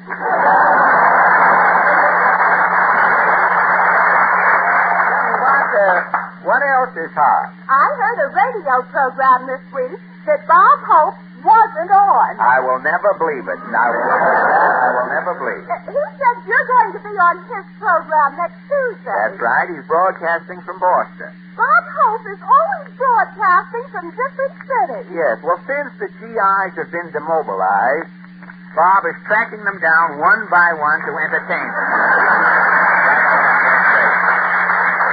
I heard a new comedian this week, Henry something. Henry? His sponsor has a razor. Oh, I'm glad my sponsor doesn't have a razor. The worst that can happen to me, I'll get hit over the head with a wet tea bag or something. And speaking of tea, I think we'd better leave for Allen's Alley. It's clever the way. That writer is no longer with us. The man. What is your question, question tonight? My question? Well, during the past week, Portland, after restrictions were removed, commodities suddenly appeared on the market at fantastic prices. To force prices down, housewives started buyer strikes. And so our question tonight is, how are you reacting to today's high prices? And are you conducting your own buyer strike? Shall we meander? Oh, no, let's walk.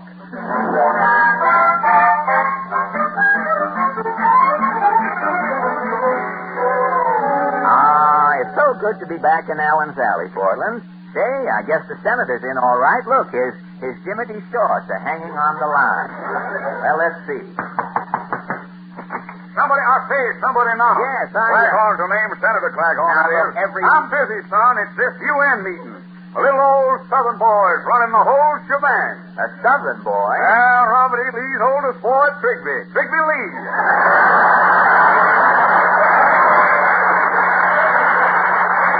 Trigby Lee is from Norway. If he is, he's from South Norway. Thought you had me trapped, didn't you, son? I got too much savvy for you, son. Yeah? I'm sharper than anything Gillette is turning out. Now, wait a minute, Senator. What about this buyer strike? I'm on strike myself till prices come down. I ain't even buying any votes. But I mean the prices in stores, Senator. I'm fighting them, stores, gum and nail. You mean tooth and nail, don't you? I ain't got teeth. I'm fighting them with what I got. I fought old Ulysses S. when he comes south to open them Grant stores. I see. I fought them A and black-eyed pea stores. Yes?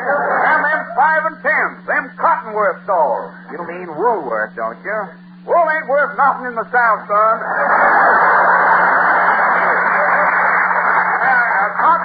Cotton ain't worth much more right now.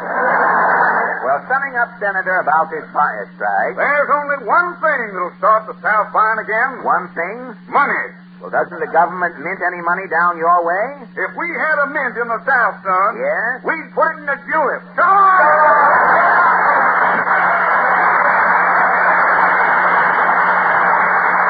Well, I guess the senator's favorite drink is a cotton gin Ricky. Well, I wonder if Mr. Moody has gone to bed yet. Howdy, Bob. Say, you look a little tired, Mr. Moody. Confounded ruckus kept me awake all night. Noise? The pigs. They was whistling and chirping till all hours. Well, how could your pigs whistle and chirp? Oh, some dimwit throwed bird seed in the swill. Well, no wonder you're mad. If I catch the scum, I'll kick the heel-peeled bejeepers out of him. I'll let him yell, Euchre. But, the man that pranks me has got the wrong sow by the ear. Now, Mr. Moody, don't lose your temper. All right. If I'm all wet, you can hang me up to dry. Calm down, Mr. Moody. Tell me, what about this buyer strike? Oh, prices is going up and down so fast the farmer don't know where he is. Really? Yeah, one day beef is high. I drive my cow down to Shipper. When I get to the depot, beef is down. Yeah? I drive my cow back home. God. Next day, beef is up. I drive at the depot. And? Beef is down. I drive the cow back home. How long did this go on? 6 months. Uh-huh. Cow got so weak I had to prime her before she could move. She must have been upset. She got despondent. Despondent, eh? Started giving blue milk. Your cow must have been a nervous wreck. She got so unhappy, I finally sold her to a big milk company. I bet you miss her. Oh, yes. Every night I say to myself, yeah? Somewhere in them carnation barns tonight, yes, there's a cow that ain't contented. So long, guys.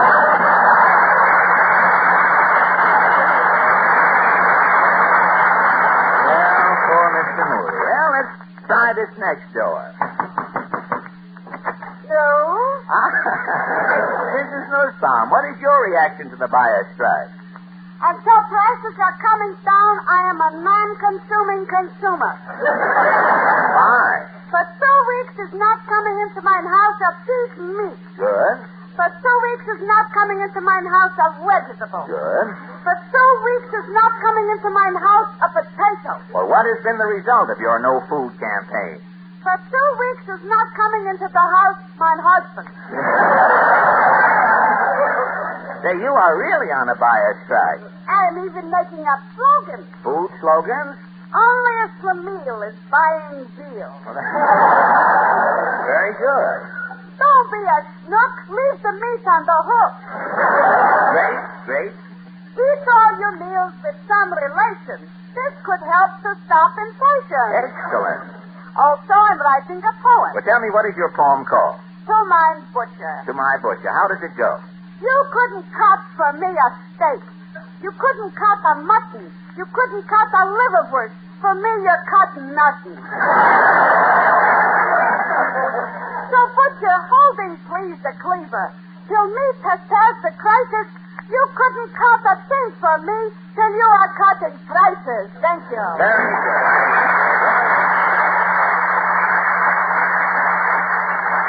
Well, that brings us to the last house in the alley. What can possibly happen here? Who's started the shenanigans, eh, Magic? Oh, how do you do?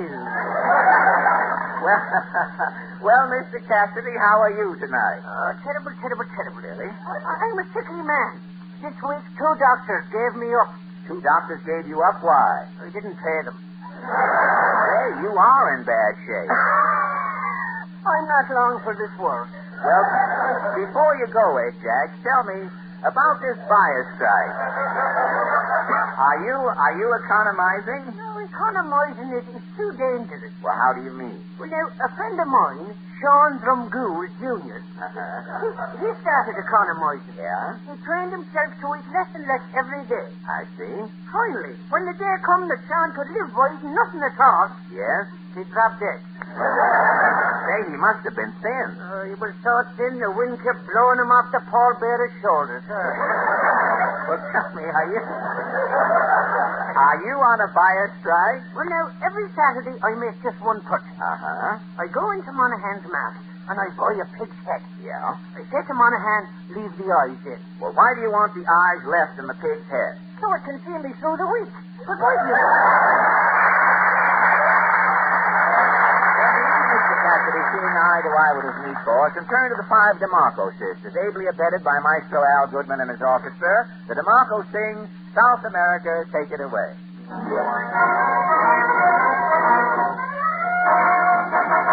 Is that your samba? Ay, your rumba, ay, your tanga, ay, ay, ay. I can't keep moving, ay, my Jesse, ay, any longer, ay, ay, ay. Now maybe Latin. In the middle, I feel stronger. Aye, aye, aye. But overtaking to the quaking and this making with the shaking is me aching. Ole, first you shake around and settle there. Then you shake around and settle here. Then you shake around and settle there. That's enough. Take it back, my spine's out of whack. Here's a straight click right in the back of my sack. Shake it back, your samba, your rumba, your danga, ay, ay, ay. Why can't you turn your eye, understand you, eye, a snooker, ay, ay, ay. A couple bumps, no eyes, and on the eye, cucumber, ay, ay, ay. Swallow the back, something popping like a jumping jack, I'm hopping without stopping. Ole, go on a neighbor, leave me lazy, on the station, who got it, this time I face it. Ole, South America, take it away, take it away.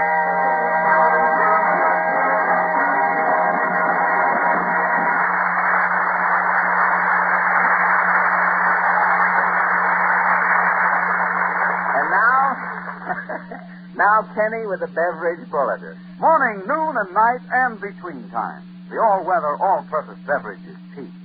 And the tea that America wants in its cup comes from Tenderleaf tea balls, largest selling tea balls in the country.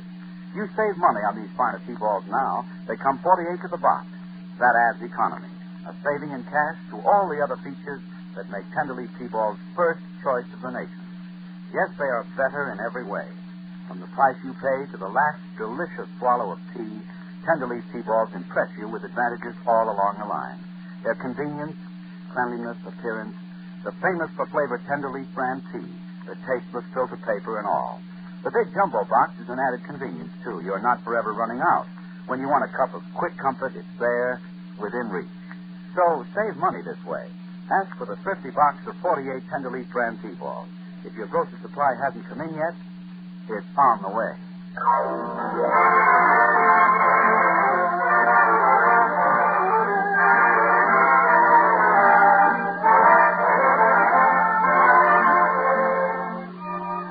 That was just a sample of Rumors of Flying, rendered by Al Goodman and his orchestra, who, since the sugar shortage, will only play Tea for Two with lemon. And now, ladies and gentlemen, well, I wonder what this is. Probably Grover. Come in. Mr. Allen? Yes? My name is Westbrook Grafton. I'm the editor of that new picture magazine, Squint. Squint? It's a digest version of Look. Squint, eh? That's right. Squint is happy to present you the Squint Radio Award for the Outstanding Comedy Program of 1946. Gad, this is an honor, sir. Which one of our programs did Squint like? Well, it was an unusual program for you. There was comedy in it. Oh, yes, that would be outstanding. Your guest was a great actress, Tallulah something. Tallulah? Oh, yes. Last year, I remember that program now, Mr. Grafton. If you recall, Miss Bankhead came on, and then I said with gusto, well, if it isn't Tallulah Bankhead. Hello, Fred.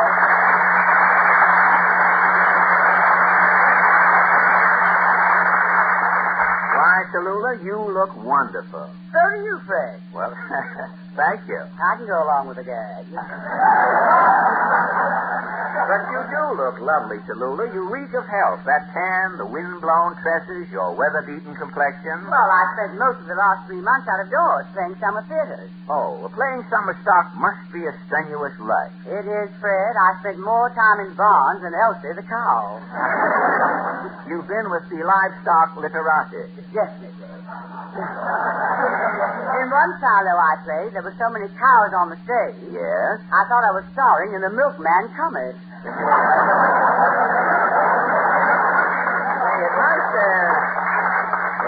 It must have been terrible. And those insects. I had to play Lady Windermere's fan with a fly swatter. Well, I know how it is, Tallulah. I played in summer stock once. Really? There were so many spiders around the place, I thought I was Clifton West. But enough about the summer theater and dear old Clifton. I hear you are going to do a new play on Broadway. Yes, Fred. It's called The Eagle Has Two Heads. Tallulah, as a friend, take my advice. Stay away from eagles. I had an eagle on this program. What happened, Fred? Wouldn't you like to know? Tallulah, why do you bother with the theater? Rehearsals, one-night stands, eagles, the critics. Have you ever thought about radio? Oh, what can I do in radio, Fred? A dog does everything. But the industry can use new talent. Radio's all right for you, Fred, but I have friends I have to face after each program. Oh, you and I could go on the air together. You mean we'd be another Lum and Abner? Well, not right away. We'd have to work up to it. But the new trend in radio is the husband and wife program, Tallulah. The husband and wife just sit at the breakfast table and chew the fat for half an hour. These couples broadcast from their own homes. Yes, just jump out of bed around 6 in the morning. 6 in the morning? That's for roosters. In the theater, actors sleep until noon. Why, Fred, I was 24 years old before I knew what Wheaties were. Tallulah, all we'd have to do is eat 18 sponsors' products and talk about them for half an hour, and the money would roll in. Money? I think I'm weak. Why, we'd be a cinch, Tallulah. Imagine our program. First, the listeners would hear the chime. The correct time is 6 a.m. And now, Tallulah and Freddie, that happy, homey couple. We take you to their homey little apartment where they broadcast their homey little program direct from their homey little breakfast table. Meet Tallulah and Freddie.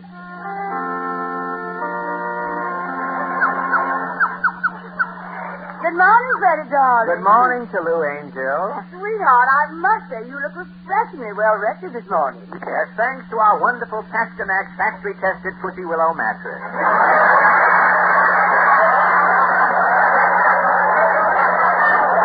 The mattress that takes all of the guesswork out of sleeping. So soft, so restful. And just 1750th hamburger. Yes, marked up the other day. And only in the mattress, only the hearts of the tender Pussy Willows are used. Is breakfast ready, Angel Faye? Yes, sweetheart. Here's your coffee. Oh, thank you, doll. What coffee? aromatic fragrance. It must be... You're right, love. I knew it. It's Bautista's Vita Fresh Coffee. The coffee with that locked-up goodness for everybody's grind or trip.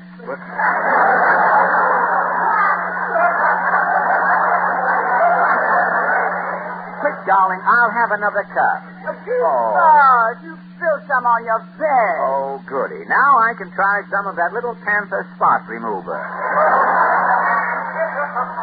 No harsh rubbing. Just spray some little Panther on your vest and watch it eat the spot out. And imagine, darling, a big 2-ounce bottle for only 35 cents. Or, if you are a congenital messy eater, you can get the handy, economical 40-gallon vat.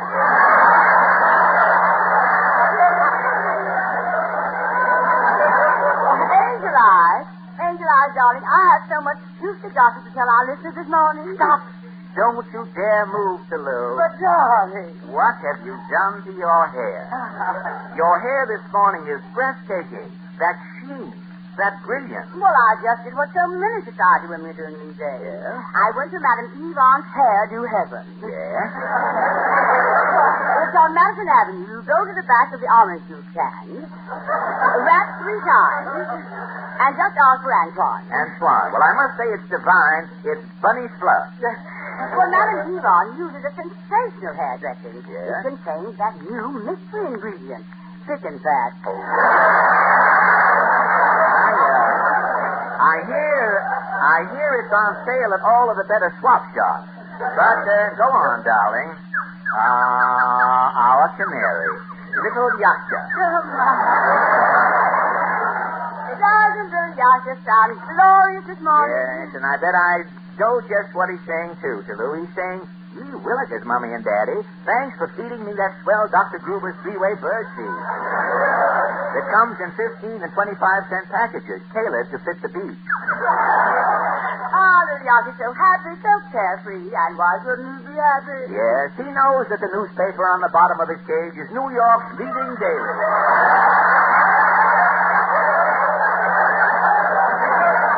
The Morning Record. The Morning Record has 32 columnists, 18 pages of comics, and all the news no other newspaper sees fit to print.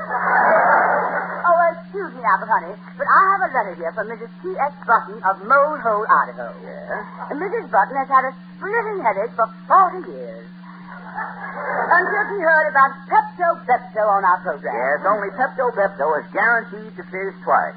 Once before you drink it, and once after. And here's another very interesting letter from a kleptomaniac. Oh, really? Right? Good morning, London, Daddy. Oh, it's our little 3-year-old daughter, Amber. Isn't she cute? Oh. Amber, darling, I just love the way your tooth is shining this morning.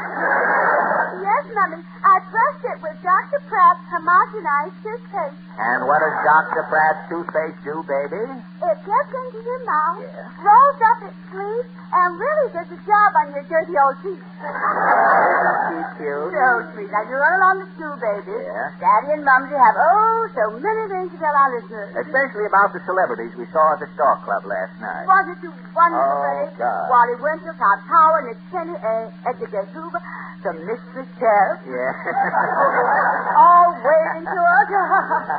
Now, what are you laughing at, love? Hey, I just thought how witty Oscar Levant was last night when he poured that bottle of Piccalilly over Jim Fowley's head.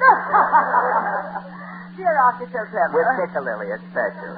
And wasn't Mr. Fowley a good sport? He just sat there grinning and smacking his lips. Yes, and you too will smack your lips if you taste Trinkett's pre-shrunk Piccalilly. The only Piccalilly that bears the Hobo News seal of approval. Well, that's little Yasha telling us our time is up. We'll be back tomorrow morning at 6, folks. Until then, this is Freddie. And Lou. Saying goodbye. Goodbye. Now, wasn't that simple, Tallulah? With a program like this, we can make a fortune. But it's ridiculous, Fred. Nobody can possibly be that cheerful every morning. Well, that's true. If one of those happy couples woke up grouchy one morning, the listener would probably hear something like this. Oh. Hey, knucklehead. Get out of that bed. We've got a program to do. Will you quit yapping? 6 o'clock in the morning. Who's up to listen to it? A couple of garbage collectors and some burglars, maybe. What a racket. Well, if you want to go back to hustling gardenias in front of cars, go right ahead. Yeah, and what were you? Queen of the powder room at the brass rail.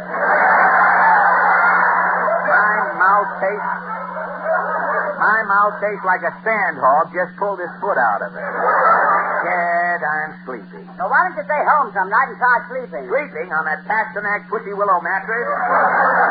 Pussy Willow. It's stuffed with cat hair. Every time I lie down on that cat hair, my back arches. Oh, stop sleeping. Here's your coffee. Well, it's about time. What are you trying to do? Poison me? It's that Batista kind of fresh coffee. It won't kill you. It won't, eh? Why do you think the government makes them put that skull and crossbones on the can? Look at that. I spilled some on my vest. Oh, you're such a slob. Yeah. Now get that bottle of little panther spot remover. You're not putting any of that atom juice on me. The last time it ate away my suit and I still had the spot left. Where do you find these sponsors? In the police lineup? Look, Brewsome, if you'll keep that big bazoo of yours closed for 1 minute. What is it?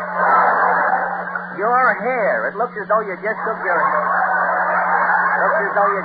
your head out of a mixmaster. I know that hag, Madame Yvonne, was a chicken fat. My hair keeps sliding off my head. Yeah, that bird again. Shut up, you molting pest. I thought I told you to give that drunken sparrow some of Dr. Gruber's bird seed. I did. Now, Yasha's the only canary in the country with an ulcer. The way that Gruber palms off that chopped-up beaver board on bird lovers. What's the mail today, Cowderhead? A summons. Somebody took that Pepto-Bepto and dropped dead. Why don't you? Look here, Pansy. Oh, shut up. And Yasha, you shut up, too. Good morning, Mommy, Daddy. That'll teach you. That'll teach you sneaking up on your parents with that one tooth like an old elf, little Ann. Well, I told you we should have finished reading the book before we named her.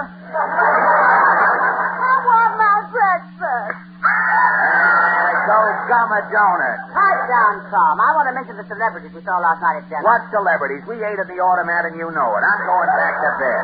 The program isn't over, you dope. We still have 160 more products to mention. Yeah, well, you mentioned them. I've had enough of this 6 o'clock racket with you and that kid and canary yapping around here. I've got a gun. You rat, you killed Yasha. Yes, and you're next. Oh, Daddy, you killed Mommy. Yes, Amber. Am I going, Daddy? Yes, forever, Amber. Tune in tomorrow, folks, for something new in radio programs. One man's family without the family. Before we put the Shepherd's cheese and the tenderly tea back on the shelf, I want to thank Mr. Tallulah Bankhead for a pleasant visit this evening. Next week, our guest will be poor Miriam's boyfriend. NBC, the National Broadcasting Company.